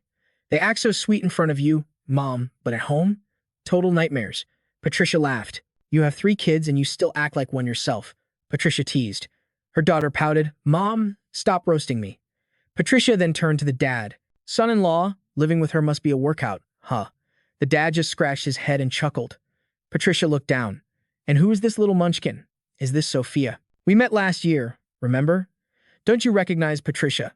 The toddler hid behind her mom's leg, shyly whispering, Patricia. Patricia melted. That's right, and how old are you now? The little girl jumped out and held up 3 fingers. 3. Patricia clapped her hands. Oh my goodness, you are just too cute for words. You guys must be starving. Come inside, let's eat. Everyone cheered. As the door opened, Ethan stepped in first. Suddenly, Ethan froze. He sensed a weird energy. Wait, Mana? He stopped his sister. Sis, hold up. Is it a monster? No, the vibe is too calm for that. A burglar then? His eyes narrowed. If someone broke into Patricia's house, they're dead meat. He scanned the room. Small frame. Who is that? Inside, Paring's ears perked up. He spun around, excited. Huh? Is the chicken here? Outside, Ethan decided to strike first. He launched himself at the figure inside. Outside, the rest of the family was carrying gifts when a massive crash echoed from the house. What the? Ethan pinned the intruder down, then blinked in shock. Wait, why are you here? Paring groaned in pain. Ow! What's going on? Paring rubbed his head, annoyed. So, the chicken isn't here yet? Ethan's jaw hit the floor. Christopher, he screamed. Patricia chuckled, realizing the misunderstanding. Dad looks totally awkward. Mom, you seriously should have given us a heads up. Ethan face palms. Yeah, for real. I mean, it's not like we could have said no anyway. Patricia chuckles. Your mom was planning to spill the beans once you guys got here. Mom and Dad let out a heavy sigh. Ethan stares at Paring. Crazy to think this is his actual hometown. Who knew our whole frenemy saga started like this? Just how messed up is the future timeline now? Yo, take a picture. It lasts longer. Paring snaps. Hands off. This is mine. I ain't sharing a single crumb with you losers. Beat it. Patricia flinches, looking terrified. Paring, honey, I told you to quit using words like that. Ugh, this kid is impossible. He started staring at me first. Patricia laughs nervously. Oh, Ethan just has a naturally intense resting face, that's all. Paring, sweetie, you done eating? Let me grab you some seconds. Dad is definitely muttering something unholy under his breath. This old hag is really... Ethan's blood boils. Did he just say old hag? Reminds me why I used to think this kid was a total psycho when we first met. But seriously, who does he think he is talking to his Patricia like that? Alright, gotta train the Jessica before it bites. Ethan puts on a fake smile. Hey Patricia, me and Parang are gonna go hang out outside. K. Paring looks shook. You off your meds or something? Why would I hang with you? Seon-ah ignores the brat. Is that cool with you, Patricia? She asks sweetly. Of course. You two bonding would be lovely. Go have fun. Dad chimes in. Just keep it chill, all right? Know your limits. Got it. Seon-ah pipes up. I want to come too. Ethan shuts that down fast. Nah, sis. You stay here and finish stuffing your face. All right then, Paring. Let's bounce. Paring doesn't stop eating, says who. I ain't going nowhere with you. Ethan grabs him by the collar. Listen, you little punk. Shut your trap and move. Cut to outside, night vibes with Ethan and Paring. Ethan body slams him into the dirt. Paring scrambles up, grimacing in pain. He's furious. My chicken. You made me drop my chicken. You jerk. Don't you know you don't mess with a guy when he's eating? Even a dog gets that much respect. And you made me waste a wing? Ethan stays ice cold. People only leave the dog alone because they're scared of getting bit. Paring starts shaking. What the? Ethan calculates the move. If anyone hears this, it's going to be a headache. This soundproof barrier isn't as massive as Seon's, but it'll do the trick. Ethan steps closer. And you ain't a dog, but acting like trash? That barely qualifies you as human. Time for a crash course on how to be a decent person. Paring clenches his fists. You want to go? I never liked your face anyway. Ethan leaps, water bottle in hand, bam, connects right with Parang's face. Ethan shouts, I'm the one who should be saying that, you little brat. Paring is reeling. You scumbag. What the heck did he hit me with? A cannonball.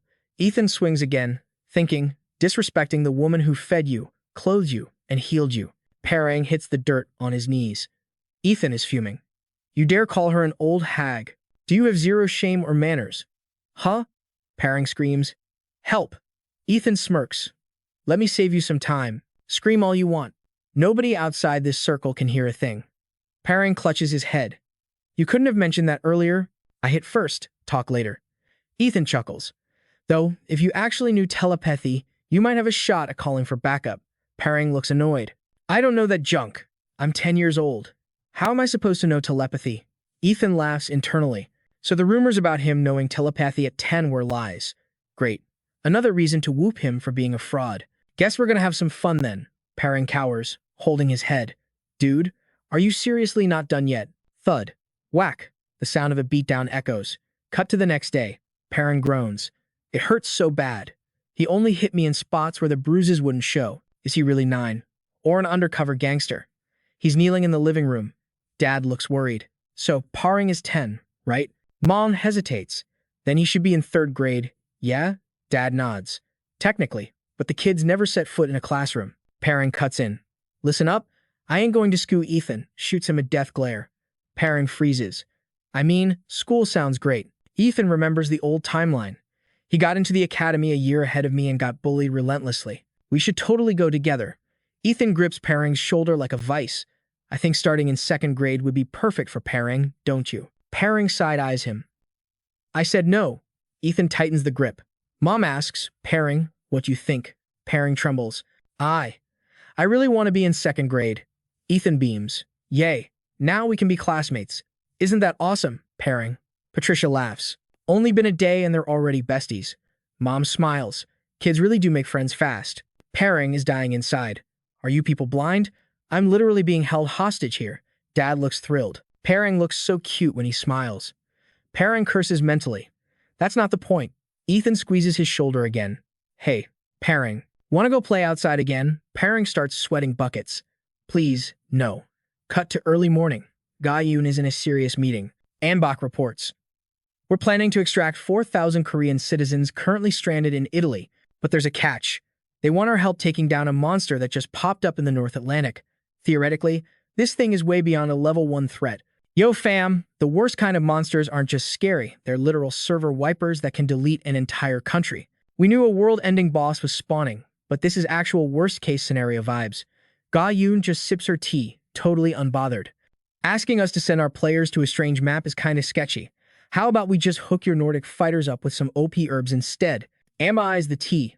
Okay, not gonna lie, the stats on those herbs you showed us are actually legendary. It's a revolutionary item, you don't even have to eat it to get the buffs. But we can just trade mana alloys for that. Ga-yoon knows they're desperate for those mats. Then Jenko goes rage mode and kicks the table. Wood splinters go flying everywhere. He's big mad. Why are you guys being so sus and stingy? The deal is simple. You want us to Uber your citizens back home? You gotta help our squad first. Guess Korean players are too weak, just simping for the goddess. Am steps in. Jenko, bro, you're doing too much. He looks away. See? She ain't even clapping back. This is why I hate Korea. Aside from kimchi, you guys have zero clout. Ga-yoon gives him the side eye. You blonde bozo. Suddenly, the filter turns gray, the ground shakes, and everyone's panic meter hits max. Fine.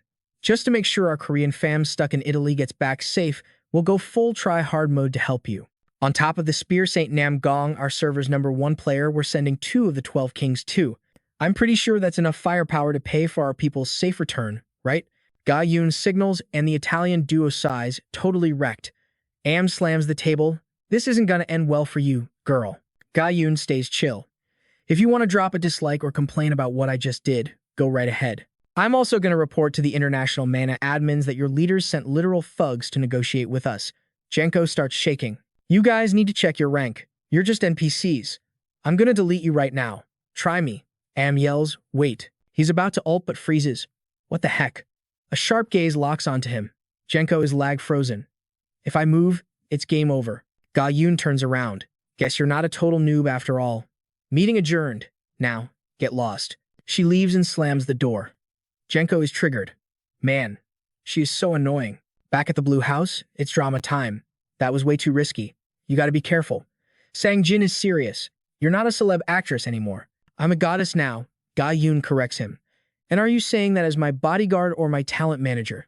Dong Hyuk laughs. What a wuss. Who cares if your stats are high? You still don't understand how girls think. Ga-yoon checks him too. Lee Dong-hyuk, zip it. You shouldn't say stuff like that. Dong-hyuk bows his head instantly. Yes, ma'am, my bad. Oh, I just remembered the old lady gifted us a Maserati Gran Turismo. A Maserati Gran Turismo. Dong-hyuk explains, word is, she sent her favorite whip to show some goodwill towards us. Ga-yoon is unimpressed. Return to sender. Tell them I don't need that. Dong-hyuk is confused. Say what? Send the Maserati back. But it's the Gran Turismo edition. Ga-yoon gives the cold shoulder. Never met the old hag, but I know she ain't exactly a saint. Sending clowns like that as ambassadors. It's either a trap or they're trolling us. Ga-yoon orders, Dong Hyuk, get your boys to stalk those ambassadors. If you see anything sus, ping me immediately. He salutes. You got it, and dashes off. Ga-yoon stands up. Sang-jin reports, luckily, the negotiation results are looking way better than expected. She's chill about it. Honestly, big thanks to the Alice team's herbs. We owe engineer Jin Soo-ho and his squad a massive favor. After we wrap up this Italy arc, we gotta pay them back. Sang-jin nods. I'll let your team know. But for real, beefing with the Italian ambassadors is super dangerous. Ga-yoon glances over. Is that the bodyguard talking again? Sang-jin avoids eye contact while she smirks. Relax. The Spear Saint is camping in the room next door. If anyone's gonna have a problem, it's those Italians, not me.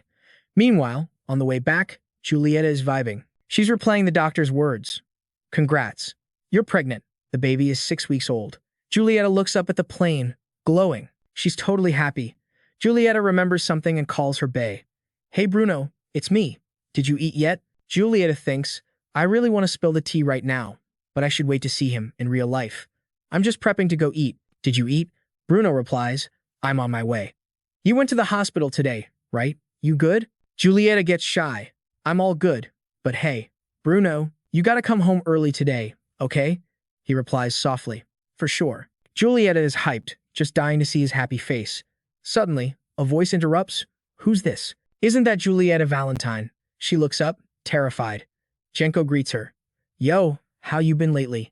Look at you, glowing up since we last met. Shame, though. Jenko grabbed Julieta, staring her down. Time to put the little birdie back in its cage. Bruno was in the zone working when his phone buzzed. He spun around, checking the screen like, Who's calling right now? We just spoke, didn't we? Bruno answered. What's up? Julieta kept her cool. Bru, thanks for everything. Seriously, just, don't come looking for me. Wait, what? Bruno's heart dropped. Julie, click. She hung up. Jenko smirked. Smart move, princess. You want your boyfriend to keep breathing, right?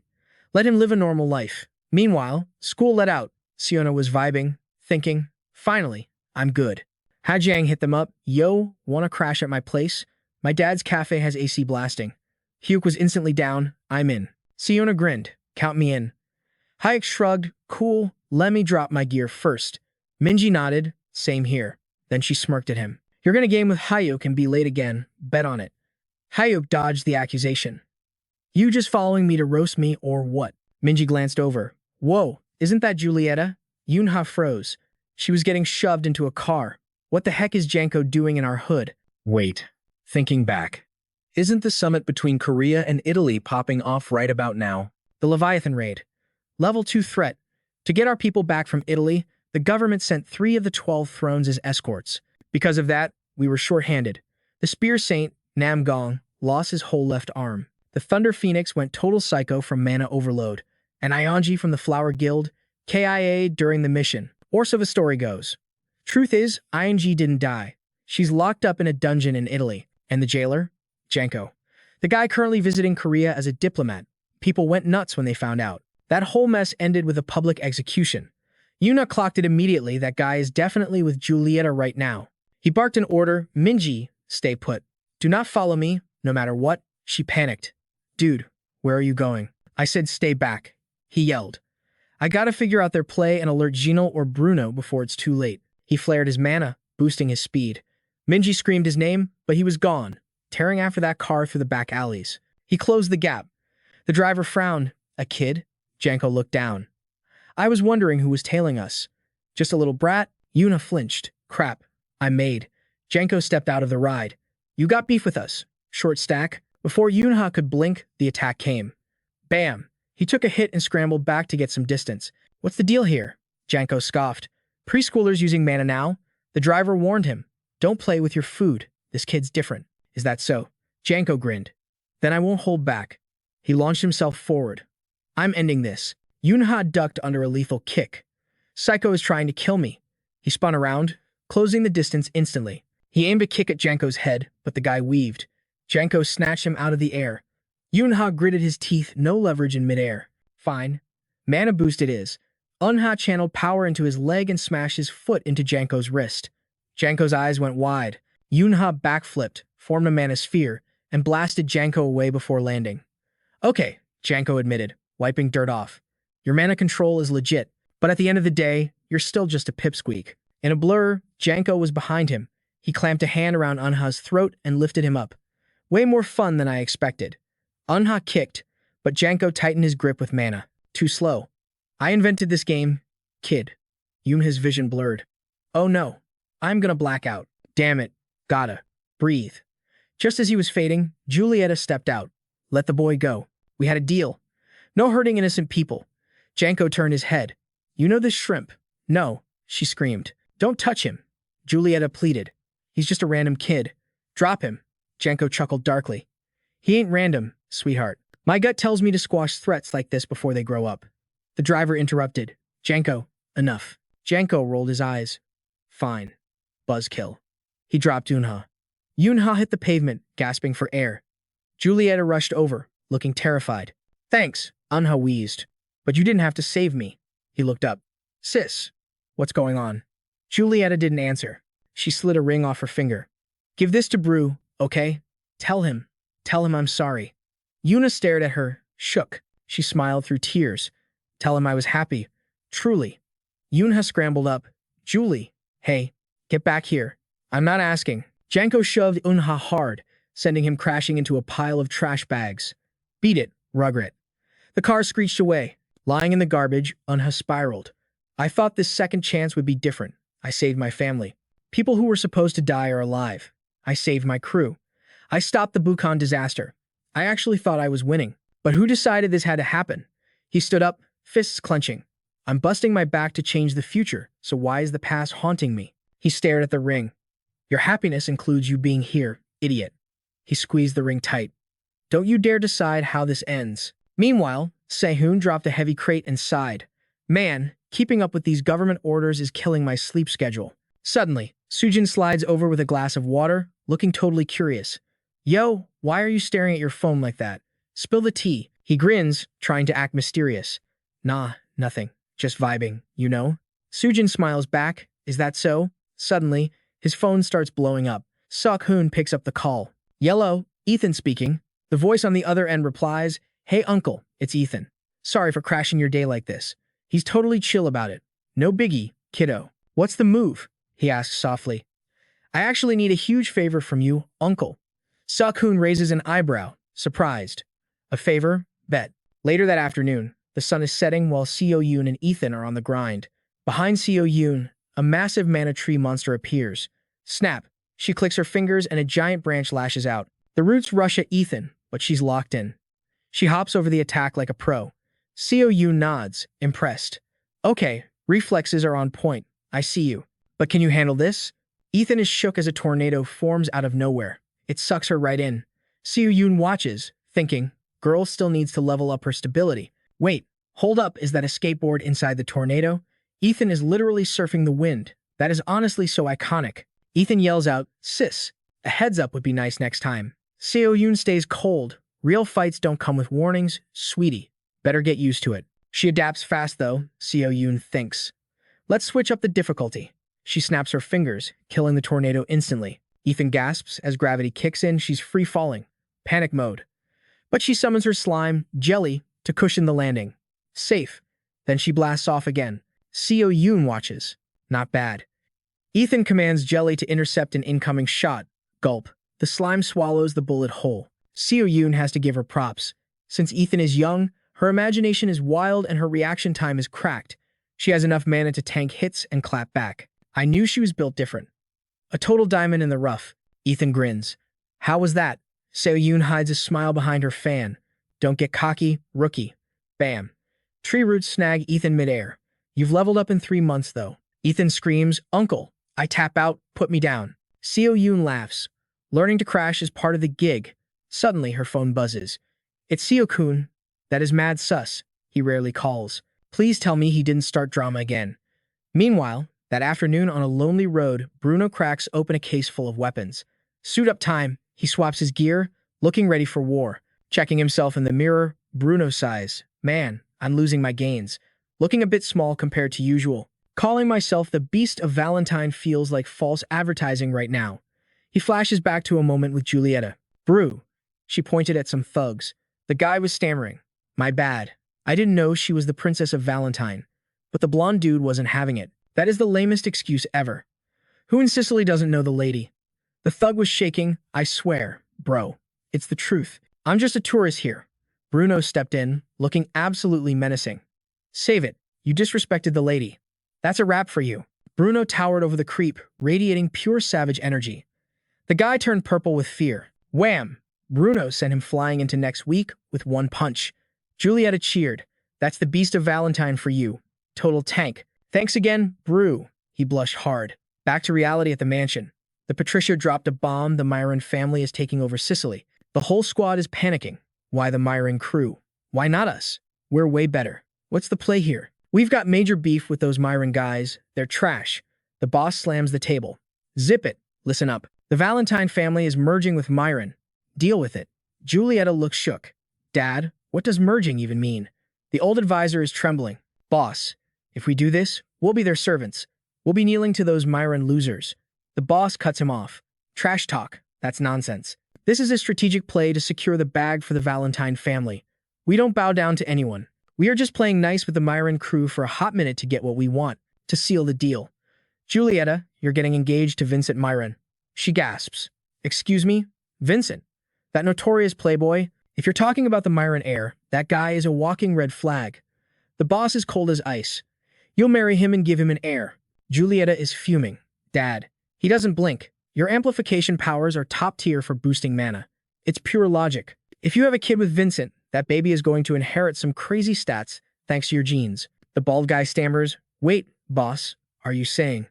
The boss nods slowly. Exactly. The kid will be stronger than Vincent. We'll snatch the baby, raise it as our own prodigy, and restore the Valentine Empire to its glory. Julieta stands up, absolutely livid. Bruno watches from the side, thinking. First they controlled her life, now they're trading her like crypto? That is messed up. Does the boss care about anything other than power? She's his daughter, not a pawn for the clan. The elders start guilt-tripping her. Miss, do it for the fam. Think of our legacy. Please, just take one for the team. The bald guy adds, Vincent is smart and healthy, at least. Just think about the future of House Valentine. The boss glares. If you want to stay in this house, you'll swallow your pride and be his girl. End of story. Julieta tries to scream, but he shuts her down. We gave you a luxury life. Now pay your rent and do your duty to the family. The whole room gangs up on her, drowning out her voice with their pressure. Your only job is to pop out a kid, Missy. Please, just give us a healthy heir. Juliet is stuttering, total panic mode. Yo, hit the like button if this makes you sick. Bro, help me, she pleads. But Four Eyes just looks away. The betrayal. Juliet is shook, she just nods her head, defeated. The bad guys dip, looking all happy. Major red flag. Bruno is lurking in Julieta's room, giving her the stare. He asks, Spill the tea. Give it to me straight, no filters. Juliet looks down, crushed. Bruno steps up. Julie, she's stuttering. I don't want to get hitched like this, fam. I don't want my kid being treated like some pawn in their game. I'm so done with this place. Bruno grabs her hand, smooth move. Alert. Julieta Valentine, I got your back against the whole world. No cap. He kisses her hand. Wanna bounce with me? She starts bawling her eyes out. Julieta is finally happy. The window bursts open, and the lighting is looking cinematic as heck in that room. Bruno's like, Julia, hold up a sec. He checks the GPS. I'm gonna save you, promise. He opens the door. Ethan, wait up. Uncle Bruno, dude is surprised. You ready? Ethan is locked in. Let's roll. They head out into the night like a dynamic duo. Bruno is low-key worried, even though he knows Ethan has way better mechanics than your average NPC player. But yo, our opponent is the D.C. Guild. I don't want to drag you into a boss battle. Ethan is just like, knew you'd say that. Get out of here. It's getting spicy. But Ethan looks away. Chill. I know what I signed up for. I mean, you should have told me that before we left base, right? I'm riding with you. Bruno lets out a big sigh. Fine, do your thing. Ethan looks over. You think you can track her down? Bruno checks his gear. Lucky us, looks like she kept her phone. He points at the Alyssa Hotel. That's the spot right there. He looks over and realizes, speaking of which, shouldn't we be wearing armor? Walking in there with zero drip is basically suicide. Ethan pulls his shirt. I'd love to, bro. But they don't make legendary gear for a pint-sized body like mine. Plus, hauling that stuff around is a drag. Bruno thinks this kid looks like he's ready to rush B without a plan. You used to this kind of action? Ethan speaks up. I got that ring you gave me, so don't trip. Bruno's curious. You know how to work that thing? Ethan holds it up. Yup. Turns out, that wedding ring is a mana buff item. Back in 2026, the Southern Europe Alliance raided the Abyss. Everyone on Earth thought it was impossible. But when they cleared the Black Dungeon, the internet went wild, praising them. Players were reading the raid diary with total hype on their faces. But the truth in that dungeon diary? Absolutely cursed. Trigger warning, guys. Most of the raiders were from Italy, and the top dogs all had the last name Mayan. They literally used a woman as a farming tool for superior Mayan genes. And that woman? It was their own mom. Disgusting. Ethan realizes Bruno probably died trying to save her in the last timeline. Bruno interrupts, "We're here. Don't chicken out now." Ethan smirks. Regrets? The only ones regretting this will be them. The guards are confused. Who goes there? Bruno sees them and goes, "Showtime." Ethan nods. Bet. They speed blitz the place and take them out in one shot. Good game, easy. Cut to Janko's room. He's raging hard. Why'd we have to switch hotels? This sucks. Tom is trying to calm him down. Bro, there's probably a reason for it. Chill. Weird timing with the hotel issues on meeting day, though. Julieta starts roasting them. Maybe the hotel just doesn't allow trash like you inside. Janko loses it, screaming bad words. Tom is standing there awkward as hell. I didn't even know Princess was in this country. Janko laughs. Same. I only found out from the news feed. I thought it was fake news at first, but since her own brother confirmed it, must be legit, right? Julieta mocks them. It's hilarious that it takes a whole squad of dudes just to catch one woman. Embarrassing. Do you mind guys have zero shame? Janko grabs his weapon. Things are getting heated. Yo, Princess, shut your trap. You think just because you're royalty we can't touch you? But we aren't holding back out of pity. Julieta is like, excuse me. Janko puts a creepy hand on her shoulder. He grins like a psycho. If we wanted to, we could have already had some fun on that bed. She shoves him off. You crazy freaks. She spits right in Janko's face. Savage. He yells. You got a death wish, girl? Then Albert calls out. Albert walks in flaring his mana. He stares Janko down. Janko gets nervous. Ah, gotta love that brotherly bond. Where you going? Albert asks. Janko swears, this chick stinks. I need some fresh air. Tom shows him something on a screen. Julieta trolls Albert. Hey, I'm starving. Go buy me a bento box from the convenience store and get some dessert while you're at it. Albert facepalms. Tom shakes his head. Can't we just call room service? Albert gets serious. Yo, are you deaf? She specifically asked for convenience store munchies. He was shaking in his boots. Oh, right. Tom took a walk to cool off. Unbeck. Get it through your thick skull, you ain't Unbeck Valentine. You're Unbeck Marin. He stared Tom down. And chilled out, don't sweat it. Tom laughed.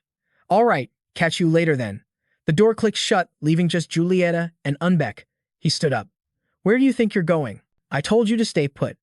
Julieta was fuming. You seriously have zero tact, do you?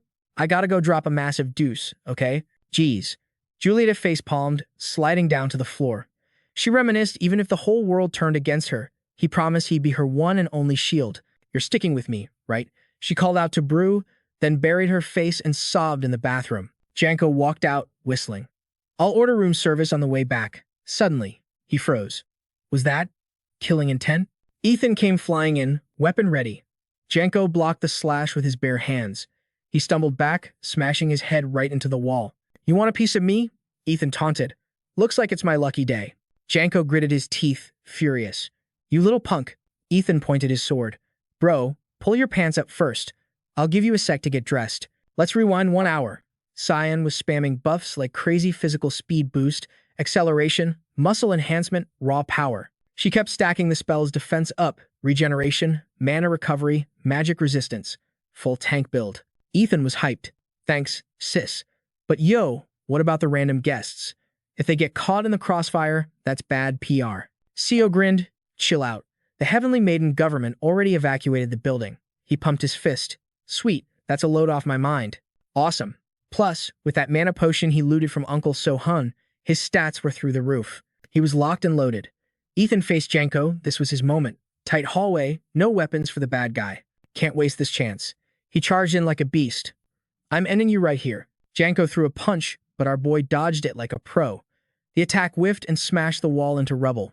Ethan pivoted and launched a counterattack. Sword in hand, eyes glowing with murder, he rushed in. Fueled by a mountain of buffs and potions. Time to go all out, don't you think? Janko threw up a shield, desperately trying to defend. Ethan didn't flinch, aiming right for the throat. His sword crashed into Janko's barrier with a massive boom. The defense shattered instantly. Janko was shook. This wasn't the same kid he fought before. He even layered 3 shields, and this dude just pierced through all of them. No way. Ethan pressed the advantage. Is that all you got? He delivered a front kick that sent Janko flying. Taking the full force, Janko slammed into the wall, screaming in pain. He popped his shield again. He was out of options. Janko was losing it. Damn it. It's too cramped in here to fight properly. He needed to escape, fast. Ethan glared, raining down attacks without mercy. A critical hit incoming.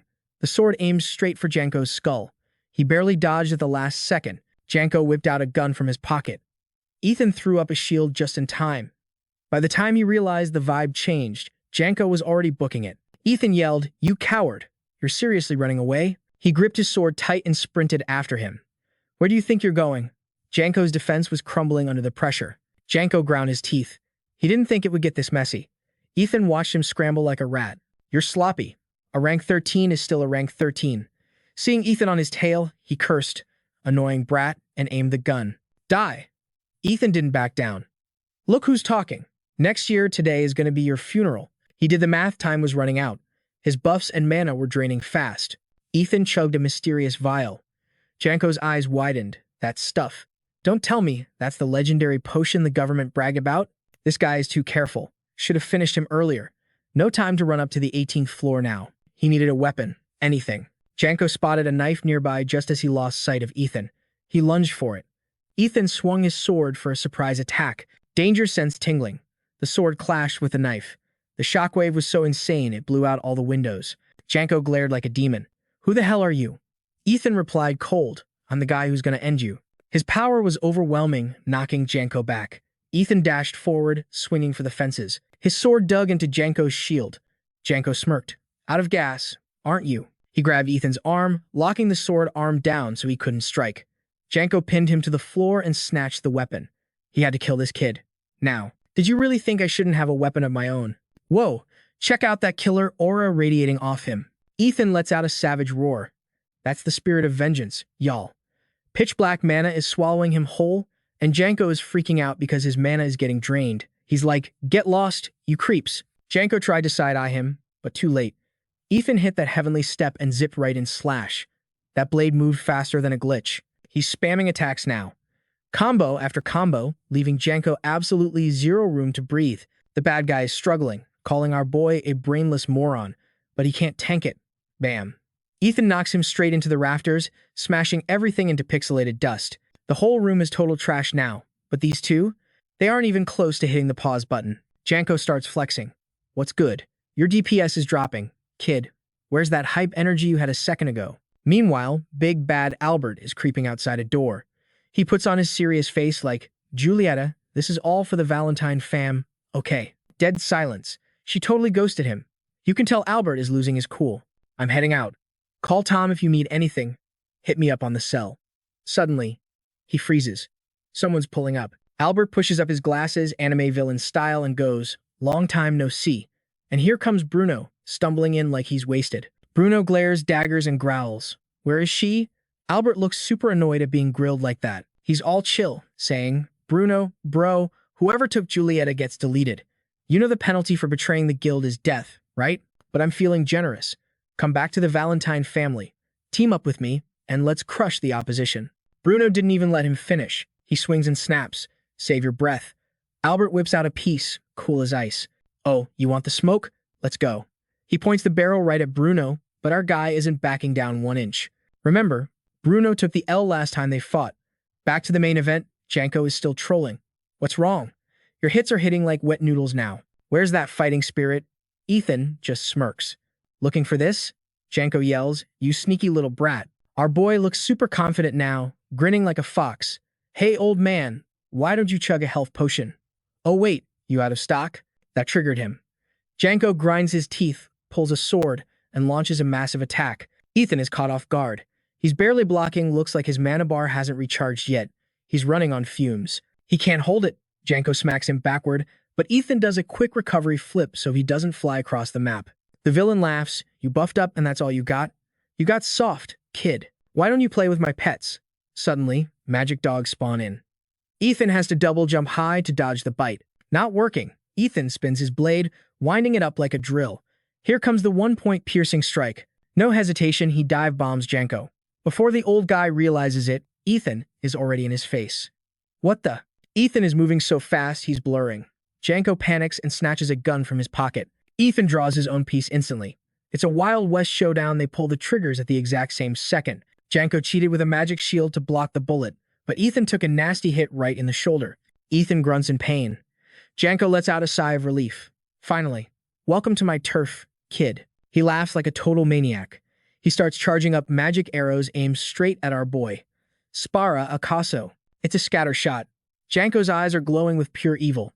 Ethan grits his teeth, bracing for the rain of arrows coming his way. Ethan is dodging like crazy. Janko yells, "You, little rat. How long can you run?" Those arrows have auto-aim. They're chasing him, dodging all that is draining his stamina bar fast.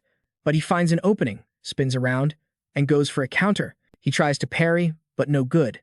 The arrows pierce right through his guard. He's taking heavy damage, blood going everywhere, but he won't quit. Another arrow punches through his thigh. He's just tanking it like a beast. The arrows fade out. Ethan freezes, totally gassed out. He's in a serious sticky situation right now. Janko isn't done playing. He points the gun again, ready to end the game. Game over, kid. The magic dogs are back. They latch onto Ethan's legs, locking him down. Panic mode. Suddenly, a tornado swirl appears over his head. He stays calm. Can't dodge this. He decides to use one-point pierce to blast the dogs and break free. Ethan spins and aims right at the beasts. They're still trying to gnaw his legs off. He breaks free and jump scares Janko. Sword slash incoming. Janko's eyes bug out. You gotta be kidding. He flings Ethan up into the air. But the second Ethan lands, he steps right onto glowing magic circles. He's completely surrounded. Ethan's face says it all. It's a trap card. By the time he realizes, it's too late. Everything shatters in a split second. The ground explodes underneath him. He collapses, drops of fresh blood splattering on the floor. Is this the end? Ethan was running the numbers in his head. No way he could bolt in this state. He needed to heal up, like yesterday. But suddenly, Janko snatched the potion right out of his grip. With a total scumbag grin, he sneered. You planning to chug this all by yourself? He yanked the bottle away. Ethan was internally screaming every curse word in the book. Meanwhile, Janko wouldn't shut his trap, yapping. The potions in this country are actually S tier. Instantly refills HP and mana? That's wild. Ethan ignored the noise, his brain totally locked on finding an exit route before things went south. Sheesh, Janko yelled, throwing a cheap shot. Ethan triggered Heavenly Step. Caught off guard, he still managed to spin around and counter the attack. His weapon clattered to the floor. Janko ruthlessly stomped on his chest, growling, I ain't gonna let you off the hook that easy, pal. Momentum sent Ethan flying like a rag doll, slamming into the wall with a boom loud enough to be a bomb going off. Janko laughed like a maniac. Trash only learns when you beat it into him. How dare a little Jessica like you try to play with the big boys? Crimson liquid gushed out everywhere. Janko stood there frozen, actually skeptical. Did the kid kick the bucket already? That little tap shouldn't have been enough to force a log out. Suddenly, his eyes popped wide open in shock. Ethan tossed an empty potion vial to the ground, his voice super chill. Honestly, I should have popped this way sooner. He stepped out of the dust cloud, face stone cold, eyes glowing with straight-up killer intent. Janko shrieked in terror. You psycho. How many bottles did you just down? He answered smoothly. I got the whole fruit punch variety pack. What's it to ya? Janko's brain short-circuited. Seeing a dying dude max out his HP and mana was crazy enough, but refreshing all his buffs without waiting for cooldowns? And seriously, his mana pool is even more jacked than it was before? Don't tell me. Janko gasped. Is that a passive ability? Ethan smirked. Not just an ability, bro. I'm rocking this gear too. The color drained from Janko's face instantly. He stared in horror at the item in Ethan's hand, a legendary amplifier bracelet. Janko was spiraling. There's no way. Just how overpowered is this scumbag? But wait, I've still got an opening. His aim is trash. I've definitely got the upper hand in a shootout. Ethan gripped the pistol, staring at Janko like he was lunch. No speech, just straight up pointed the barrel and squeezed the trigger. Janko fired back, laughing internally. Big mistake, kiddo. You pulled the trigger too early, game over. I win. Ethan dodged the lethal shot with pro reflexes. Before Janko could even process the miss, Ethan scooped up the blade. Janko dropped earlier. The guy stood there, lagging, totally confused. Ethan was already prepped for the takedown. He hurled the blade straight at Janko's gun arm, muttering, idiot. Pain shot through Janko's arm, making him grunt and wince. His arm was sliced clean in two. Ethan stayed icy. Hurts already? I'm just getting warmed up. Didn't you say trash needs a beating to learn a lesson? Janko clutched his severed limb, blood spraying everywhere, eyes full of hate. The blade had done its job. Janko hissed through his teeth, trying to hold it together. But the trash isn't me. He wobbled, still trying to talk smack. It's you, isn't it? Meanwhile, in the quiet hallway, a body got yeeted across the floor. Bruno Valentin was going full berserker mode, throwing wild punches with Beast Style 3. His fist smashed into the ground, sending bricks flying like shrapnel. Ambi Valentin watched the chaos, eyebrows twitching in annoyance. Bruno didn't pause for a second, spamming attacks. Ambi dodged smoothly, realized this was bad, and turned to bail. But Bruno's combos kept coming, chasing him down the hall. Suddenly, Ambi froze. Bruno had closed the gap, looking savage. A death punch grazed Ambi's cheek. Instead of panicking, he scoffed. Same old moves. He grabbed Bruno's arm tight, voice dripping with sarcasm. I was hyped to see your new skills, but this is honestly disappointing. Out of nowhere, a massive boom echoed through the corridor. Ambi pressed his gun to Bruno's chest and pulled the trigger. But the bullet didn't pierce it, just bounced off and hit the floor. Ambi rolled his eyes, losing patience. What's the plan? Just gonna stand there and tank shots like a training dummy? Bruno had popped Warrior's Shield 2 to save his skin, but blood was trickling from his mouth. Enraged, he raised a fist to smash Ambi's face in. But before Bruno could land the hit, Ambi cut him off, stopping the action cold. 2 reasons you took the L today. First off, your moves are way too predictable. Second, you're out of mana, and your potion buffs are about to expire.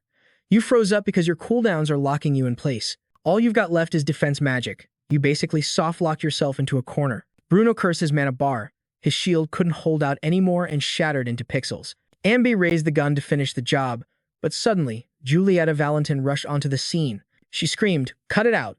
This isn't what we agreed on. You promised you wouldn't mess with my crew." The guy has absolutely zero chill. Instead of backing off, he points the piece right at her. His voice is cold as ice. "You really pulled up just to chat about our promise?" Albert starts barking orders. "We're wrapping this up here, so don't move a muscle." He literally has the barrel of the gun pressed right against her forehead. Julieta isn't scared though. She grabs the gun and dares him. "Do it. Pull the trigger if you have the guts." I did not see that coming from her. Albert is absolutely losing it. He screams at Bruno, "Yo, back off. Do you have a death wish or something?" It's not just him. Janko and Tom are crashing the party too. He's asking if they think acting crazy is going to impress him. All I need is... Before she can even finish her sentence, Bruno cuts her off. "I promised I'd protect you, princess. Just give the word." She screams out, "Don't move, Bruno," but he keeps walking forward. Albert doesn't hesitate and pulls the trigger. Julieta screams, totally helpless. Bruno literally blocks the bullet with his bare hand. Albert is shook. He doesn't get what's happening. He catches the bullet. Like, actually catches it in his palm. Looking fierce, he drops this line. "One word is enough, Julieta. Even if the whole world turns on us, I only need you. So give me an answer." Then Bruno blasts out a massive wave of fire. Albert stares for a sec, then throws up a shield just in time to dodge that surprise attack. He's hiding behind that barrier, trying not to get roasted by those crazy flames. Bruno clutches his arm in pain and whispers, "Julieta?" She reaches out weakly, tears streaming down her face. "Save me." Meanwhile, over by Seon-ah and Janko, the fighting stops for a second. Hearing Janko whining, he mocks him. "Bro, it's just one arm. Why are you being so dramatic?" The arm is literally lying there in a puddle of blood. Seon-ah casually asks, "Can't you just glue that back on with healing magic or something?" Janko freaks out and screams, "Stop." But obviously, our boy isn't gonna let him off the hook. Janko freezes as Seon-ah stomps on the severed arm. Blood splatters everywhere. Janko can't do anything but watch. He starts screaming curses. "You little brat," then summons an explosive fire spell. Seon-ah wonders, is that some kind of wide-range bombardment spell? He sees the fire coming and figures he's safe if he keeps his distance. But the fire chases him like a hungry beast. Seon-ah grits his teeth. "I'm using high-speed mana. How is it still catching up?" The fire is right at his heels. Boom. A huge explosion goes off right behind him, sending him tumbling 30 feet across the ground. When he finally stops rolling, he is so ticked off. But before he can recover, he senses something weird. Janko launches his second rapid-fire attack. But our main character, zero fear. Seon-ah isn't backing down either. He fires off a piercing counterattack. He grits his teeth thinking, just a little faster. He dashes away right as another explosion pops off behind him. He's full of killer intent, ready to take Janko down. Janko is terrified, thinking he's about to get slashed. But suddenly, Seon-ah feels something wrong with his body. He's frustrated. Why now? This kid body has reached its absolute limit. Seeing him wobble, Janko thinks, I don't know what's up, but this is my chance. An iron cage appears out of nowhere and traps Seon-ah inside. Seon-ah tries to break the cage thinking, damn it, I gotta end this before I pass out. No hesitation.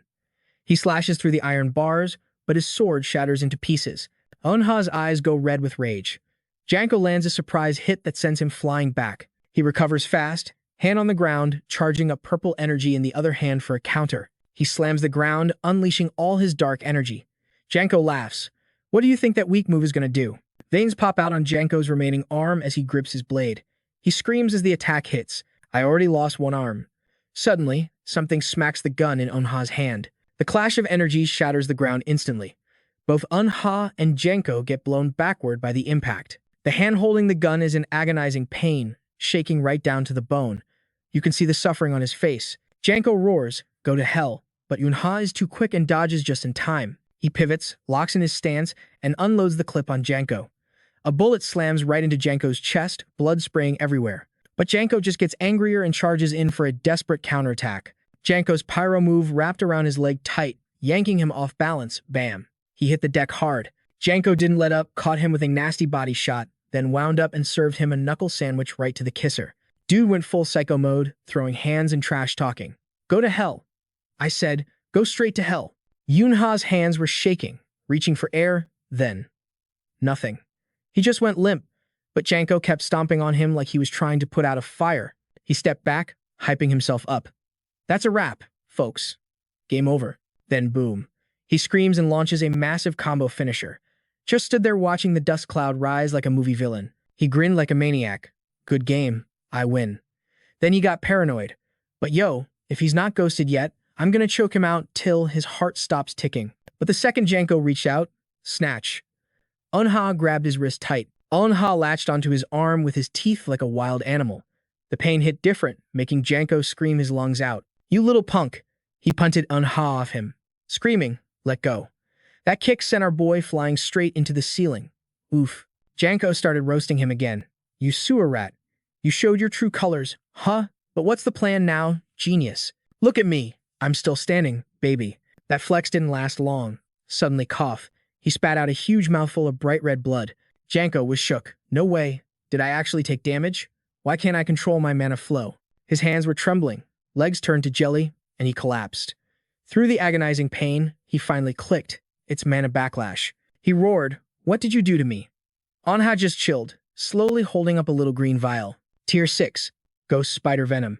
It clogs your internal energy flow, blocks your mana, and then it's lights out. Janko couldn't believe it. Did this dude seriously hide poison in his own mouth? Janko was twisting on the floor, cursing up a storm. You moron. You trying to take us both out? Is that it? Eun-ha smirked. Brew, who walks around with just poison, only an amateur. He popped the lid, downed the antidote, and said, obviously, I brought the cure. Janko screamed, you're insane. Eun-ha grabbed the gun and said, yo, quit cussing in Korean. Your accent is trash, by the way. Then he pointed the barrel right at Janko's forehead. Janko was still trying to act tough. You sure about this? You're gonna regret it. I'm from the Chetty family, bro. You flatline me, and it becomes a global incident. The whole world's gonna be gunning for you. Are you ready to have the entire planet as your Eun-ha cut him off? Shut your trap. He got sick of the yapping and jammed the muzzle straight into Janko's mouth. Eun-ha crouched down, ice cold. The winner decides what a life is worth. I decide if the world is my enemy. You lost. Now go say hi to your ancestors. Janko's eyes bugged out in terror. Bang. Cold steel pierced right through his throat. The wrecked room went silent. Eun-ha dropped the piece, collapsed on the floor, and let out a long breath. He mumbled, got one potion left. Should I chug it and go help Bruno? Man, I'm practically dead. Behind a wall, Tom was peeking, clutching a plastic bag to stop his hands from shaking. What just went down? I can't believe an Italian Chetty just got deleted by some kid. I mean, he looks half dead, but taking him out might take too long. Gotta move before the Korean players show up. SN is already making moves on the Alice Hotel. Tom did the math. Taking out Julieta Valentine was priority number 1. Meanwhile, Bruno Valentine was charging at Albrecht like a raging bull, looking absolutely furious. Even Albrecht looked spooked. Boom. Bruno's punch launched Albrecht straight into the air. He smashed into the ceiling, leaving a huge hole. Albrecht thought, is this dude buffed? He's hitting way harder than before. Lightning fast, Bruno rushed in for another combo. Albrecht froze up, just staring at him. Just as Bruno was about to end him, a voice cut through the noise. Hold it right there. Tom had a knife to Julieta's throat. Game over. Drop your mana shields unless you want a front row seat to her funeral. Julieta. Bruno panicked. Tom pressed the blade harder, drawing a thin line of blood. Don't move a muscle. Stand still and hands in the air. You think I won't do it? Try me. Bruno didn't dare risk it and threw his hands up. Tom turned to Albrecht. Mr. Albrecht, we got a dip. We're out of time. Janko's toast. Albrecht racked his gun slide, cool as ice. Got it. So Janko's already checking in at the Afterlife Hotel. Tom Mayan tried to clap back fast. Yeah, so before the Korean squad pulls up. But bro didn't even finish his sentence before bam. Headshot City. Tom just let out a pathetic groan and face planted. Game over. Julieta Valentin was shook. What the? She totally froze, witnessing this nightmare fuel. Cold sweat dripping, she whispered. Got it. Ambe Valentin's piece was still smoking like a chimney from that shot. He cackled like a maniac. Took you long enough to croak. I've been waiting for the perfect moment to delete you. Didn't think he'd log off before I could even lift a finger, though. Even Tom Mayan got sent to the gulag. And just like that, the Mian clan has zero clout left in this country. Bruno, Julieta, listen up, I got a new deal for you guys. Come back to the Valentine squad. Janko is toast. It's time we wreck the Mayan fam and rebuild our empire from the ground up. Julieta Valentin gasped. Bro, are you tripping? The Mayan clan isn't gonna crumble just because Janko kicked the bucket. She was low-key sus. This didn't sound like him at all. He never used to spout garbage like this. Did the stress of being the Valentine boss fry his brain? He's definitely not the guy I used to know. He flashed a wicked grin.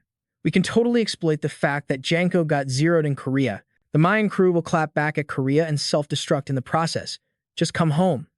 I can actually protect you now, Julieta. You too, Bruno. If you have any loyalty left for what our fam did for you, grab Julieta and get back to grinding for the Valentines. Suddenly, a savage voice cut through. Who gave you permission? Ambe jumped out of his skin. Ethan dashed in like lightning, absolutely livid. Who do you think you are, trying to poach my crew without asking? No chit-chat, he went straight for a brutal leg sweep slash. Ambe's reflexes were on point. He hopped up to dodge and tried to stomp Ethan out. Ambe looked savage, but Ethan returned the favor by skewering his thigh. That made Ambe see red, and he started blasting. Ethan dodged but still caught a stray bullet in the leg. He backed up against the wall, ready to throw hands. Ambe clicked his tongue, annoyed. I'm wasting time. Gotta delete Bruno first. Then he noticed something totally off. He saw Julieta buffing Bruno's health bar and roared. Since when? Lying on the floor, Ethan trolled him. Whether I need them or not is my call, so don't go away from keyboard on me, sis. He figured he'd stalled long enough. Julieta smiled sweetly. I promise I won't leave. She popped her ultimate skill, and the massive power surge left Ambe stunned. He gritted his teeth. Damn it. Julieta whispered to Bruno. You better come back in one piece. Okay, bet. Bruno launched himself forward like a homing missile. Veins were popping out of his arms. He looked ready to end Ambe right there. Meanwhile, Ambe's leg wound was leaking HP fast. Ambe was fuming because that kid messed up his leg. He blocked Bruno's combo with a shield spell, but the impact was too OP, and Ambe got yeeted backward. Ethan quickly scrambled out of the way, thinking, hope big guy remembers I'm here. Ambe slammed into the back wall so hard he coughed up blood instantly. Bruno was going beast mode, getting more aggressive by the second. Ambe was desperate to clap back. He dual-wielded his guns, aiming straight at Bruno while screaming and spraying bullets like a madman. Bruno didn't even flinch. He blocked the shots with his bare hands. Then he charged up to deliver the final blow. When that fist connected, Ambe's face got completely rearranged. Bruno shouted, "Go to hell." The ceiling cracked from the pressure. Ambe got launched out of the building, shattering hundreds of glass shards. Even in agony, he was stubborn. I can't log out like this. I took so much disrespect for this moment. I told the fam I'd wipe out the Mian clan and swore to Dad I'd rebuild the Valentines. I'm just getting started. Covered in red, Ambe refused to accept defeat. There's no way it ends here. He hit the ground with a massive boom. A hand reached out of the crater, clawing through the rubble. As long as I'm breathing, I've got a shot. Gotta dip before Bruno catches up. Suddenly, the vibe changed. A voice dropped from above. Ambe Valentine, Italian ambassador. Seo-jun here. You're under arrest for that terror attack at the Alice Hotel. Back at the Blue House lobby, Ga-eun spoke up. Plot twist, invading our country is actually a pretty big problem for you. Don't you agree? The mastermind behind the Alice Hotel mess was now trapped in a glass box, limbs totally disabled. Ambe tried to play it cool. I didn't start that fire. You're accusing an Italian ambassador with zero proof, and this kidnapping is highly illegal. Jung-hoon in the back lost it. This psycho. Ga-yoon stopped him and smirked. Oh, really? What's your play? We got 4K footage of you flatlining Tom Mayan and Janko Mayan, plus proof you kidnapped that Italian lady. GG's. Bro was grinding his teeth so hard I thought they'd crack. She just kept turning the screws, piling on the pressure. So an elementary school kid wasted Janko Mayan, and he's the mastermind behind the terror attack. Please. Ga-yoon smirked, totally winning. Who's gonna buy that garbage? Ambi just glared daggers at her, zipping his lip. She dropped the bomb. Just so you know, I already ran the stats on Big Mama's political clout and the power struggle over in Italy. You and Big Mama clipped Genko Mayan just to check the Mayan family's power, didn't you? But honestly, you look like you're slacking on the job. Ga-yoon kept going. Word on the street is, there are other players linked to the Italian side creeping around here besides you too. Must suck to be you. Ambi realized it instantly, so Tom Mayan wasn't the only shadow sent to tail him. The Mayan clan had been making moves in the dark this whole time. Ga-yoon dropped the mic. We've got all the Italians who were at the scene on lockdown. They're my bargaining chips for a little deal with you. He whispered, what's the price? She stepped up, cool as ice, ignoring the lies she spun earlier. Looking Ambe dead in the eye, she teased, I want a laundry list of things. Cut to the hospital, sunlight vibing through the windows. In Yoonha's room, a familiar voice piped up. You just refused to listen to your mother, huh?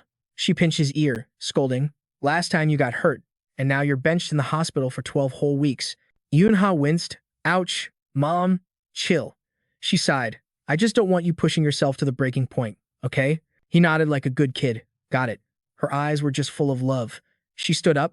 I'll be back to visit, so rest up and heal. All right. Mom dipped out fast, leaving Unha to recover. He wondered, Dad and Sis are probably rolling up soon too, right? Yoonha flashed back to his sister, chasing him down like a maniac.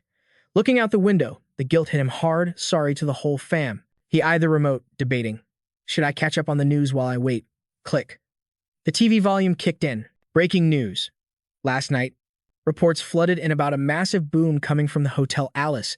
Although the source was unknown, the blast had locals freaking out for a hot minute. But thanks to the Italian players on site, authorities claim a mana leak warped the location into a temporary dungeon. With the hotel evacuated, the Italian players entered the dungeon to secure the area. Yeah, average Joes are totally gonna buy that story. There was definitely a backroom deal between Korea and Italy. I wonder what the payout was. Yoonha analyzed the play. Normies will believe it, but that screams political trade-off.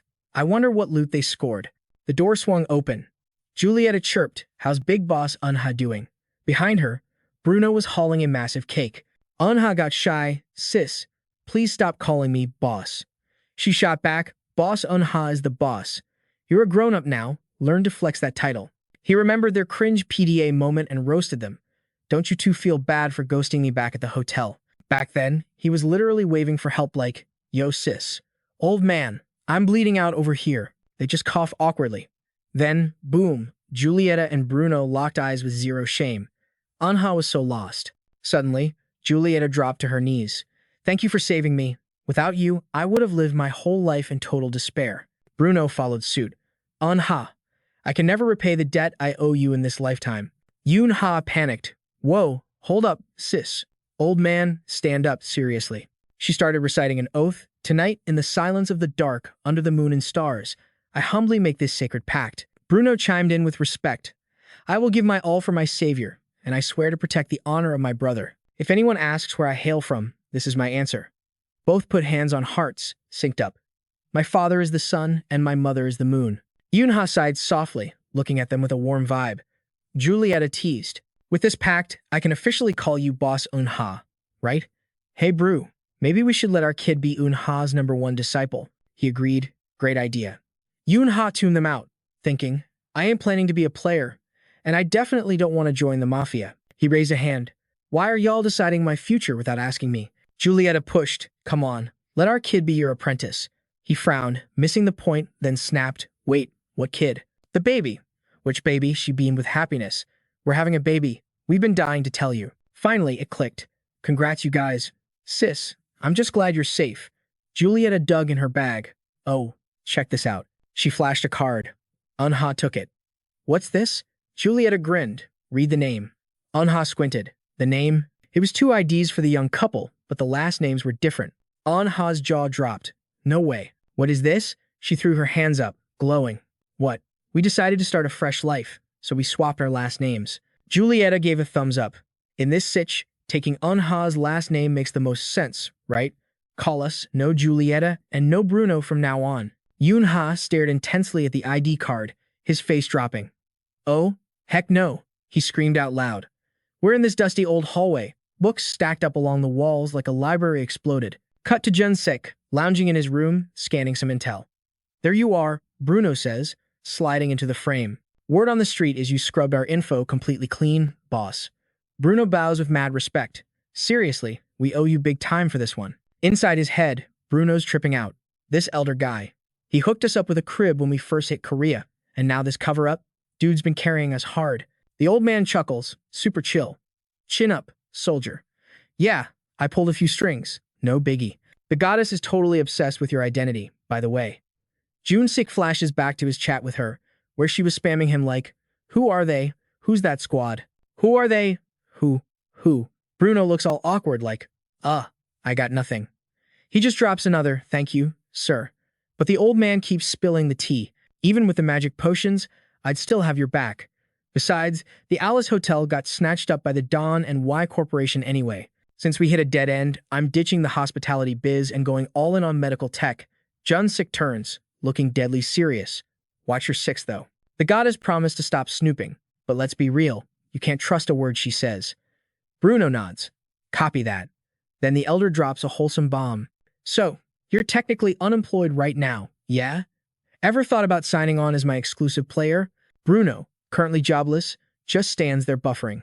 The old man adds, hey, no pressure. If you're not vibing with it, I won't force you. But Bruno catches the hidden vibe. Jun-sik is basically saying, even if you quit being my bodyguard, just keep protecting those kids like you've been doing. Bruno looks at him like he's seeing a saint. The old man just busts out laughing. Yo, quit staring at me like that. You're gonna burn a hole right through my chest. Bruno snaps out of it. Yes, sir. A super cute family photo pops up on screen. Jun-sik's voice gets all warm and fuzzy. I got no hidden agenda. Just want to help these kids who walked into this old man's life. I just want to see him smile, you know? Bruno doesn't even hesitate. I'm in. Count me in. The elder smiles. Thanks, kid. Bruno dips out and shuts the door. Jun-sik sits there, totally alone. Man, I'm really getting old, huh? His eyes look heavy with memories. Getting all emo at my age. He strokes the book in his hand gently. What do you think? Honey? The photo of him and his wife is still in its spot. The love's still strong. Flashback. The ocean is literally screaming under a gloomy gray sky. A tsunami like a massive wall smashes into the battleship. The whole thing is rocking violently. Lightning is crashing like war drums, signaling the apocalypse is here. The sailors are backing up, absolutely terrified. It's coming. Brace yourselves. Out of the pitch-black water, a humongous shadow rises up. All you can see are razor-sharp teeth and glowing red eyes. Creepy levels, 100. Bam. It rams the hull, shaking everything apart. The ship literally snaps in half. The monster dives back down as a voice cuts through the chaos. Now, the sailors are freezing up seeing that giant shadow. The commander screams orders as the Leviathan surfaces to wreak havoc again. It lunges. Those teeth look like steel blades, aiming straight for the ship's bow. The sailors are turning ghost white. The Leviathan is fully revealed, shimmering purple-black scales like wet metal, body long like a dragon. It literally steps onto the water. Compared to this beast, the boat looks like a tiny toy. It lets out a roar that shakes the entire ocean. Pure chaos. The spear saint, Nam Gong Sang Gun, yells, move, go, go, go. Suddenly, ice traps the Leviathan. Sang Gun leaps off the deck. I'll carve a bloody path. He lands perfectly on a giant iceberg. Staring down the colossal monster, Sang Gun doesn't even flinch. Zero fear. He charges straight in. I'm taking an arm as a souvenir. But the ice starts cracking. The Leviathan breaks free and screams at the sky. Sang Gun dives from above like a missile. He unleashes the Plum Blossom Ice Spear technique, aiming right for the beast's maw. Channeling the full power of the North Wind Blizzard into his spear, he hurls it with everything he's got straight at the Leviathan. Back to the present. Checking the news feed on the phone. Leviathan raid complete. But dang, the casualty report is looking rough. Yoon-ha figures Namgong Sang Gun is gonna retire and bounce from the 12 Zodiacs within a couple of years. Cut to the junior high entrance exam day. Eun-ha's little sis comes barreling in, shouting, Big brother. She tackles him. Play with me? I'm literally dying of boredom. Eun-ha looks down at the little gremlin. Ha. Wait, big sis isn't out yet? The little one ignores him. Let's play word chain. Come on. Yoon-ha starts overthinking. I heard there's a ton of applicants, so it's running late. She's probably fine, right? Nothing bad happened, surely? He sighs. Okay, fine. I'll start. He drops the word ice cold. Rewind a few hours. The monitoring room is buzzing. The proctors are glued to the screens, watching every move in the exam zones. Listen up, chat. This isn't just some aptitude test. They're hunting for the real deal kids with a player factor. The head supervisor barks an order. Switch the feed in Gym 2. Give me eyes on candidate 39 and 40. Now, another suit speaks up. Number 40. You mean Ryan-hwa? The one with the insane mana stats. A red-haired dude chimes in. Zero doubts about her skills. She was already marked as a top seed before the exam even started. Joon-ha is absolutely crushing the obstacle course like it's a walk in the park. The head supervisor watches her go and asks, wait, what about number 39? Ethan is right on her heels, literally sending it. The assistant flips through his clipboard and goes, That's Nuna. Sir, she's grinding out there. Suddenly, a massive fire trap flares up. Jeon-ho hops over it super clean, no sweat. Next up is a glowing green ring that looks totally dangerous. Ethan clears the trap instantly too. The head supervisor is actually shook watching these two beasts go at it. He asks, is that girl a seed player too? But the assistant shakes his head. Nope, she's a total unknown, sir. Jeon-ho looks bored out of her mind while Ethan is practically dancing through the traps. The boss figures, do we have another super rookie on our hands? He thinks to himself, I guess watching the main seed and this new girl is all the entertainment I need today. The supervisor nods, thinking the winner is already decided. But then, the red-haired guy adjusts his glasses and drops a bomb. Sir? I don't think they're using a single drop of mana. The boss is floored. Say what? You mean Hoa and Ethan are just raw power sprinting through this? The supervisor is stunned. They cleared the exam with just physical stats? That is insane. Exam over. First place, 6 minutes and 36 seconds. Number 40, Joon-ha. Rank A+. Second place, 6 minutes and 39 seconds. Number 39, Nuna. Rank A+. Ethan remembers what Seo-young told her. Don't use mana during the test, okay? Only if you absolutely have to. Otherwise, keep it locked. She flashes back to training. But why? Shouldn't a player be good at controlling mana? Isn't that the whole point? Seo-young explained, players get stuck in bad spots all the time. You gotta train your body for when the magic runs out. Be prepared for anything. Ethan finally realizes Big Sis was right. It's way too easy to get addicted to using mana for everything. She glances over, eyes sparkling. She didn't expect to see another psycho running without mana. She stares at Hoa chugging water. Ethan thinks, man, she's even faster than me. She walks up to break the ice. Hey, you're an incredible runner. Ethan is hyping her up. I didn't think anyone else would run the course mana free like me. Jeon-ho looks totally unimpressed. She gives a tiny nod, keeps a stone-cold face, and just walks away. Ethan is left standing there like, okay? Did I say something wrong? Is she just super shy? Before she can think, the teacher starts the briefing. Listen up, squad. I'm going to explain the final exam. Behind this gate is a massive maze. The layout changes periodically, and you'll all be dropped in random spots to start. There are safe zones inside where assistants have food and drinks, so you can chill for a sec if you need to. Ethan and Hoa are locked in, listening tight. The teacher adds one more detail. For this one, mana and weapons are fully greenlit.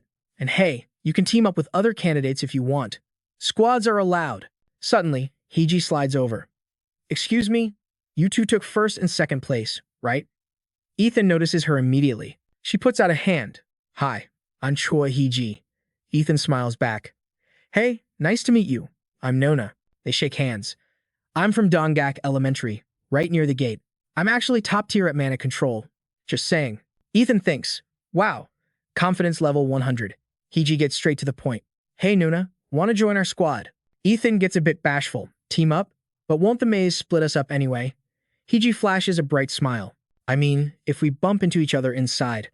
Let's promise to watch each other's backs. No backstabbing, okay? Ethan is down for that. She turns to Hoa. Hey, you want to join the alliance too? But the girl shuts it down instantly. I don't need help. I work alone. Ethan waves awkwardly as she leaves. Okay, catch you later. Heiji is watching Hoa's reaction like a hawk. Heiji's minions start trash-talking immediately. Yena, you good?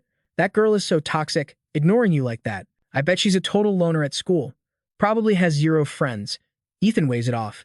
It's cool, guys. Don't worry about it. She didn't do anything to make me mad. But the girls keep roasting her.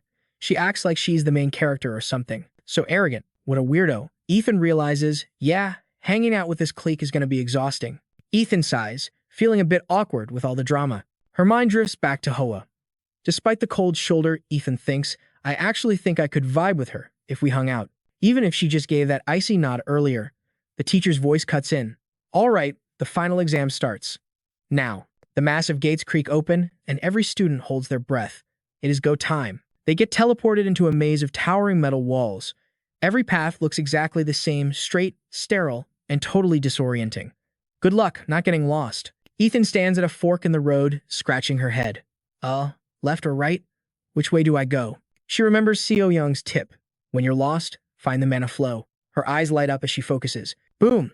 The mana stream becomes visible, acting like a GPS. Ethan grins. Mana flows to the exit, so I just gotta follow the yellow brick road. She jogs for a bit until she hears a voice. Hello there. It's a teacher sitting at a banquet table, waving her over. You're the first one here. Congrats. The teacher smiled, handing over a water bottle.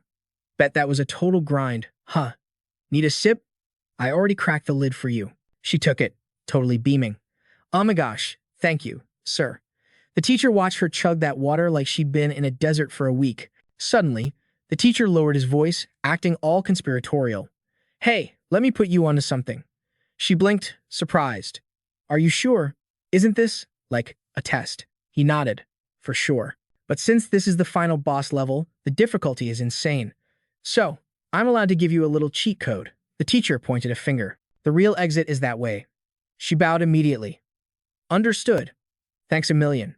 And she sprinted off. The teacher waved goodbye, but a creepy, villainous smirk crept onto his face. Sophia followed the directions for a bit, but then paused. Something felt sus. She scanned the area, doubting everything. Wait, I don't see any mana flowing through here. Why would the teacher troll me, though? Sophia looked in another direction and figured since the teacher was standing there earlier, she must be on the right track. Haiji looked over and spotted her. Huh? It's Noah. She ran over to start a conversation. Yo, Haiji, she waved. Perfect timing. We were just asking the teacher which way to go. The group of students begged. Come on, sir, give us a hint, please. The teacher acted all enthusiastic. Okay, fine, you twisted my arm. Which way does the sun rise? The students shouted in unison, East. Everyone got hype and started running east. Haiji grabbed Sophia's arm. Sophia. Teacher said east, let's bounce. She hesitated, turning her head back to sense the energy. So weird. The mana flow is literally going the opposite way. As she walked the path, that gut feeling that something was wrong just kept getting stronger. Every single time, she sensed the energy flow coming from a different direction, but Haiji kept rushing her. Sophia thought to herself, this is definitely sketchy. It felt like the teachers were gaslighting them into the wrong direction. At the next checkpoint, the teacher cheered, Great job, guys.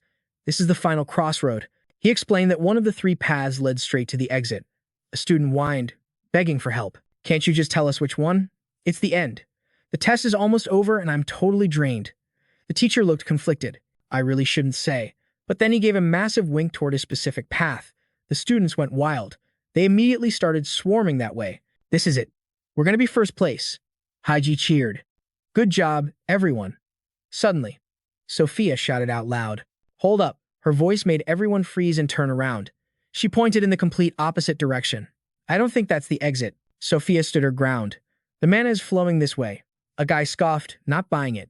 But the teacher literally just said it was that way. The girl next to him started panicking. We're almost out of time. Why are you being like this? Sophia stammered. But the mana flow. They started yelling at her. The exit is right in front of us. The teacher paved the way. We're exhausted. Why are you trying to sabotage us? Seriously, Haiji groaned, annoyed. Yina, she hesitated. Haiji mocked. You can be wrong, you know. Stop being so stubborn. The whispers started, people mocking her for being second place and acting like she knew everything. Does she think she's smarter than the literal teacher or something? The teacher silently watched Sophia, who was starting to freak out. Internally, she was spiraling. Am I wrong? I'm just saying what I see. Sophia started trembling, clenching her fists. Then, a thought popped into her head. If I were Ethan, what would he do right now? Back on the bus, Ethan had looked her dead in the eye. Don't trust anyone. She had asked. Nobody? Not even a single person? He replied, exactly. I told you, right? As a player, you can't trust anybody. You can only trust yourself. Sophia locked that phrase in her mind. Trust yourself. She steeled her resolve. Yeah, that's right. The chaos in her mind suddenly cleared up. Don't forget. Sophia stopped shaking. The fear was gone. Why did I remember his words right now? She made her voice serious. No. The exit is this way. Haiji rolled her eyes. Fine, go solo. We're going this way. Sophia replied, Bet. Haiji watched her leave with a look of pure pity. The teacher noticed the mana surging beneath Sophia's feet. She walked away fast, leaving the group behind without a second thought. Haiji and the others stared, totally confused. Haiji sneered. Is she dumb or what? Meanwhile, Sophia sped up, charging forward. Haiji flipped her hair, acting all high and mighty. Whatever, let's just get to the real exit. Everyone thought to themselves, I seriously don't get her. The answer is right here, but she chose the wrong way. But hey, since she bailed, I'm gonna be faster than the second place girl now. Haiji strutted forward, feeling like a winner. Passed the exam. But the moment her foot crossed the finish line, she was warped back to a familiar space. This is the starting line. Haiji screamed, absolutely losing it. Meanwhile, Sophia had exited the maze, thinking, the exit was actually super close. Lucky me, I made it out. But that test took way longer than I thought. Everyone's probably waiting. I need a drink first. Ethan and Yina must be starving. She was pressing the button when a hand reached out. Hey. Junhwa shyly held out a soda can. I bought an extra one. The girl blushed, explaining herself. About turning down your team invite earlier. I didn't say no because I dislike you or anything. Sophia grinned. She's so shy, it's adorable. She took the soda. Thanks. I'll enjoy it. She popped the tab, wondering what the final scores would be. Sophia introduced herself properly. I'm Noah, by the way. If we see each other at the academy, let's be friends. Junhwa hesitated for a second, then nervously replied, I'm Ryu, Junhwa. Meanwhile, outside the school, Ethan was holding the baby, sighing. Oh my god, when is she coming out? Mom and Dad were sitting on the bench, just waiting. Room 3. Typical morning vibe, one student reading aloud while the rest of the class actually pays attention. Unwoo leans over, whispering, Yo, boss. Check it out, Mr. Im is our homeroom teacher again this year. Ethan sighs, and I guess we're stuck in the same squad again. The kid is beaming. I knew it. Destiny is real, bro. Isn't this totally awesome? Ethan looks unimpressed. Behind them, Seon-ah is muttering to herself, sus. This is actually super sus. She's trying to figure out how every single person she mentioned to her grandpa ended up in this class. Flashback to when Grandpa Hyun-suk asked, so Seon-ah, who do you want in your crew this year? She had listed them off excitedly. I want Ethan, Minji, and Unwoo. But definitely not Jin Sena, or anyone else I hate. And for homeroom teacher, I want Mr. Im Do-hun. He's the GOAT. Back in reality, Seon-ah pokes Ethan's back. Hey Ethan, you know something about this, don't you? He laughs it off nervously. Nah, just a crazy coincidence, right? Ethan starts having flashbacks too, specifically to the hospital when Hyun-suk asked everyone to look out for his grandkid, Sophia. The teacher had been like, since the chairman of Alice Group asked personally, we'll take extra good care of her. Seon-ah keeps poking him. Liar. I smell cap. Suddenly, Do-hun bonks Seon-ah on the head. She yelps. He barks. Jessica, you got some nerve losing focus on the very first day of the semester. She clutches her head. I'm sorry. Do-hun isn't having it. After class, report to the faculty office. You're on cleaning duty. Yes, sir, she replies, totally mortified. It's her first time getting roasted like that in public. So embarrassing. He continues, Nope, not just you. Ethan, you're helping her. You were chatting too, right? Ethan flinches. Yes, sir. Do-hun's voice drops. Go clean with Seon-ah. Ethan obeys instantly. Next to him, Unwoo starts snickering. Oh no, you don't, boss. He caught you, wait. Unwoo jumps as the teacher points at him. Me too. Why? Do-hun glares. Because you're laughing. Ethan suddenly gives him a death stare. You think this is funny? Is this a joke to you? Seon-ah turns around with murder in her eyes. Yeah, having a blast, are we? They speak in unison. Let's have a great time cleaning together. Unwoo realizes he is absolutely cooked. Minji turns around, shaking her head.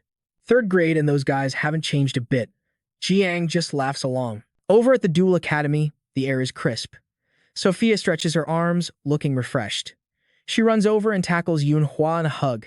Junhwa, I miss you so much. So you passed too? Junhwa hugs her back. Yup, Sophia grins. We're in the same class. This is lit. Yeonhwa blushes. Yeah, I'm happy about it. She suggests, we should probably head inside. Suddenly, she spins around. The students start whispering. Is a celebrity here? Everyone holds their breath. Wait, is that? Footsteps click closer, and a pair of pristine white shoes comes into view. Everyone is freaking out. It's the chosen one of the 12 thrones at the age of 22. Her scepter glows and sways as she walks. It's the saintess, Park Ha-rin. She walks through the crowd, radiating power and beauty. The gossip starts immediately. Is that really the saintess? What's she doing here? Ha-rin smirks. Oh my.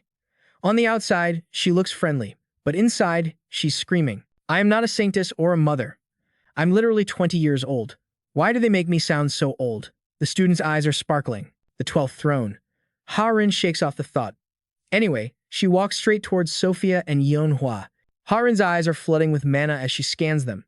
Last time I saw her was the Kraken incident 4 years ago, but she's grown so much I can't even measure her mana anymore. Sophia looks awkward. Does she need something from me? And who's the kid next to her? Sophia whispers to her friend, is she some kind of weirdo? Yeonhwa replies, no, definitely not. Oh. Ha-rin analyzes Yeonhwa. Looks like Elder Namgong's seed. Yeonhwa asks Sophia, you seriously don't know who that is? Sophia shakes her head. Ha-rin thinks, unbelievable. Her internal mana is so massive it's affecting her physical body. Impressive. But what I'm really interested in is, she cuts the thought and speaks up.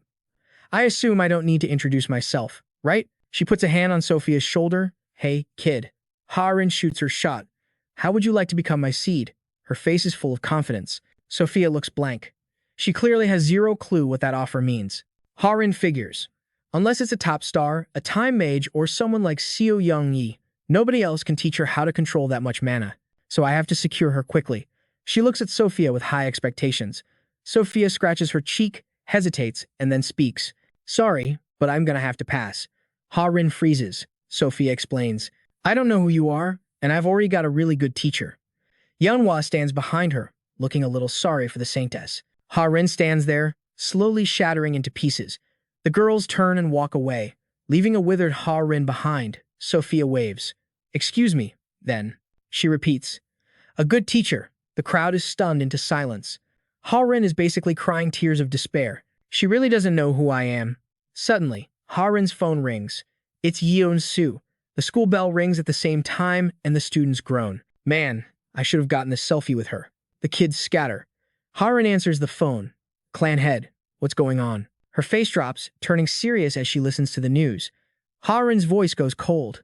A monster outbreak? I'm on my way to purge it. Yo, welcome back, fam. Smash that like button and subscribe if you're ready for the tea. So, the headlines in Webtoon City are absolutely wild right now, people vanishing left and right, straight up horror movie vibes. When the first person went MIA, everyone was totally sleeping on it, thinking it was just some random drama or someone ghosting their friends. But real talk, it didn't take long before they found some bodies that looked like they got chewed up by something straight out of a nightmare. The cops found the remains in the woods, and that's when the vibe shifted. Everyone realized monsters were behind this mess. The whole city is shaking, terrified, and totally dragging the goddess administration for not stepping up. So, to stop everyone from panicking, the big bosses finally made a move, sending in the heavy hitters, Kings, Grace, and Regulus, straight to Gwon City to handle business. Cut to this creepy reservoir with raging water. Suddenly, this massive lizard-looking thing pops out, sharp teeth everywhere, perched on a tree like it owns the place. We're talking a level 6 beast with a spiked tail, lurking in the deepest, darkest shadows.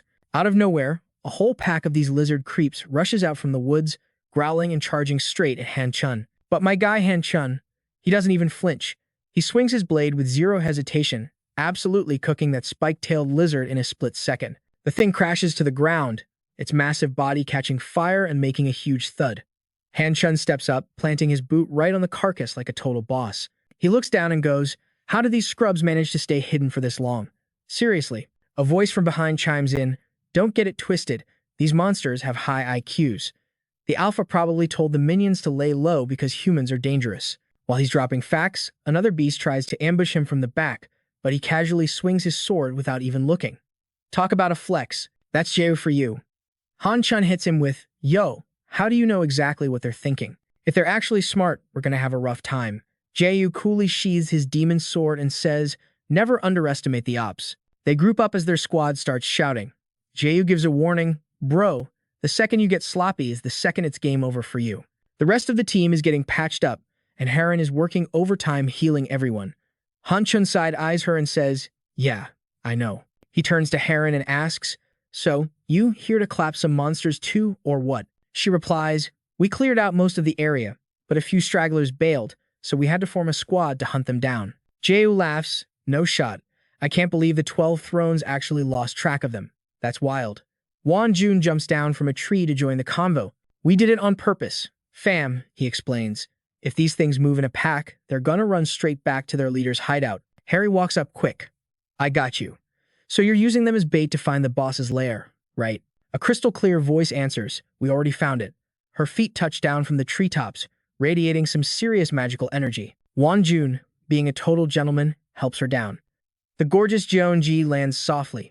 Jae asks where the spot is, and she points. "Right over there." Everyone looks. Han-chun repeats. "The Spiketail's hideout?" He points straight ahead. "You serious?" The reservoir, the blue water looks chill, but deep down, it's the crib for a super aggressive monster. Its eyes are glowing underwater, sniffing out humans like a shark. The whole squad starts moving toward the water. Haran is low-key fangirling. That is so lit. "No matter how hard I grind, I can't pull off magic like that." She's staring at Jeonji, who's casting this massive area of effects spell, growing flowers right on the water. Haran's thinking, okay, the skill gap is real. Just as she's feeling insecure, someone walks up and flicks her forehead hard. Thwack! The flick sends Haran's head snapping back. Han-chun is cracking up watching her hold her forehead in pain. "Yo, why you spacing out? You good?" Haran is literally tearing up from the sting and yells, "What is your problem?" Han-chun calls her out immediately. "What? You salty or something? Quit tripping. You don't know your role yet?" Haran rubs her head. "I know my job. I'm here to heal and support the team." He grins. "You sure about that?" Hearing that just makes her more mad. "I said I know. Okay." Han-chun presses. "Then why are you getting all in your feelings?" Haran argues back, "I am not." Jae and Junji watch them bickering like little kids and just start laughing. Jae shouts over, "I know you two are flirting, but y'all need to come look at this. As soon as possible." Haran turns bright red from embarrassment, while Han-chun acts like nothing happened, looking at the lake. "What's the deal?" Pipes in the reservoir. Massive flowers with stems big enough to fit a whole person are rising up from the bottom. It looks insane. Jae takes charge. King's Guild will scout and handle the leftovers. Grace and Regulus split into teams and push into the base. He turns to Jeonji. "Yo, how long can you keep this magic up?" She answers, "If I have enough mana, maybe 4 hours max." Jae nods. "I'll leave some guards with you. Just hold it down here." Once Han-chun hears the plan, he doesn't wait. He jumps straight off the cliff, sliding down the slope like he's surfing. He hits the landing zone and yells up to the crew, "I'm going in first," and dives straight into one of the giant pipes. Up on the cliff, Haran is shook. Is he for real right now? That absolute maniac. Jeonsu and Jeonji look impressed, though. Young blood. Am I right? He's got guts. The rest of the squad starts climbing down and jumping into the pipes. Let's see where this goes. Yo fam, wait up. Breaking news just dropped. The Goddess Administration is going all out to wipe out those creeps in the Round Lake dungeon. According to the Korean Mana Association, the big guns are here. We are talking the 12 thrones, plus heavy hitters like Jung-soo, Yerim, and Kang Hyun. The dinner table vibes were super tense. Ethan turned to her sister, asking if the timeline was actually lining up right now. Her sister was totally lost. Like, say what? He brushed it off with a never mind, but deep down he was sweating bullets about how this mission might mess up the future. Ethan was spiraling. What is the play here? Sure, the raid starts smooth, but spoiler alert, it ends in a total disaster. Cut to the sewers. Shadows were swallowing the raid team whole. Hyun-chul was already losing his cool, dropping curses left and right. "Damn it," he yelled. It was a horror show down there. Those spike-tailed lizards were ripping people apart and tossing them into a giant cauldron like some twisted soup. And if that was not gross enough, they had bodies stringing up from the ceiling like decorations. Sick. Jung-soo put 2 and 2 together. These were the missing civilians. Haran stared at the carnage, totally shook. The vibes were absolutely at rock bottom. Hyun-chul's face twisted in rage. Suddenly, the lizards heard a noise and snapped their heads toward the entrance. Busted. Boom. A massive wave of fire roared through the tunnel. The lizards were screeching and scattering as they got toasted. Stepping out of the flames like a boss, a figure scoffed. "Don't expect an open casket funeral, you freaks. Disgusting trash." Hyun-chul walked through the fire, looking fierce. Right behind him, Jung-soo launched forward, driving his blade straight into a lizard's gaping maw. Once the dust settled, Jung-soo took charge. Hold fire, check the casualties, and see if anyone is still breathing. Hyun-chol stood over a sea of bodies. The floor was basically painted red with blood. You could feel the rage bubbling up inside him again. Flames erupted around him, forcing the squad to pop their shields. Jung-soo grabbed his shoulder tight. Chill out, fire demon. You trying to fry the survivors too? Hyun-chol side-eyed him, growling, don't put this on me. Jung-soo cut him off. Listen, you can't just rampage here. You are representing a national guild, now act like a pro, not a punk. You little. Jung-soo squeezed his shoulder harder. Hyun-chol just glared back, dead silent. The rest of the team was sweating. Everyone was thinking the same thing. Please don't start a brawl right now. If they throw hands in this tiny tunnel, we are all toast. Finally, Hyun-chol let out a breath, and the flames died down. He chilled out and bowed his head. My bad. Jung-soo gave him a friendly punch on the arm. Head up, fire demon. You are not the type to bow to me. Crisis averted. Jung-soo turned to the crew. All right, show is over. Start searching. After digging around, someone hollered, Captain, over here. We got a survivor. Hyun-chol did a sweep and circled back to Ha-rin. Area is clear. She looked at him with those big, worried eyes. You holding up okay? I am fine. Why? He asked. Well, you just got chewed out, she pointed out. He scratched his head, looking a bit sheepish. Caught me. I messed up, so I took the heat. But inside, he was stinging. He knew the elite players looked down on him as just a musclehead. Plus, Jung-soo kept calling him Fire Demon instead of his actual name or his rank as a guild captain. The disrespect was real. Hyun-chol clenched his fists. Yeah, he had stuff to learn, but that did not mean he could not be ticked off. Suddenly, Ha-rin grabbed his hand. Let's get stronger together, she smiled.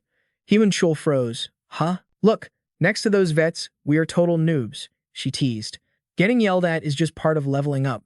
She kept chatting to distract him while her healing magic patched him up. Watching his hand knit back together, Hyun-chol stammered, thanks, Park Ha-rin. He started. She laughed, dude, just call me Ha-rin. We have known each other way too long for full names. He thought, right. Wait, since when is she this cool? Ha-rin pouted. Hey, I am trying to have a moment here. Whatever. Hyun-chol made a silent vow to catch up to the top dogs. Just then, Jung-soo walked up. Did we locate the boss room? A scout pointed to a massive door. Readings are off the charts right here, Captain. That is the spot. Jung-soo rallied the troops. Listen up. We are forming a strike team to take this boss down now. Roger that, the squad shouted. Jung-soo paused, turning to Hyun-chol. Fire Demon, you cool with me calling the shots?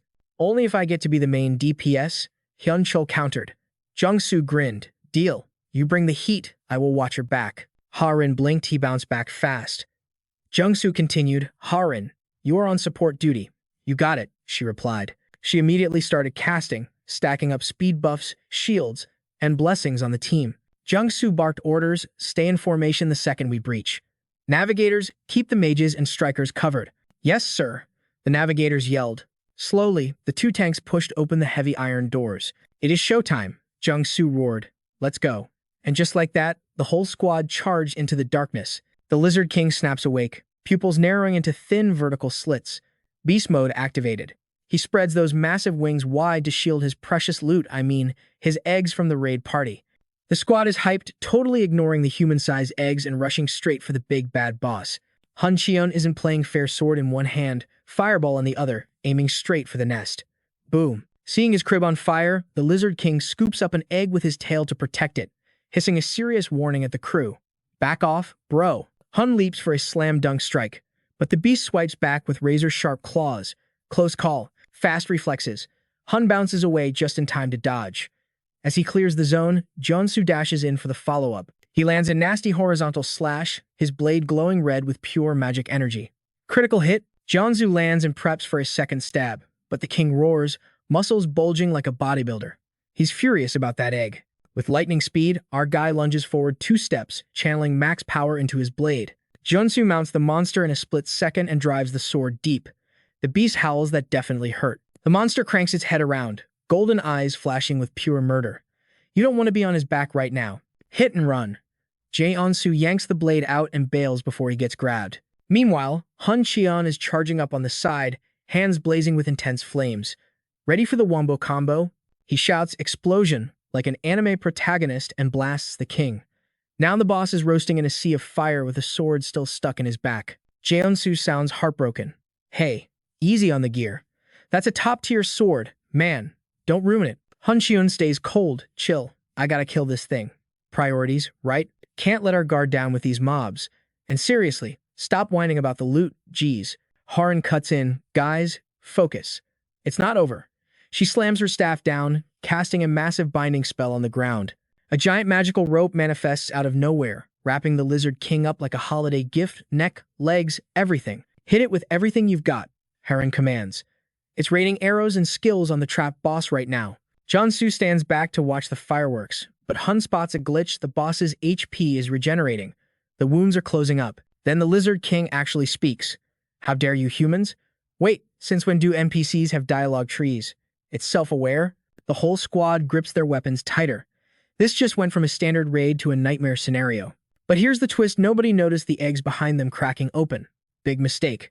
A baby lizard bursts out and instantly chomps on the nearest warrior's shoulder. Nasty little ankle biter. Suddenly, it's a hatching party. Dozens of them swarm the group, forcing everyone into desperate defense mode. Someone screams, "What are these things?" The archers try to pivot and blast the spawnlings. Huncheon hears the panic and whips around. You gotta be kidding me. Distracted. The massive Lizard King seizes the moment, breaks free, and stomps toward them. The duo barely rolls away before getting flattened into pancakes. Jansu scans the horde of baby lizards, brain working overtime for a strat. A soldier yells, "Catch, Sir Jansu," and tosses a weapon. Jansu snags it out of the air. His trusty sword is back. Fire demon, I'll handle the trash mobs, Jansu shouts.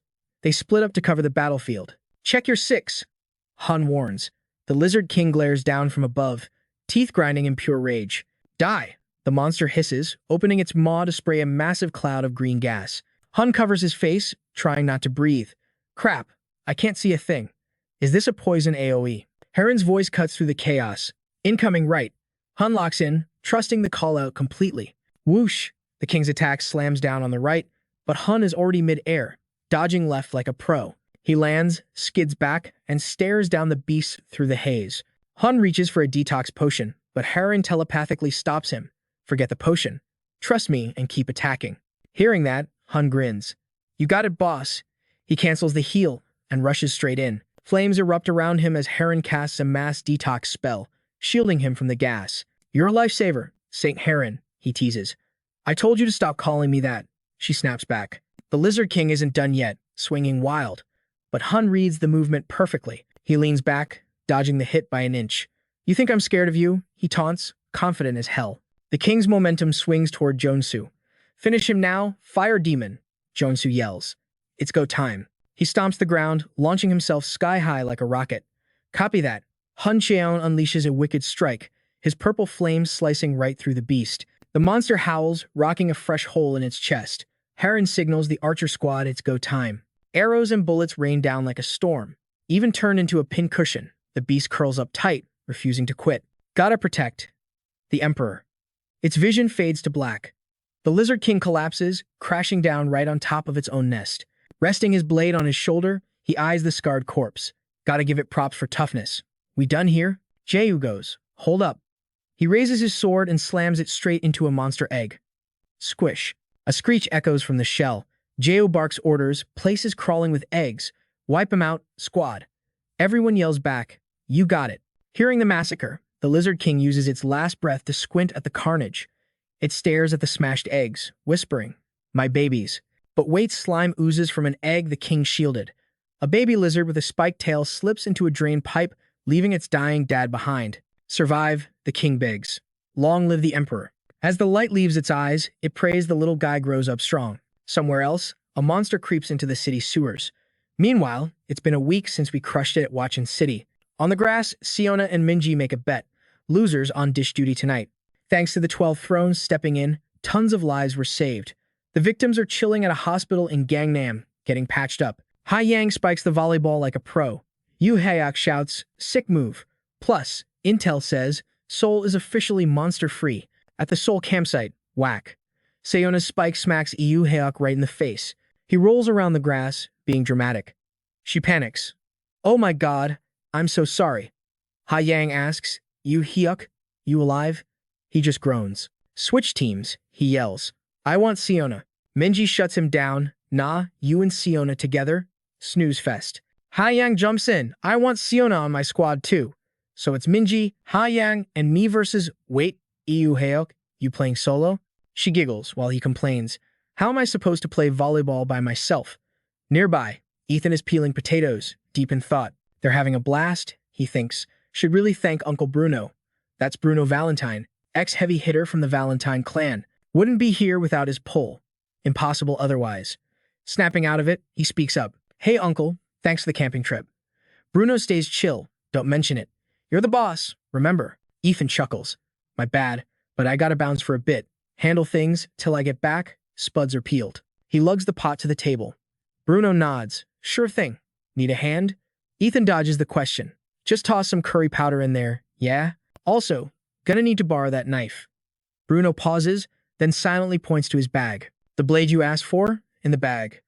Passcode hasn't changed. Ethan nods. Cool. I'll be back tonight. If the gang asks, make something up. Bruno frowns.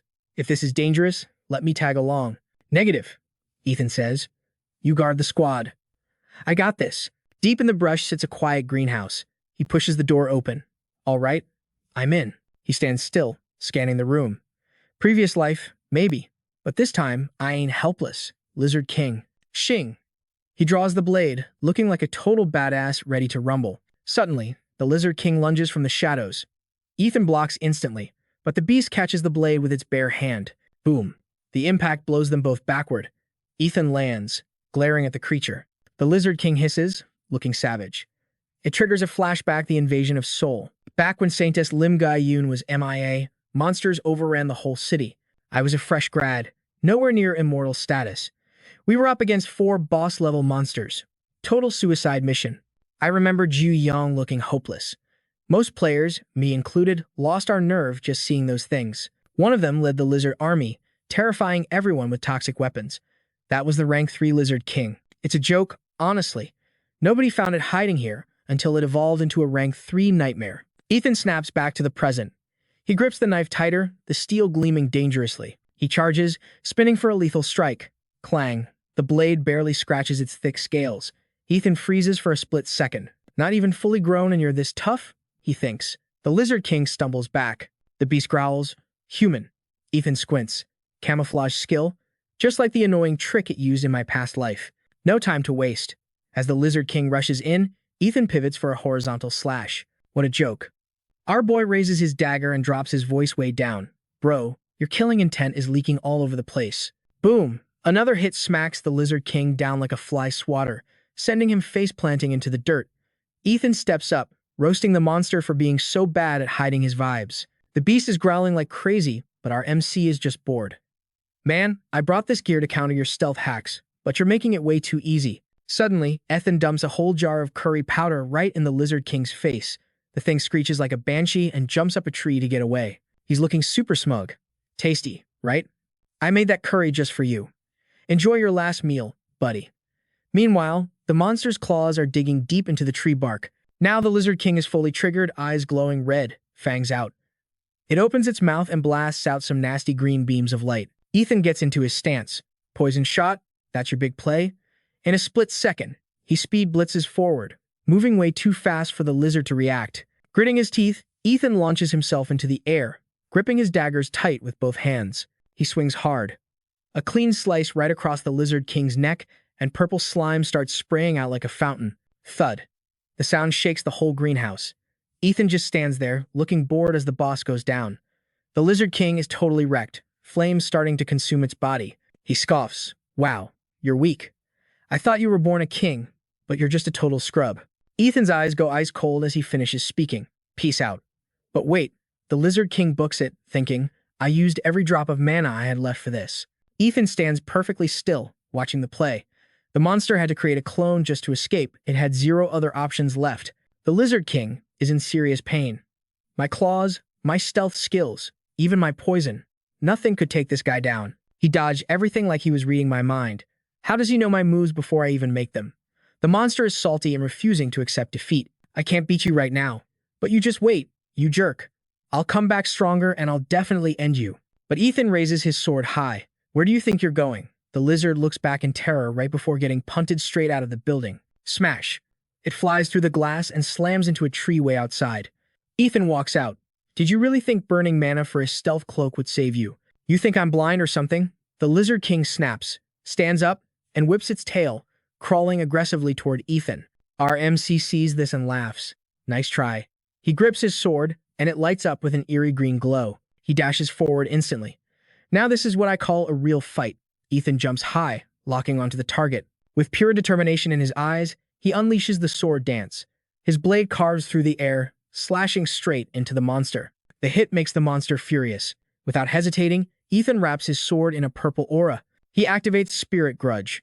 Dozens of purple lights swarm the Lizard King, smashing into it and making it scream in agony. He lands in his stance, already charging up the next combo. Seconds later, Ethan points his blade to the sky, aims, and drops a heavy sword strike. The monster collapses, stuttering in pain. Why? Why finish me? Ethan looks down with dead eyes. Is that a serious question? He drives the sword deep into its gut. For a monster like you, I don't need a reason. He slowly lets go of the hilt. Beasts like you and humans like us. We aren't meant to share the same zip code. Even if the world ends, that's just facts. Pinned to the tree, the Lizard King whines, but I didn't do anything wrong. No answer. Ethan just yells, Spirit Grudge, and those purple orbs start hammering the boss again. Stop, please, it begs. But our boy is stone cold. There's only one ending for monsters. Ethan looks intense. In this match, one of us leaves, and the other one dies. And I'm not dying. Purple lights surround the enemy. In extreme pain, the Lizard King finally admits, you're right, we can't exist together. We're both predators. The only thing we can do is hunt each other down. I lost today, but it's not over. Suddenly, bang, something hits its snout. It keeps talking. Eventually, you'll meet the same fate. Ethan holds a gun now. You've got a point. I've thought about that a lot, actually. He remembers his past life as a hunter. It's a cycle.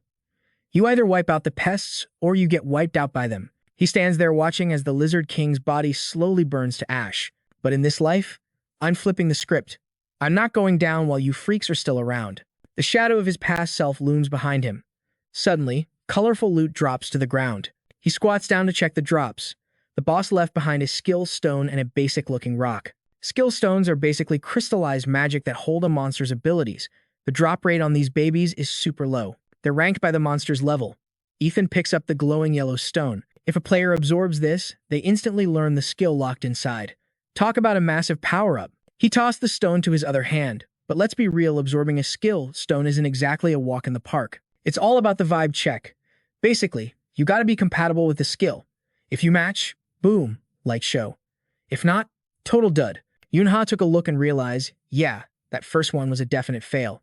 No powers for him today. He eyed the last stone in the pile. All right, let's see if this bad boy brings the heat. He squeezed it tight. If the compatibility hits, it's supposed to glow like crazy.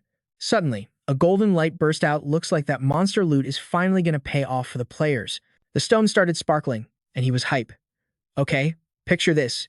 Beautiful morning, Hyuk is goofing around in the yard, and here comes Seon-ah jogging up from the distance. He sat down and popped open the weapon case. Bruno, holding a tray of food, asked, Yo, you finally done with the grind? Seon-ah grinned. Is that you, bro? Seriously, I only finished this weapon cause you came in clutch.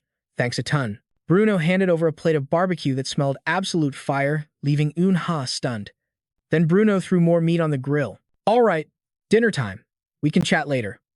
Seon-ah got a bit shy. Thanks, man. I'm actually starving.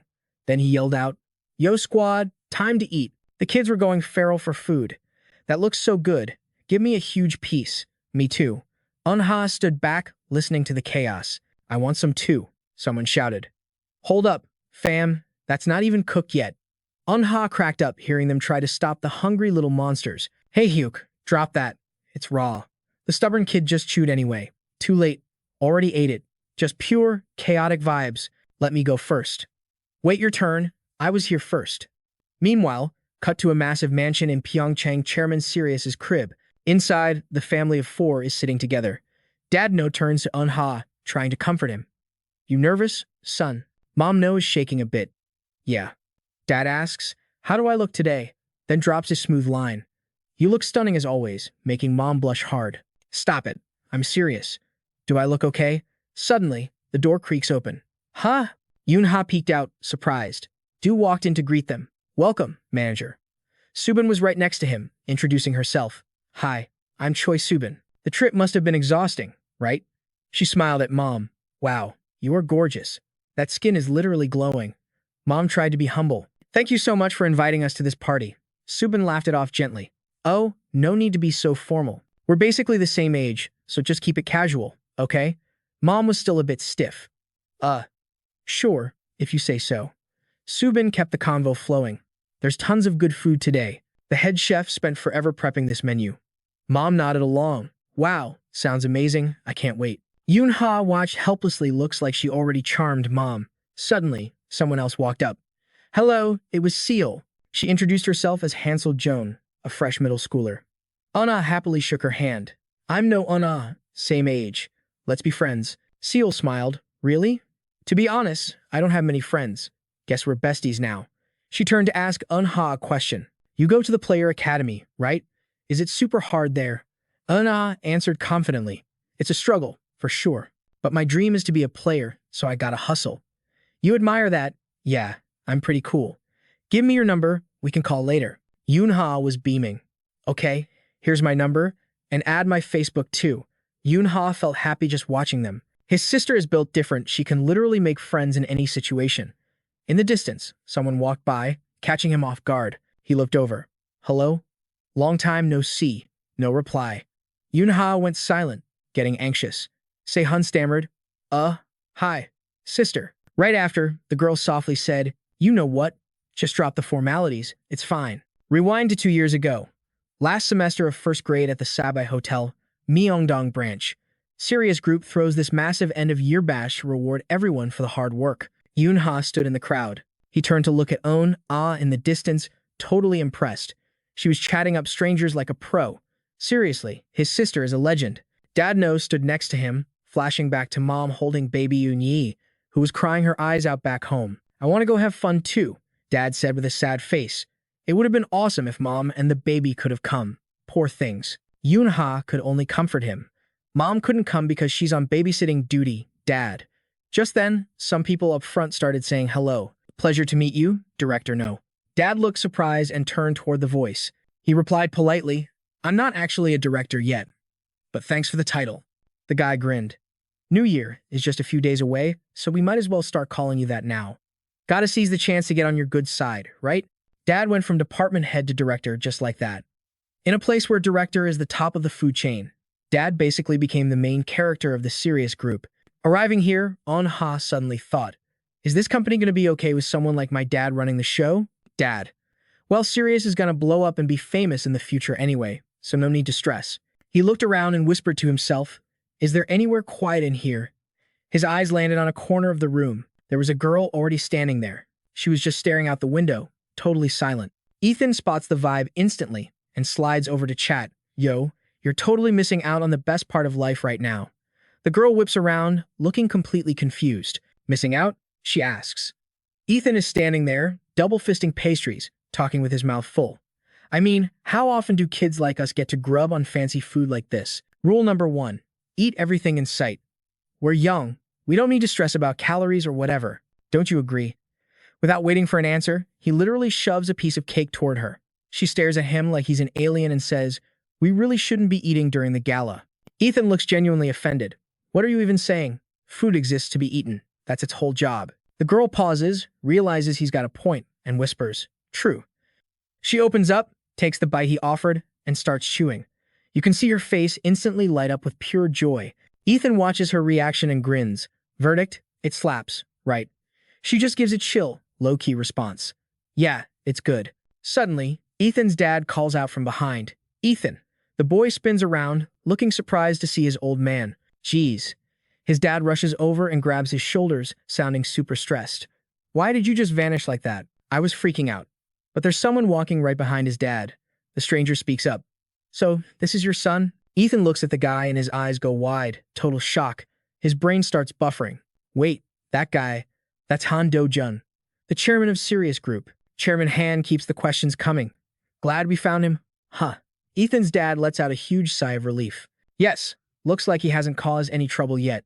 Ethan switches to polite mode immediately. Hello, sir. I'm no Ethan. First year. Class 4 doing high. The chairman looks at him warmly. So you're Ethan. I've heard a ton of stories about you. Then he introduces the girl next to him. And this is Han Se-yeon, my daughter. She extends a hand for a handshake. Hey there. I'm Han Se-yeon. Nice to meet you. Ethan looks at Se-yeon and starts analyzing her stats. Han Se-yeon. In my past life, she was Chairman Han's only daughter and a legendary manager. I gotta make a good impression on her. But then, Chairman Han points behind Ethan and says, and that little one over there. Ethan turns around, and his internal monologue starts screaming. What is happening? The chairman drops the bomb. That is my second daughter, Han Se-hun. Se-hun smiles and says, nice to meet you. Ethan is mentally spiraling. Hold up. In my previous timeline, Han Do-jun only had one daughter. This is a glitch in the Matrix. Before he can process it, Se-hun slaps him hard on the shoulder. Listen up. I'm 2 years older than you, okay? Ethan thinks, oh, she's mad I didn't use honorifics? He quickly takes a step back to correct himself. Can I call you big sister from now on? She looks blank, keeping her cool. Nah, just talk to me normally. As soon as she says that, Ethan pushes his luck. Cool, so I can just say hey then? Immediately, Se-hun radiates pure killer intent. Her voice drops an octave. Excuse me, what did you just say? Ethan panics and starts stuttering. You said normal speech was okay. Se-hun's face is literally dark with rage. You can call me Se-hun, period. Ethan quickly agrees. Got it. He's confused though. Why is she so salty? Chairman Han, watching this whole comedy sketch, laughs. You two seem to have good chemistry. I'm inviting you over next time. He turns to Ethan. Make sure you visit. Ethan answers fast. Yes, sir. He thinks I thought he was just being polite, but he was for real. Cut to Ethan's entire family chilling at the chairman's massive luxury mansion. Linda sits across from them and asks, how are the snacks? Little Sophia, sitting on Ethan's lap, is having the time of her life. So yummy. The chairman asks a casual question. Come to think of it, Ethan, you got into the player academy this year, right? Ethan beams. Yep, I'm a freshman. The chairman pulls out a sleek box. I figured you should have this before you start. If you're a student at the player academy, you need a direct line to contact us whenever, right? Ethan's dad starts sweating.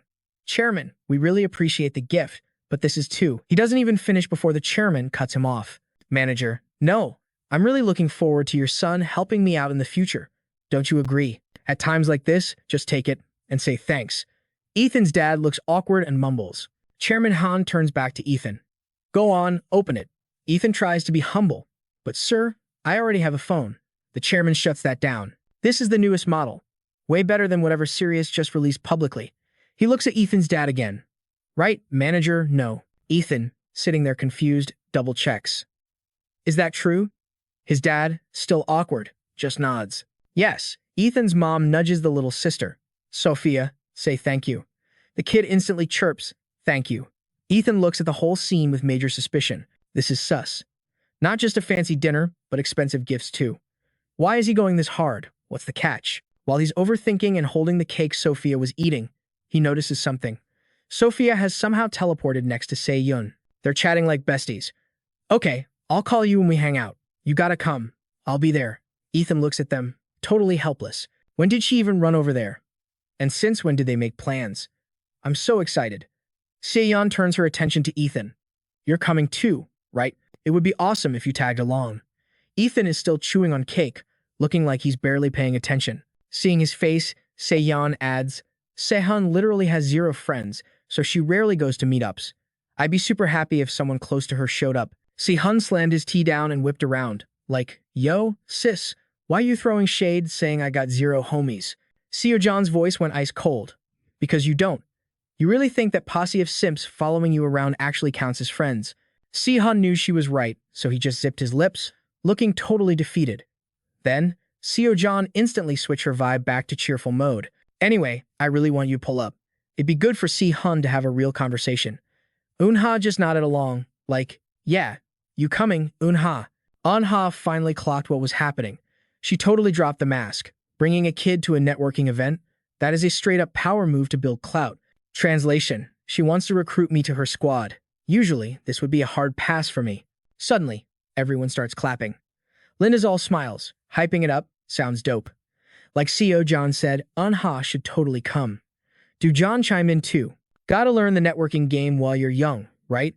Yoon-ha could only force a super awkward smile. He thought, dang, they got me cornered.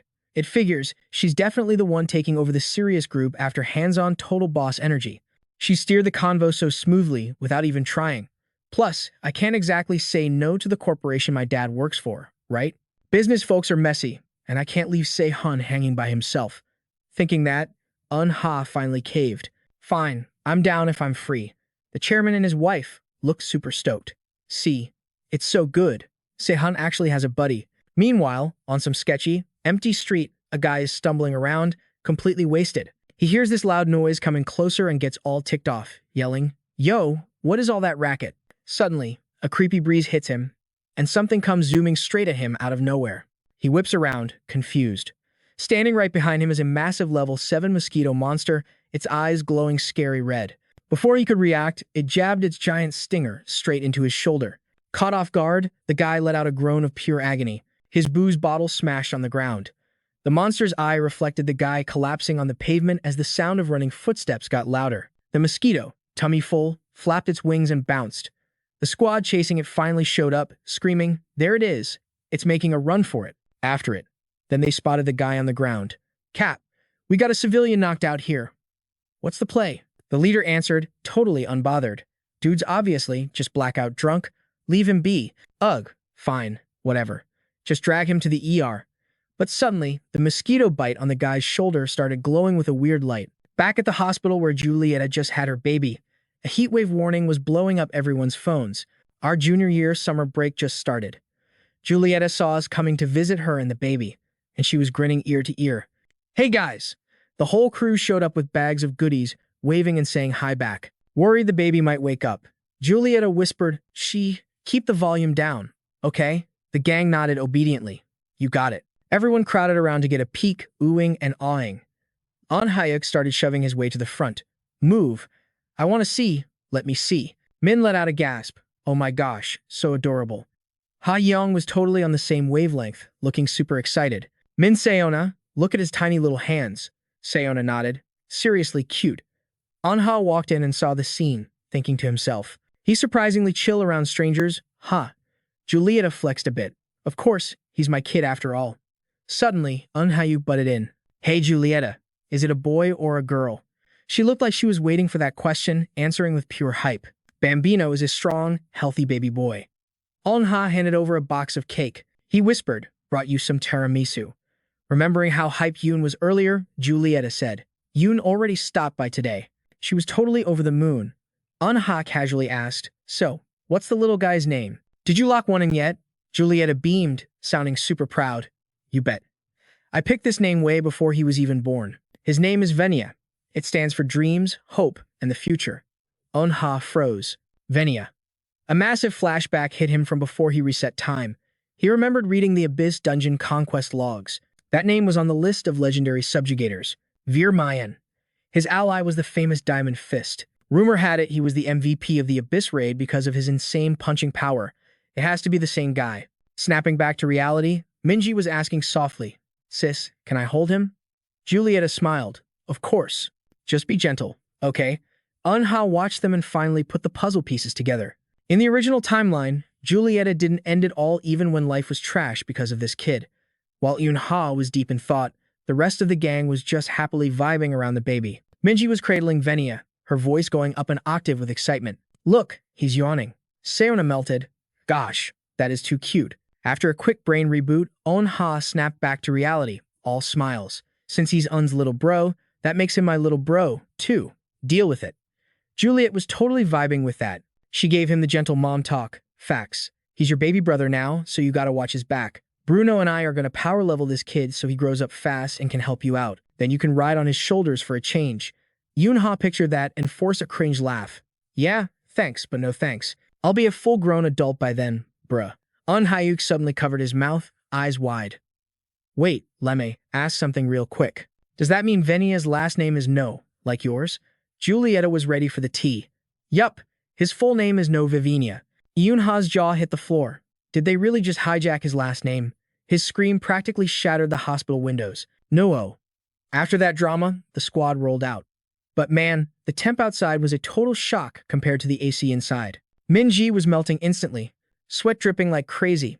Ugh, I'm literally dying of heat here. Yoon-hyuk isn't doing much better. He sighed. Take me back to the AC. Ha-jiang had a light bulb moment. Yo, the community center has a pool. We hitting that up tomorrow. Yoon-hyuk was down immediately. Bet. Min-ji, desperately fanning herself with her hand, nodded. Say less. Let's go. Sounds good? Ha-jiang noticed Un-ha zoning out again. Earth to Un-ha. You coming with? Or what? Un-ha. Yoon-ha had been distracted by a crowd of kids grabbing food across the street. He muttered, oh, right, thinking about it, it's Wednesday today. The crew was confused. Huh? They followed his gaze to see a bunch of kids grouping up, goofing around. They were waiting for food distribution. The homeless. That's the label for orphans who lost their fams to monster attacks. Kids born in the slums or just abandoned. The goddess administration set up these shelters to handle the homeless problem, basically giving them free food every Wednesday and some other services to keep them alive. But let's be real, it doesn't actually fix their messed up lives. Suddenly, some kid zoomed past, knocking into a stack of heavy cardboard boxes. They started tipping over. The little dude looked back, frozen. No time to dodge. Seeing this, Un-ha sprang into action. He phased through the falling boxes like a literal lightning bolt. The kid was shaking like a leaf, clutching his food for dear life. Then, a soft voice hit his ear. Yo, you good, little man? Un-ha had scooped him up hero style just in time, completely dodging the disaster. The kid's eyes went sparkly mode. He grinned, totally innocent. Mr. Angel? Un-ha blinked. Angel. The kid practically glowed. Mom said if I was ever in danger, an angel would come save me. Did you come to get snacks too? Un-ha just rolled with it. Yeah, something like that. Yoon-hyuk and the squad ran over, panicked. Boss, you okay? Yoon-ha stayed chill. Yeah, I'm solid. Yoon-hyuk shook his head, boss is OP as always. Totally, the boss. But wait, what is this place? Min-ji was equally confused. Why are there so many kids here? Suddenly, two older-looking boys from the homeless group sprinted toward them. One hissed, you idiot. The little kid Un-ha saved didn't notice the vibe, waving happily. Big bro. They snatched the little one back so hard, he yelped. The kid with one arm was terrified, his voice shaking. I told you never to talk to strangers. Never. The other boy started bowing frantically. I'm so sorry. He's just a baby. He didn't mean to cause trouble. Please let him slide this one time. We're sorry. The one-armed boy forced the little guy's head down. Apologize. Now. I'm sorry. The little tyke didn't get it but apologized anyway. The squad stood there, totally stunned by the panic. With guarded looks, the older boys grabbed the kid and bolted. The little one waved bye-bye over their shoulder. Min-ji stammered, those kids just now. They seemed terrified. Un-ha watched them go, thinking, are they scared of how we look? Makes sense. No parent tells their precious kids about the homeless reality. Kids who just go to school and play never see the slums or the places regular people avoid. Seon-ah realized something. Oh, actually, I think the church I grew up in gives out free food today too. Yoon-hyuk finally asked, boss, who were they? Yoon-ha decided to keep the harsh truth to himself. He waved it off. Don't worry about it. Not important. They don't need to know yet, he thought. The dark underbelly of this world. Fast forward to the park the next day. Yoon-hyuk was destroying an ice cream cone. Man, this hits the spot. Ha-jiang checked the time, looking anxious. Are we gonna be late? Seon-ah patted her shoulder. Chill, we've got plenty of time. Michael was totally roasting them, grinning like, bet you $5. Big Bro and Min-ji stopped for gelato while we roast out here. Seon-ah rolled her eyes, chiming in. Seriously, they're always the last ones to show up. But then, a creepy scraping sound echoed from down the block, like nails dragging on concrete. A guy came stumbling out, looking absolutely terrified, mumbling to himself like a total maniac. No way. That doctor was a quack. Diagnosing me with mana deficit disorder? Yeah, right. I should have gone to a real hospital. There is no way I have a mana problem. My levels are totally average. It was just a dream. That giant mosquito bite? A nightmare. My body feels weak, but yeah, just a bad dream. Trying to shake off the panic, he looked down at his hand and froze. It was morphing into something straight out of a horror movie. The dude let out a blood-curdling scream that made Michael and the crew jump. Michael, being the nice kid he is, called out, Yo, mister. You good? The man started slapping himself, trying to wake up. He forced a creepy smile, trying to act like everything was chill. Must be exhaustion, he muttered, shaking as he pulled out his phone. Gotta call the boss. Taking a sick day. Yeah, that's it. But when he looked at his screen, the reflection wasn't human. It was a monster staring back at him. Panic mode activated. He shrieked and spiked his phone into the pavement. Michael ran over, looking concerned. Hey, sir, seriously, are you okay? You look super pale. The man heard the kid but could barely form words. I. But the terror in his eyes took over, and a guttural growl started rising from his throat. Get away. Michael froze, confused by the sudden rejection, but he didn't leave. He just stood there, worried. Mister, do you need a doctor? The man's sanity was snapping. He couldn't hold it back anymore. I said, beat it, kid. Scram. Emma noticed the guy's eyes glowing with a weird light and realized something was seriously wrong. Ignoring the awkwardness, Emma shouted, Michael, move. The kid turned around, confused. The man's face was melting and twisting, his mouth still whispering. Impossible. This can't be happening. His body was glitching out, skin tearing apart as he expanded. Emma screamed, run, now. Michael was paralyzed with fear, unable to move a muscle. The human was gone. A full-blown monster stood in his place. The beast towered over them, locking its eyes on Michael, ready to turn him into a snack. Meanwhile, under the blazing sun, Seon-ah was strolling down the street. Sweat was dripping off his face. He groaned, man, I'm melting out here. It's too hot. Hey, Ava, he whined. She shot back. What now? Let's grab ice cream before we head back, please. Minji, also sweating buckets, looked annoyed. Are you kidding me, dummy? We're already late because you lost track of time playing with that dog. Everyone is probably waiting for us right now. Seon-ah stayed chill. Relax. If we're late, they'll just hang out nearby. Seon-ah kept begging. Come on, Minji. I'm gonna pass out. Ice cream. Essential for survival. No, she snapped, looking like she was about to tackle him. Absolutely not. Suddenly, a voice echoed in Seon-ah's head. Guys. He jumped, looking around wildly. Huh, did you just hear Seon-ah? Minji grabbed his hair, frustrated. Stop trying to change the subject. But then, Seon-ah's voice came through again. Anyone. Please, we need a player here. Help. This time, both of them froze. The message was loud and clear. Minji looked around in a panic. Wait, is there a monster? I swear I just heard Seon-ah's voice in my head. Seon-ah bent down to tighten his sneakers. I know. Call the player association. You have their number on speed dial, right? Minji stuttered. Yeah, but before she could finish, blue energy crackled around Seon-ah's legs, and zoom, he launched himself forward, leaving her in the dust. Hey, wait up. Minji stood there, totally exasperated. You idiot. You didn't even ask where the monster is before running off. Here's the lore drop, guys. Every living thing has mana. It's the power source that keeps hearts beating. But everyone has a different limit. If a person absorbs more mana than their body can handle, game over. They mutate into monsters that barely resemble humans anymore. Back at the scene, a massive mutant mosquito was dive-bombing the group. Michael gasped, what the heck is that? Am I seeing things? Did that random dude just turn into a giant bug? Jessica yelled, less questions, more running, unless you want to die. The whole squad scattered. A deafening buzz filled the air as the mosquito monster charged at supersonic speed, tearing up the pavement. Emma looked terrified. Seon-ah shouted over the noise. Emma, you good? She yelled back. I'm fine. But what about the others? Michael looked back over his shoulder, his face draining of all color. He thought, if this keeps up, that thing's gonna catch me. I can't run and shield with mana at the same time. Am I cooked? Man, if only Big Bro was here right now. Young Hyuk is flashing back to the OG's advice like a lifeline. Listen up, Hyuk.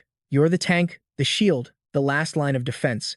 Hyuk hypes himself up, trying to snap out of it. Get a grip, dude. You can see the switch flip.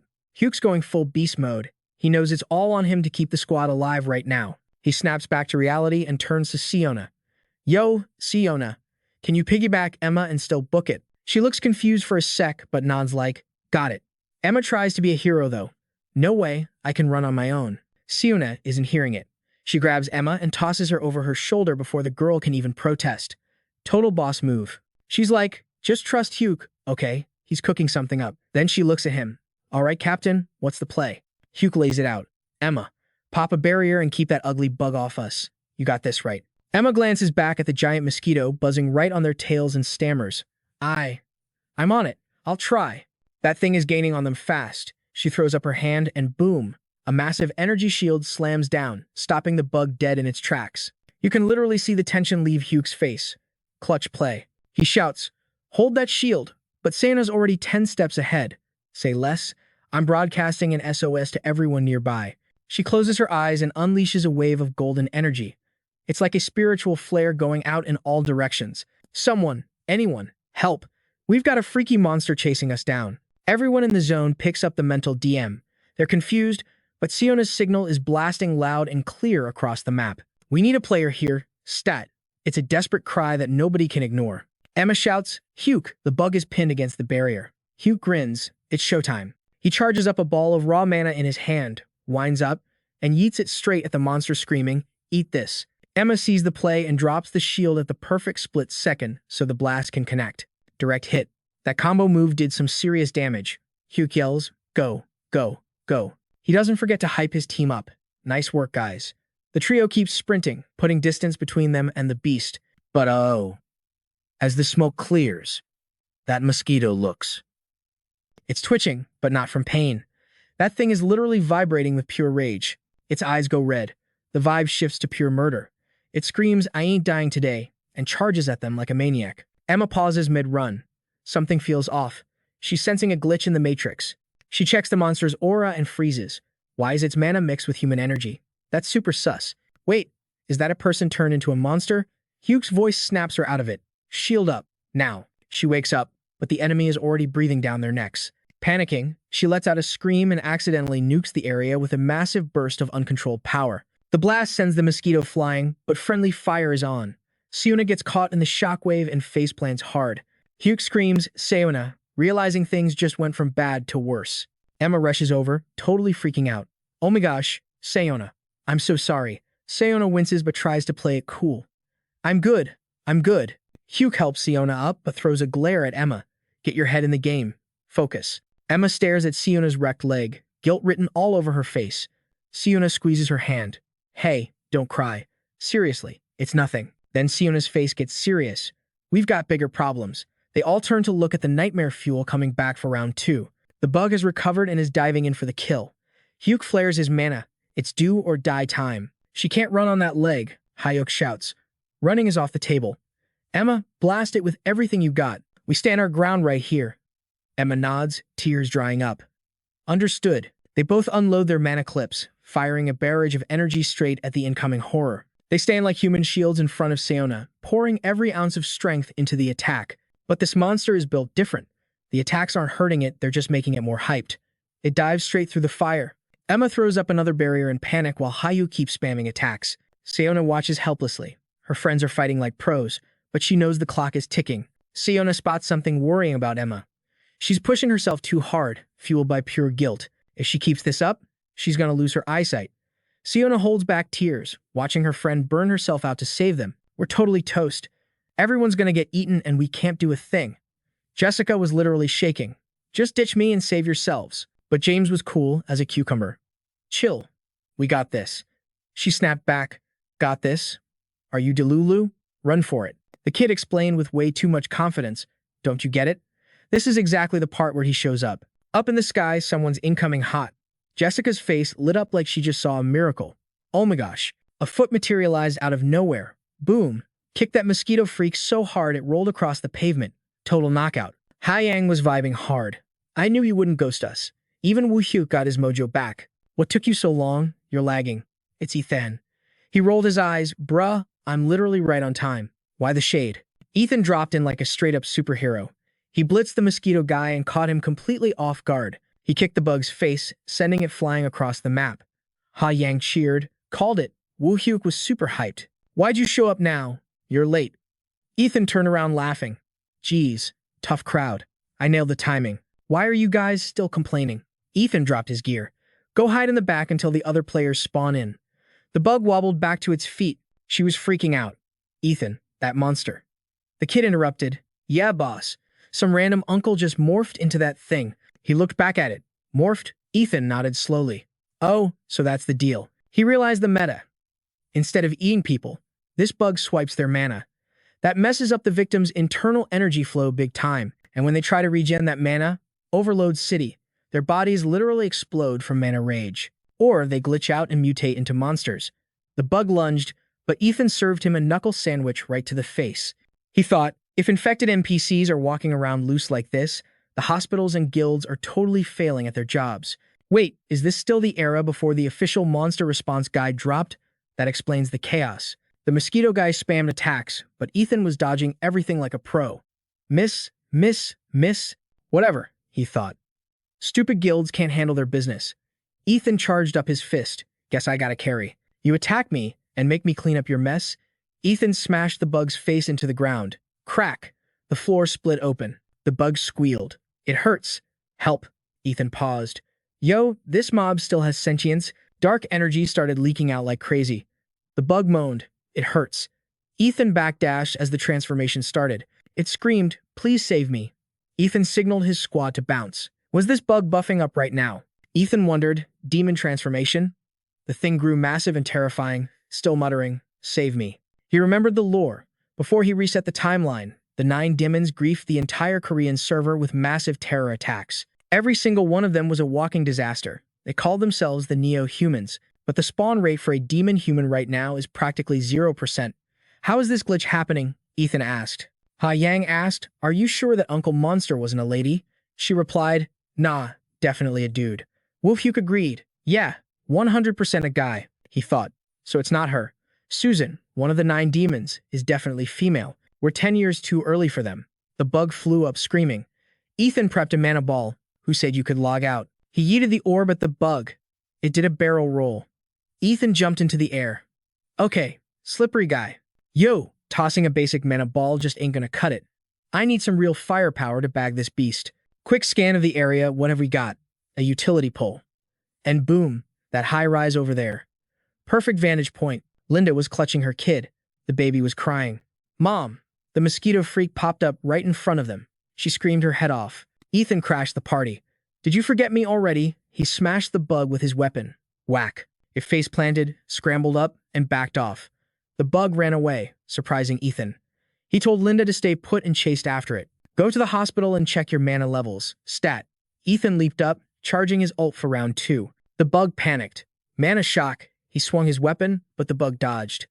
Ethan poured more juice into the attack. Spike barrage. He swung hard. Sharp mana spikes flew out, but the bug juked them and kept running. It dived into another house. Nice moves, bro. Then he heard a cry. Mom, it hurts. Make it stop. He crashed through the window. Smash. Ethan landed smooth. Damn it. Injured people were lying everywhere, totally still. He was furious. Too late. Most of the victims who got their mana stolen were gonna flatline from the overload. Ethan swore. Before he griefs anyone else. He saw the bug attacking again. I gotta delete this monster right now. Ethan rushed in like a tank. He smacked the bug so hard it went flying, crashing straight through a door. Seon-ah peeps the situation and realizes this uncle dude is totally cooked. His consciousness got deleted because he didn't finish downloading his demon form. Major glitch, right? The creature tries to flap its wings and dip, but Seon-ah is not having it. He is absolutely pressed and ready to throw hands. Suddenly, the victim starts shaking and yells, Yo, angel bro. Seon-ah hits the brakes and looks back like, excuse me. Boom. Rocks start raining down like a bad weather forecast. The whole house goes huge, smoke everywhere, visibility 0. Then, he hears a voice. He snaps out of it, rubbing his throbbing head. He looks up and spots a squad running on the roof like they are in a parkour montage. They're screaming. It went inside. Camp the spawn point and blast that freak the second it pops out. Seon-ah thinks, did these players intercept Sona's telepathy DM? Whatever, let them handle the boss fight. That homeless kid is trembling, looking all kinds of messed up, asking, Big bro? Angel bro? You're the guy who saved me before, right? One of the kid's eyes is already glitching out. He's hyperventilating but still grinning like he just won the lottery. Creepy vibes, chat, flashback time. We're back in Seoul before the reset. The city looks like a post-apocalyptic wasteland, buildings wrecked, bodies everywhere. Total server wipe. A voice drops in, sounding super bored. I thought you guys were the 12 thrones. Talk about a letdown. Boring. Christopher is clutching his shoulder, looking ready to rage quit. Behind him, Emily is spamming heal spells on Seon-ah. This is the Mist Flower Squad. Fam. A mysterious lady is chilling there, smiling like she knows something we don't. She's surrounded by these massive, red-eyed flies. Gross. She admits, okay, I see you. You guys actually have skills. Not total noobs. She's looking down from the high ground with max arrogance. That's Beelzebub, the fly queen herself. Perrin gets triggered and rushes her like a madman. He screams, shut your trap. Emily is still healing, but she's low-key panicking for him. The demon queen isn't even sweating it. She's like, oh, a rabid dog. Come here, Jessica. She taunts him while he rockets toward her. Bam. He takes a critical hit to the face. Eun-ha and Emily jump in to assist. Eun-ha yells, "Hold tight, I'm on my way." Beelzebub teleports, literally blinks steps right next to Emily. Her giant hand goes to crush Emily's face. Jump scare warning. Beelzebub laughs. "So you're the team's healer. And you must be the Grim Reaper." Eun-ha. Eun-ha screams, "Get your hands off her." Slice. In a split second, the demon's hand gets chopped clean off and goes flying. Eun-ha clutches the rescue. The demon looks at her stump, bleeding out, and is just like, "Wow, someone has anger issues. Are you that famous berserker everyone talks about, or should I call you the Immortal One?" Eun-ha stares her down, signaling Emily to get behind him. But the Fly Queen spots something. "Hey, who's that hiding back there?" It's the Elizabeth, huddled in the corner, clutching her stomach. Beelzebub's eyes glow red and nasty fly wings sprout from her back. Boss mode activated. "You got power rivaling the 12 thrones," she says, releasing a swarm of hundreds of flies. Nightmare fuel. She launches a massive fireball at the mage. Beelzebub grins, thinking it's game over. But the girl blocks it just in time. That's the Elizabeth, guys. But look at her, she's wrecked. Her eyes are glowing red. She's turning into a monster. Beelzebub roasts her. Cool nickname. But you're actually weak sauce. Nice magic resistance, though. The witch is surrounded by dead fly minions. She's been fighting for her life. "My babies have been chewing on you for a while. I'm honestly impressed you haven't turned into a zombie yet. Kudos." The witch glares with pure hate. Parring snaps, "Shut your mouth," and charges with his sword. The demon queen whips out. Well, a whip. "You're fast," she says. "Did the Grim Reaper patch you up?" She swings that whip with zero chill. The sword and whip clash so fast it's just a blur of sparks. Frame rate can't even keep up. Meanwhile, Emily is trying to heal the witch, but the HP bar isn't going up. She whispers, "Captain." Eun-ha is focused on the fight. What's wrong? Then the witch speaks up from behind him. "Please, end me," she begs. Eun-ha turns around. She's mutating, growing weird monster parts. It's bad. Even in pain, she cracks a joke. "Why the hesitation? You have a crush on me or something?" Cringe. She smiles, but it's heartbreaking. Emily starts sobbing. Eun-ha just grits his teeth, trying not to lose it. After a second of lag, he walks over. Understood. He raises his sword, face cold as ice. "See you in hell." Slash. Game over. Snap back to reality. A tiny voice asks, "Are you the angel brother?" It's a little kid, maybe 5 or 6. His left eye is totally mutated. He's covered in blood, but still trying to smile. Eun-ha realizes it's the homeless kid he saved way back. "The others are gone," the kid says. Eun-ha freezes. "They were really nice to me." Eun-ha walks closer. The kid's eyes are filled with despair. "Am I going to die too?" Eun-ha doesn't sugarcoat it. "Yeah." "Hey, Mr. Angel, why so serious? Talk about a trigger warning." Suddenly, the nightmare reel starts playing in my head. That wretched monster, Krakon, wrecked everything. I see little Ethan, sobbing over his sister's pick. "Don't leave me, sis. Please, don't leave me all alone." My folks used to say I lost my smile ages ago, totally bitter. But then this kid dropped some wisdom on me. "You gotta smile, bro." I'm like, "Why do you care?" Just as he speaks, his body starts glitching out. Mutation City, weird parts sprouting everywhere. He's shaking uncontrollably, yet he cracks this bright grin. Reminded me of that red-haired witch who promised good vibes were coming. Spooky. Ethan didn't say a word, just watched him.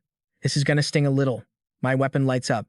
The kid just whispers, "It's cool." Blade raised high. I asked, cold as ice. "Any final words, kid?" The poor guy shivers and whispers, "Mom. I really miss my mom." The reflection in his eyes shows his savior, me. The scene is pure chaos, ruins, bodies everywhere. Just Ethan and the kid who just passed on. Dead silence. One single tear hits the ground. Man, I seriously can't stand kids. That's my vibe right now. You know the type? Runs around, trips, and immediately starts wailing for mommy. I hate how selfish and shallow they are. They think a few tears are a magic fix-it ticket. I watch the mom baby him, smoothing everything over. 2 seconds later, he's giggling, acting like the world isn't burning, safe in his parents' arms, thinking this fairy tale lasts forever. Yeah, right. After watching my crew get wiped out right in front of me, I stopped buying into that happily ever after nonsense. Spotted a beat-up teddy bear on the ground, dusted it off. I cracked a smile, mostly so nobody would freak out and worry about me. War makes you numb, fam. Ever since I respawned in this timeline, it's been total emotional flatline. I walked off alone, clutching the bear. Even if you guys croak, I won't shed a tear. I tuck the plushie into the dead kid's arms. Rip. Snap. A loud voice pulls me back to reality. Mosquito extermination complete. That chick totally went full monster mode. Wipe him out. One dude is grappling this demon lady, locking her down tight with raw strength. The other guy goes ham with a sword, piercing the beast a million times. She's screeching in pain. Brutal takedown. Ethan flashes back to that kid dying and swears, "I'm gonna slaughter every single monster." Meanwhile, the news is blowing up about the mosquito incident. Thanks to the lightning-fast response, the flying mosquito variant got wrecked. Everyone's tuned in as Mayor Songbuk-gu steps up. He hands out the brave Todd Award. Little Sophia is peeping her bro from a distance. He hasn't smiled in forever. He looks so down. She hates seeing him emo. Then she remembers Big Sis's advice. If he's sad, you gotta comfort him. She's like, how? Answer. Full speed tackle. Big brother, she screams. The plan? The ultimate bear hug. She launches herself right into his arms. Surprise attack. He pats her head, and she's all giggles. What's got our Sophia so hype? She beams. I just really wanted a hug. Aw, he gives a gentle smile and messes up her hair. Then she leans in close. Hey, secret time. He's all, yeah? Spill it. Smooch. She plants a big one on his cheek. I love you the mostest. Like, big as the sky and the whole earth. She's doing these huge arm gestures. Too cute. He touches his cheek, stunned, then grins. Love you too, kiddo. She gasps. For real? Cut to school. The PA system blares. All right, students, let the find your teammate race begin. Game on. Ethan unfolds his paper and his jaw drops. Total confusion. He's looking around like, is this a joke? Where am I supposed to find this? Meanwhile, it's Chaos Kids sprinting everywhere to finish their missions. Suddenly, he spots Kim Min chilling with Jessica. He hollers, OH, Jessica. She jumps, like, excuse me. Zero explanation.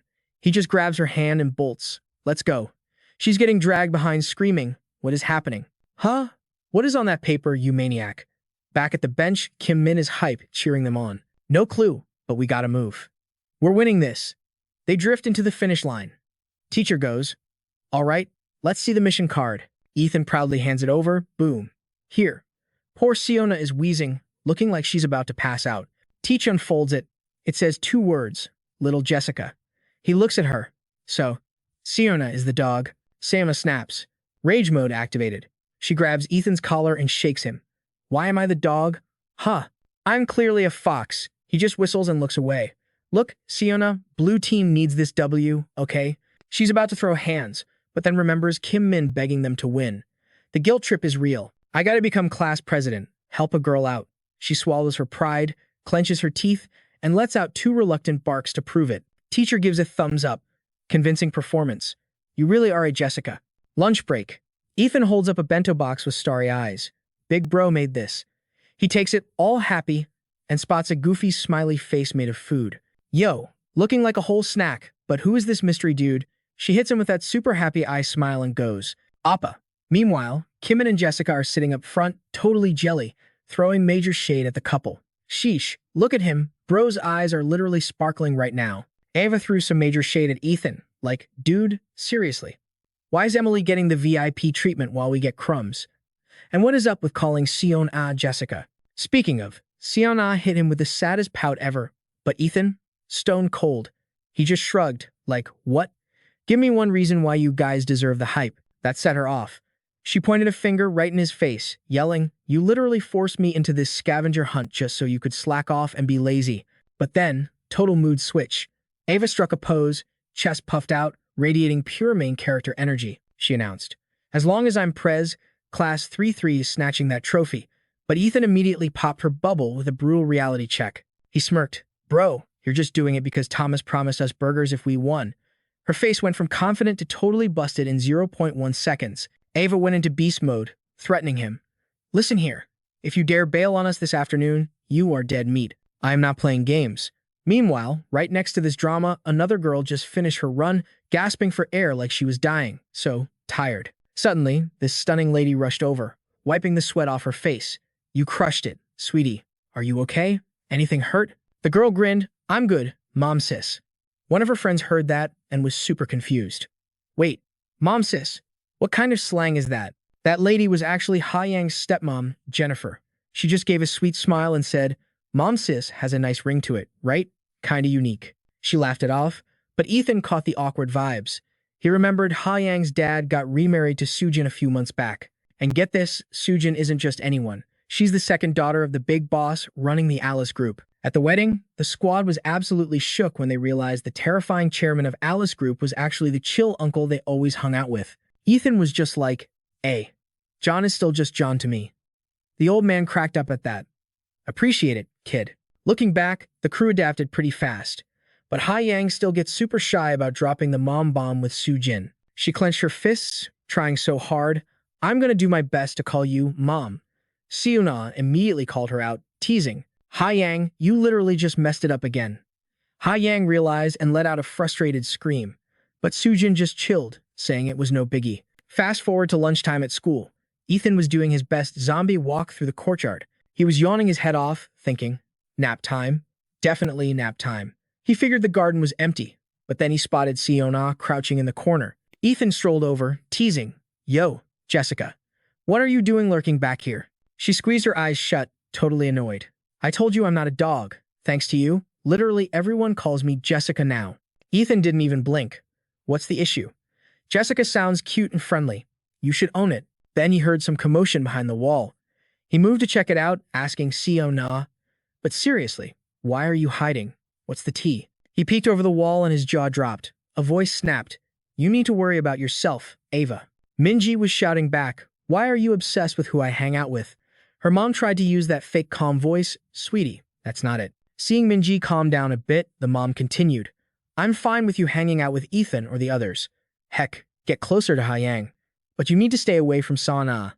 And that was the breaking point. Ava snapped. She smacked her mom's hand away and screamed, "See, that is exactly what I mean. Why do you get to pick my friends?" Her mom lost it too, yelling, "Because Seon-ah is a demi-human." That sentence made Ethan freeze cold. The mom clenched her fists, hissing, "Minji, maybe you're too young to get it, but people don't like demis. What are people gonna say when they see you getting cozy with one of them?" Ethan turned to look at Seon-ah. She was curled up in a ball, face hidden. She whispered at the ground, "It's okay." She traced circles in the dirt, voice hollow. "I already knew. Someone like me. I'm not supposed to have friends." Ethan frowned, voice dropping. "Then what are we to you?" Seon-ah gave a heartbreaking little smile. "I know. That's why I'm so grateful. And I'm so sorry." She stood up, faking strength. "I wanted to see Minji, but this is way too cringe now. Let's just bounce." "Ethan." Suddenly, Ethan grabbed her wrist. He looked dead serious. "No, wait. Trust Ava on this one." On the other side of the wall, Minji's mom was still going off. "People are talking. If they see you with that girl, nobody decent will want to associate with you. Do you actually enjoy being the subject of gossip?" Every word was like a knife to Minji's heart. She was shaking, trying not to sob. Seon-ah couldn't take it anymore, begging Ethan to leave. But then, Minji's voice cut through the noise. Even so, she kept her head down, gripping her skirt like her life depended on it. But she was crying, but her voice was solid rock. "Seon-ah. Seon-ah is my friend." Behind the wall, Seon-ah's eyes went wide. Minji's mom went quiet for a long time before letting out a huge sigh. "Fine. Have it your way. But don't come crying to me when you regret this later." The two of them hugged it out, tears and all. Ava whispered, "I won't. I promise." Stubborn as a mule, just like someone I know, she teased. Ethan peeked his head out, grinning from ear to ear. "Yo, looks like the drama is officially over." He turned around, walking away with a smirk. "Let's bounce, little Jessica, before the paparazzi spots us." She got totally triggered and chased after him, shouting, "Seriously, why are you obsessed with calling me Jessica?" Jessica pumped the brakes, her voice dropping to a soft whisper. "Ethan." She flashed a megawatt smile, eyes sparkling. "Let's go snag that gold medal today, bestie." Jessica was hyped. "We gotta lift Minji's spirits. Stat." Ethan nodded in agreement. "Bet. Consider it done." During the games, Class 3-3 went absolute beast mode on the dodgeball court, leaving the crowd completely shook. The teacher sighed dramatically and called it "Blue Team takes the W." Ava blinked, totally confused. Did you guys drink 5 energy drinks or something?" Ethan just dusted off his hands like a boss. "What? Nothing to see here," he said coolly. She wasn't buying it, though, pointing a finger right in his face to grill him. "Since when do you actually try this hard? That is so not your vibe." Unha looked away, dodging the question. "You're imagining things. I'm always a tryhard, duh." Meanwhile, over on the track, Jessica was crushing the competition in the relay race. They swept the next few games, too. The obstacle course was a total breeze. Piece of cake, fam, the kid gloated. Ha-Yang even dominated the three-legged race. Total domination. No surprise here, the school announced the final champs of the Fall Sports Festival. Ava stepped up to the podium, basking in the roar of the crowd. Blue team. Class 3-3. Her face was glowing, pure happiness and pride. Minji strutted back to class with the plaque. See, told you we could crush it if we tried. Y'all better vote for me as class rep next semester. She barely finished her sentence before noticing the squad looking at her with mischievous grins. Ethan kicked it off. You guys ready? Jessica winked, born ready. Suddenly, they grabbed her arms and legs, hoisting Ava into the air. She started freaking out. Yo, what the heck are you guys doing? Jessica ignored the screaming and started the countdown. 1, 2. On 3, Minji was launched sky high amidst wild cheering. That was epic. One more time. Guys, stop. She squealed, while the parents on the sidelines couldn't help but smile. Look how tight that crew is. Adorable, right? The whole class chanted in unison. 1, 2. On 3, Ava, looking happier than ever, went soaring into the blue sky.